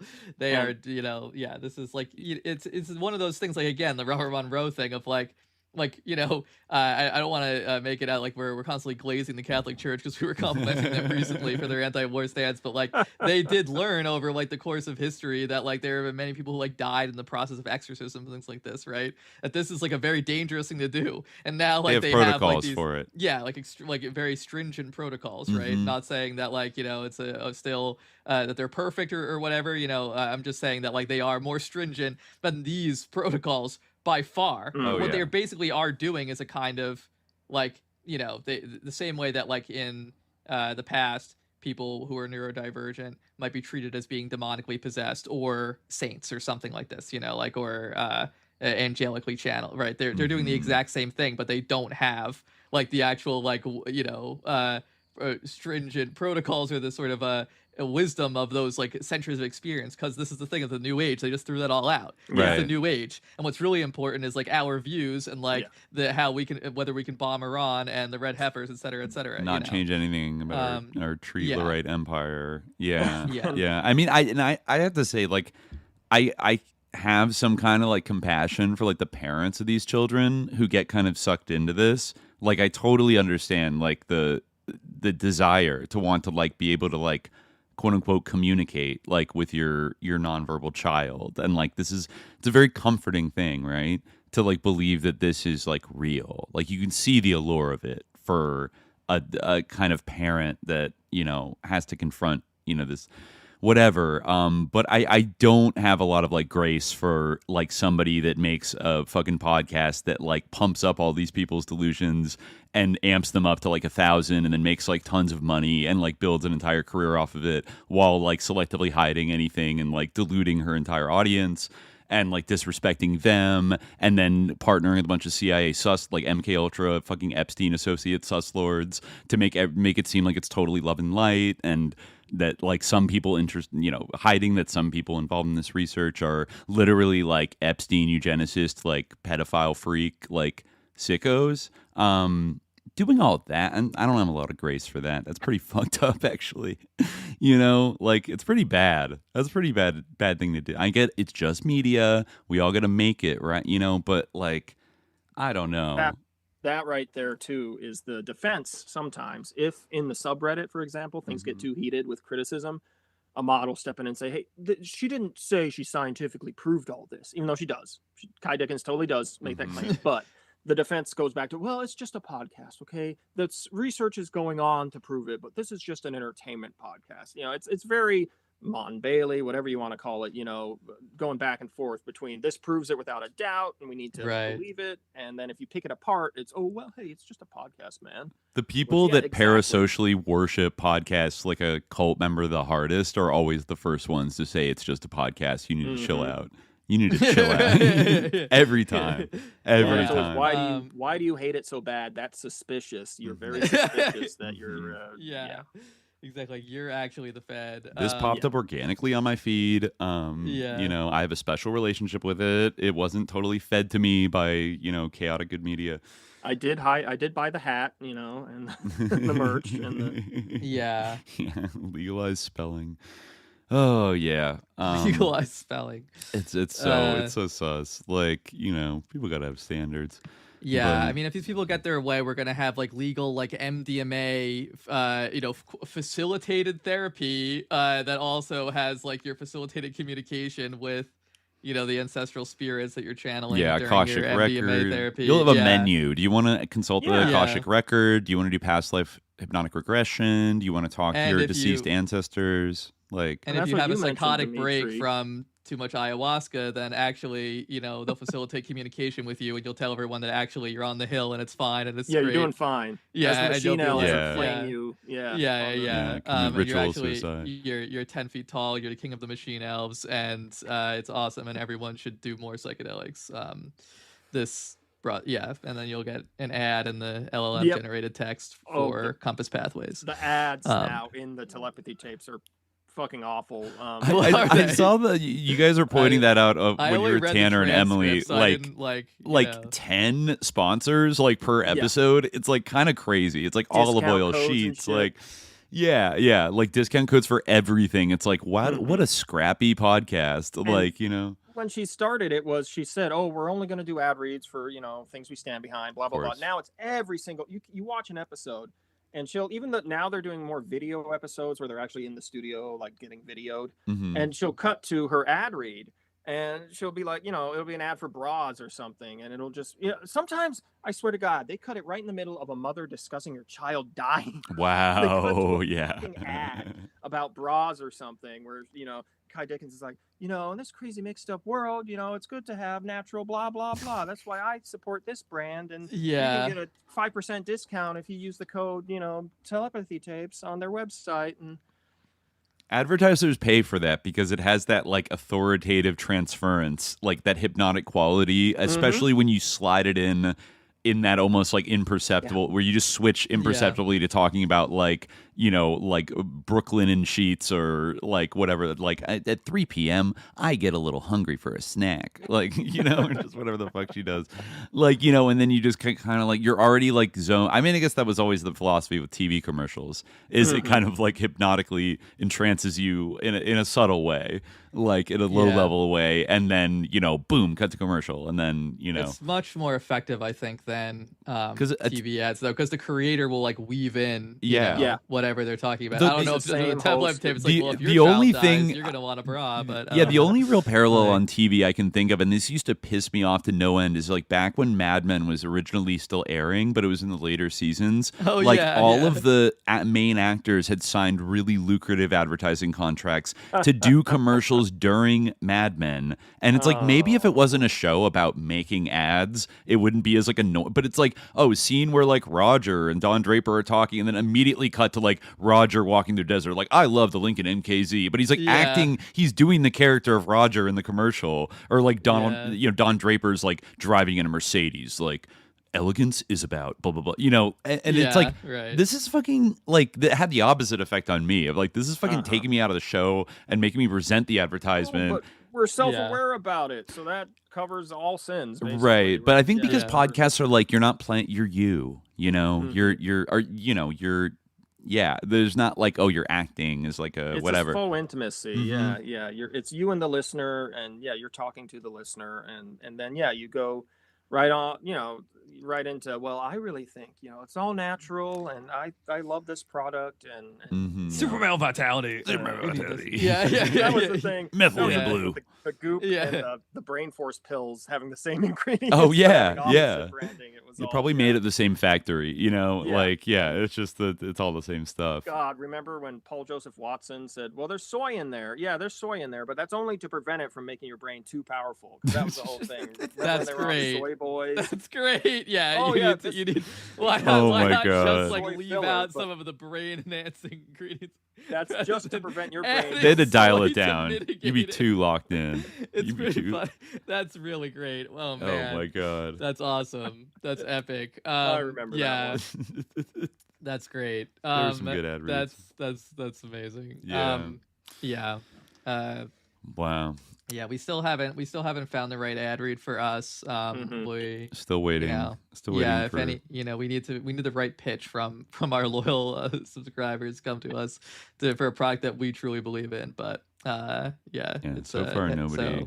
So far, no one. I mean, I can't imagine. Like, I listen to some like podcasts, like, or try to listen to some podcasts. Like, I feel like it's definitely gotten worse. Like the profusion of ads, they're just constant. It's really become like cable. Like you're trying to like listen to a podcast, like, you can never, rest assured, SJ will never actually do that. But the Telepathy Tapes has, if you sign up for their Supercast, which is like $10 a month, so it's not that bad, you can have ad-free episodes. If you sign up for the exclusive. That's one approach. Sort of browbeating, like kind of torture strategy to get you to sign up for premium. And you get access to the paid Discord, and you get access to bonus videos and things. The Discord is fucking dead. Really? Because they don't know how to make a community. So people come in, there's a lot of people in there, but discussions just don't, someone will post something and get nothing, and in fact, this was what we talked about, me and Tanner and Emily, a little bit. There's like people in there having mental health crises. Like some guy was saying he was schizophrenic, crying out for help, and he just got like thumbs up emoji. Oh man. I don't know if the mods ever stepped in. I don't know behind the scenes, but they definitely didn't say anything, in the channel. That's kind of, that's interesting to me, because from what I understand, I think for maybe like, some of your threads are from the with Tanner and Emily, like it seems to me that the two Reddits, because isn't there like Telepathy Tapes and Telepathy Tapes, they were both apparently started just by like big fans of it. Like it seems to be that's a very vibrant community, and it's also policed by mods, and like there's more there's a lot of like pushback if you kind of like if you slide in there and you start like criticizing it or questioning it, like the mods will kind of like come in, and it sounds like more the action is there than on like the paywalled Discord, which seems a little like funny to me that like I don't know, like if it was organic and you do have these like big super fans that maybe it's just because they didn't put any effort into the Discord, but I don't think they did, because Ky never stops by. She's very hands off, right? It's just down to like, again, I think volunteer mods, and the thing about the Reddit, it's more active, but the most active they've been is when someone posted a big debunking video recently from the the like skeptical debunker channel, Professor Dave. Mm-hmm. They posted this big debunking video about the series, and that got more comments than anything they've been posting for months and months and months and months. And then the Telepathy Tapes brand did a DMCA on that video on YouTube, so it's off YouTube right now. Right. Was that there was a Zaid Jalani article about that, about how they that was about what they tried before. They did it before too. They did it to Janice Boynton, who's a former facilitator who went through a court case, realized facilitated communication doesn't work, and now she's an anti-facilitation communication activist and communicator. She runs facilitatedcommunication.org is the website. It's like a clearinghouse for information about it. She has I'm just saying, she has a small channel where she started posting telepathy tapes, very short, fair use clips to analyze the test videos. And she would say, look, here's where they're lying to you, basically, or here's how facilitated communication works. The Telepathy Tapes DMCA'd one of her videos, but they screwed up their request so badly, because they said, like, she used like 16 seconds of it, and they said, well, she used 1 minute and 30 seconds of it. Wow. But the whole clip that she was taking it from was only like 45 seconds long. So they totally fucked up all their math. They didn't even get the data right, or on what she was doing. And then she got a lawyer, and she responded that, this is fair use. And so they had 10 days to escalate, and they dropped it, because that's how it works on YouTube. They have to respond. So they didn't respond, so the video went back up. Wow. And so we're still in that weird timeline now, I think, for this Professor Dave video, where we're going to see if it goes back up or not. And I really think they put their dick in a hornet's nest there, because that guy, he's a very confrontational figure. He likes to he likes to debunk creationists, debunk science, debunk debunk pseudoscience. Yeah. So that's like setting up, unless that's what you want, unless this is engagement bait, to stir up. Bait. Maybe it's flagging a little bit. They need to whip people up. I mean, were a lot of the comments on the subreddit with that video, like, were they like, this sucks, shut the fuck up, or were they like, wow, good point? Well, there was a lot of back and forth, and a lot of it was like, oh, he's a materialist and he doesn't understand, or Ky Dickens said it wasn't facilitated communication, and he's not doing. A lot of people in denial, but a lot of people coming in and being like, yeah, this is bullshit, man. He's right. You guys are full of shit. What happened though? There's a couple comments right after it got DMCA'd of people being like, ooh, that's a bad look. And it's usually not a good look to get to go for the litigious option right away. I just wonder sometimes, it's like, if there's more of a organized market, like stochastic marketing strategy, it seems like setting up, like, focusing on the organic, totally unaffiliated random subreddit that becomes the kind of the unofficial, like, gathering point, might be something they want to, like, cultivate, but, like, not make it look like they're cultivating, whereas the official Discord is like, they kind of own that, so it's like less. You paid your money, so they don't really feel any. There's no added benefit to keeping people on the Discord, and people can come across if it's modded in a way that it still ends up. It's like Chaotic Good Media said: for every 100 bad comments, there's going to be 200 good ones. Positive ones about it. That maybe and a little back and forth is good for engagement. It bumps you up in the algorithm, like. That it looks like we're above board, We're just organic and random. These people just are so inspired that they decided to create this subreddit. And there's random total people who aren't bots that are commenting all the time. And, it creates... My day job... This is a post from the Telepathy Tapes subreddit. My day job involves me working with nonverbal autistic children. How can I tune into their telepathy to better understand what they want to communicate? That's a post on there. Yes. Did that get many responses, or? It got a few. The first thing you have to do is be pure. I know that sounds ridiculous. I don't know. But make sure that you honor truth. Come from a place of deep unconditional love, and I mean it. Not just like, yeah, I think I do. Like, really, love yourself so wholly and fully. If you're not there yet, then do shadow work, meditate, and lots of self-care. Then you can attempt more after. I like that love yourself is like the critical thing. Like don't like have like unconditional love for like other people or like children. What's very funny it's is like that yourself. That there's multiple replies, at least 3 that I've seen saying Gateway Tapes for the Monroe Institute. Oh my god! It's a similar reaction. Like at some people's coverage of the Monroe Institute. recently. You can probably find it, but some people did some deep dives into it. I think that Otherworld podcast did like a 3-part, incredibly deep dive. 55-minute episodes. Was it critical, or was it kind of like it got into the it brought up like the Loosh thing, and then it talked about like the CIA and like defense, contractor kind of involvement in Project Stargate. But its ultimate conclusion, which I found, I found a little bit, what's the word for it? Yeah, that. It was I played the Metal Gear Solid alert again. Okay.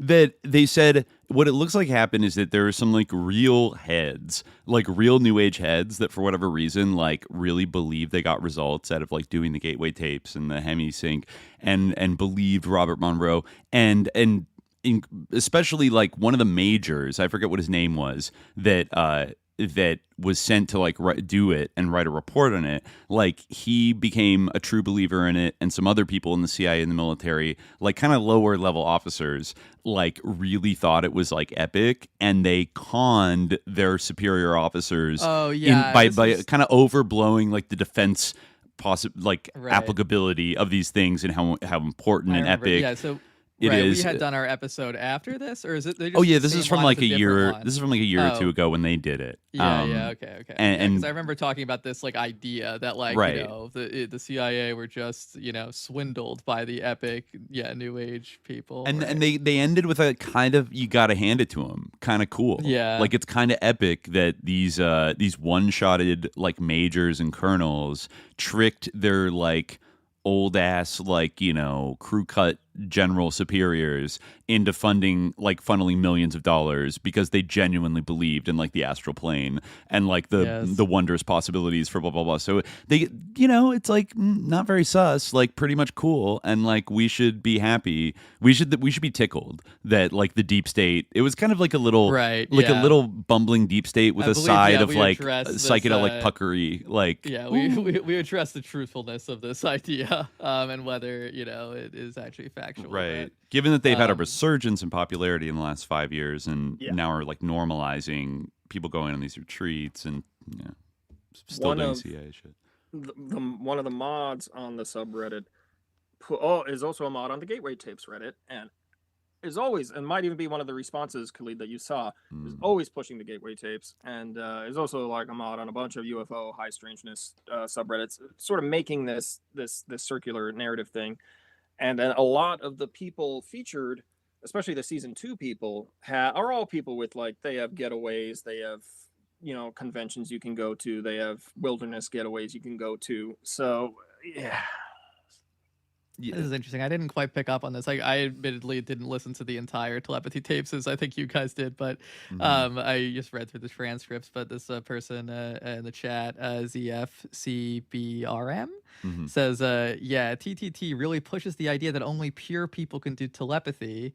Sarah Crosby replies, exactly. And Ky will say, you have to clean up your thoughts, as that is an entirely scary sounding mind control-y. I mean, obviously like being pure is like a important thing in like a lot of like spiritual systems, but it does have that weird, it does kind of make me think a little bit of the sort of mysticism described in that Haaretz article, where like it is a little bit unusual for like a new age idea, like the focus on purity, kind of like as we were talking about like not too long ago in our in many of our episodes, but like it's kind of even connected to what we're talking about in Ramparts, where like purity, like moral purity, is like kind of not like a very popular like new age idea, right? Like new age is all about power and like self-fulfillment and following your bliss. The idea that there are requirements and sacrifices necessary in order to be able to access these powers on a moral level is like not very. It's a bit strange. Maybe it speaks to kind of the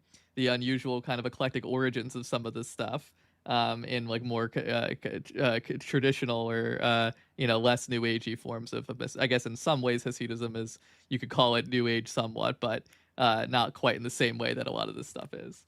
It's an interesting point. It is not usually emphasized in those terms, being pure.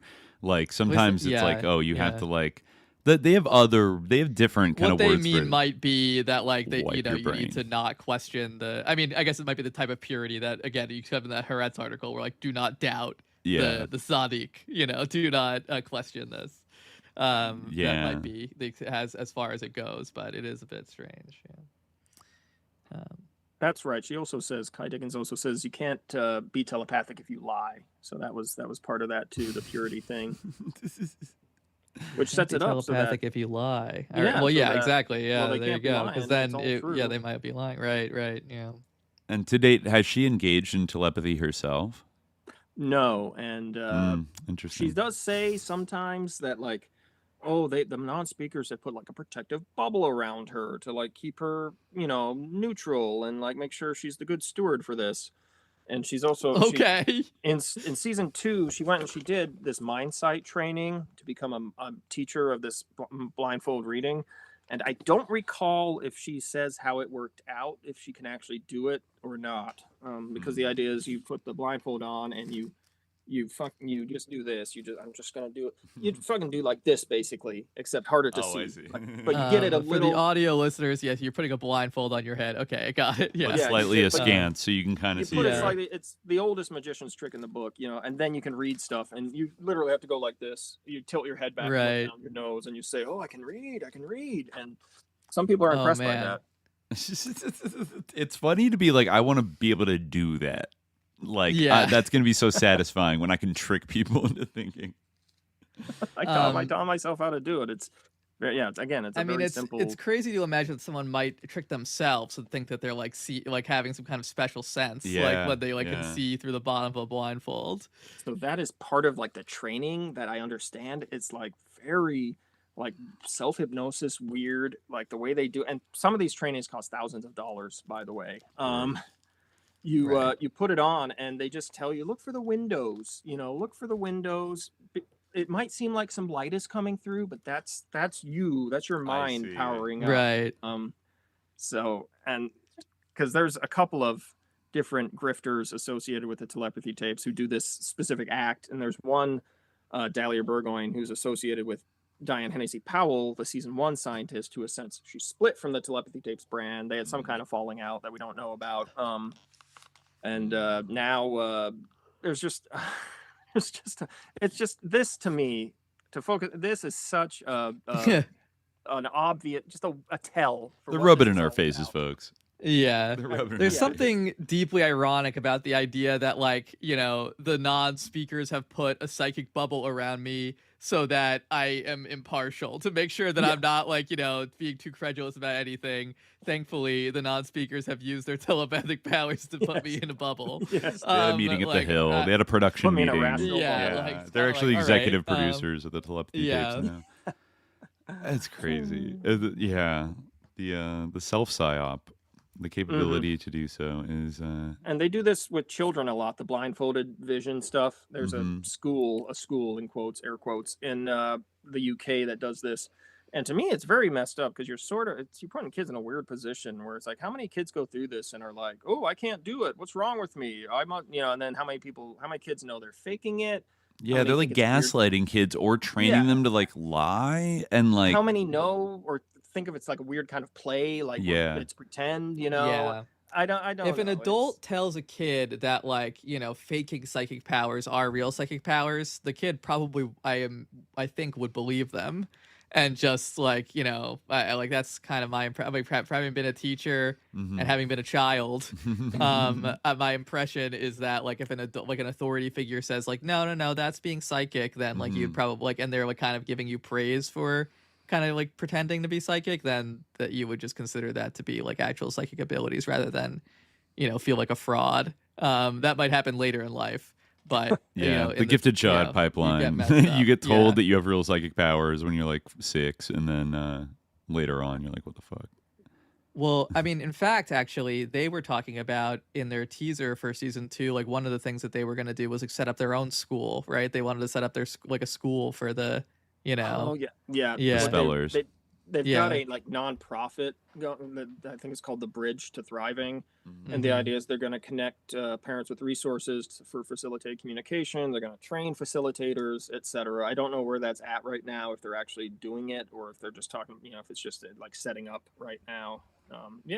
That's also Ky Dickens has connected herself very much so to the facilitated communication angle of we're going to legalize spelling, we're going to say it works, which is also kind of, they're in this weird place where they have that, and then they also have the channeling stuff and the telepathy stuff. So it's like you have to, on the one hand, make all these pseudoscience arguments for why facilitated communication works, but then you're also talking about all these great, wonderful channeling and all that. I'm saying it's going to be very hard for them to square that circle. Because there's a bill right now in New York involving access to communication for disabled people, which specifically one of the latest updates to it has anti-facilitation communication language in it, specifically to avoid the state approving of that. And some of the people connected to the Telepathy Tapes started a letter writing campaign to get that out, to say, no, facilitated communication is valid. This is just like complete madness. And that's like how you do kind of see like this coalition type of thing where like you have like kind of the RFK Jr., like Maha type of situation where like this is actually kind of like a political cause where like, first of all, they're making our society like worse. By sort of normalizing this like horrible practice, but also like this is kind of a form of a coalition building where it's like, oh, we need to align with the people who are going to legalize quote unquote spelling, who probably are going to be like the RFK Juniors of the future more so than anybody else. And RFK's autism board that he just launched, I think there are multiple people on that board who are facilitated. They're autistic people who are facilitated. On the board. Yeah. Wow. On the board, yeah. And he's all in on facilitated communication. And it's funny because back when he was talking about making lists of autistic people, a lot of fans of the Telepathy Tapes were worried about him. They're like, this guy is dangerous. What's he talking about? He's building a database. It's okay, guys. Yeah. He's on your side. He totally, See, I thought Trump solved the autism, and it was like Tylenol during pregnancy, game over. Like, we did it. I guess not. Seems like with all this stuff, it can only bad happen. Is my judgment. It can only bad happen. Oh my God. Yeah. Wow, that's crazy. Well, yeah. I guess we're probably coming to the end here. Any final thoughts, Jerry, about this whole phenomenon? Yeah, just that it is so huge. It is so sprawling. I think everybody who's interested in this should just look at it. Just, you guys were talking, you brought up some sources just now during the stream, and just pay attention to this and all the different connections and all the things that might come out of it, because it's being sold just as a product, and also a very enlightening product, and it's you're being asked to consume it very uncritically, like you guys were talking about, so just be aware that this shit is going on. I mean, I don't have an answer. I didn't even, I started, I've just been reviewing old books online, on a blog with tens of readers, and then this thing comes along and I was like, what the fuck is this? Because I knew from the Anna Stubblefield story, the background with that angle. And then the more you get into it, the worse it looks, the worse it gets. And so now all of a sudden, I'm saying I didn't ask for this, I didn't want, didn't want to have to talk about this, but it just becomes apparent to me that it's necessary. It's necessary to unpack it. Yeah. I'm really glad you stepped into the fray, because I always had an icky feeling from how many like headlines and things I was seeing about the Telepathy Tapes, like even though I didn't listen to them, of like, why are so many like Ezra Klein type people being like, oh my God, you have like, this is the most amazing, like mind-blowing podcast I've ever heard. Like people that weren't really well versed in like the weirdness of like the new age community, encountering it for the first time and just being like, whoa, it felt so tailored to like one shot those people. But I'm glad you started to unpack, and maybe they won't totally get away with it by the time the big movie comes out, if it comes out, if it ever comes out. And that's also the movie, like that's going to put a lot on the line, because they're actually going to have to make some claims and back some claims up, which I think, I don't know, it could all fizzle out for them. And again, there's so many people orbiting it. Somebody else could take up the mantle, and this could just be a horrible new age subgenre of the autistic facilitated telepathy. But Ky Dickens and the brand itself might just crash and burn just from not playing their cards right. Yeah. Grifters be crashing out. Like sometimes. always, like I'm sure these people will be around for years to come. We'll be seeing them doing the podcast circuit. You know, even if like she goes down, the like remnants all the will people survive. who were brought up like through this, like are gonna keep doing the whole like talk circuit for forever and like coming out of the woodwork. We can have the expose documentaries about how it's all wrong and awful, and everybody can come on and tell their stories. About Julia Mossbridge will come on and be like, I was actually troubled with what I saw. I was psyoped. Ky, there was a dark side to Ky. And then they'll move on to the next one. All the like DARPA people, the Rise Initiative people, they're gonna get that initiative. Better luck next time. Yeah. I haven't seen if they've had any success under Trump and RFK. I think that didn't work out to be anything either. I think, don't quote me on that. I haven't looked it up, but I think that fizzled out. They got to do their long march through the YouTube podcasts first before they can manufacture enough consent for this to be a real thing. They got to do a 5-hour interview with Jesse Michaels. Yeah, exactly. Exactly. Yeah, stay tuned for that. But yeah. Thanks so much for coming on, Jerry. This has been a lot of fun. Thank you for having me on. Thank you for the discussion. Where can people read your blog and find you on social media? Oh yeah, I'm on Twitter, just as Dr. Jerry Coe, and my blog is paperbackgods.blogspot.com, which just is old reviews of these old paranormal paperbacks, mostly the 60s and 70s. For a long time, I was just tracking the genre networks within them. Oh, nice. My profile picture is a guy named Brad Steiger who invented starseeds, if you recall, and he wrote hundreds of these books, and a lot of times he's just recycling his own stuff, other people's stuff, and that sort of, to me, is how I conceptualize the New Age network.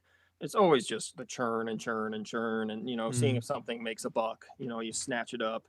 And the other interesting, one thing I do want to mention. So Brad Steiger for a while lived in Scottsdale, Arizona, when he was hard on the starseed stuff. Another guy, Dick Sutphin, who was a past life regressionist guy, also lived in Scottsdale. And then Joe and Franco's Highlands Church is the name of it. His mega church is in Scottsdale, Arizona. I just thought that was a nice connection to put a bow on everything. Interesting, the Scottsdale connection. Yeah, there's definitely some sus enclaves in like Sedona, in Arizona. There's a couple little sus enclaves there,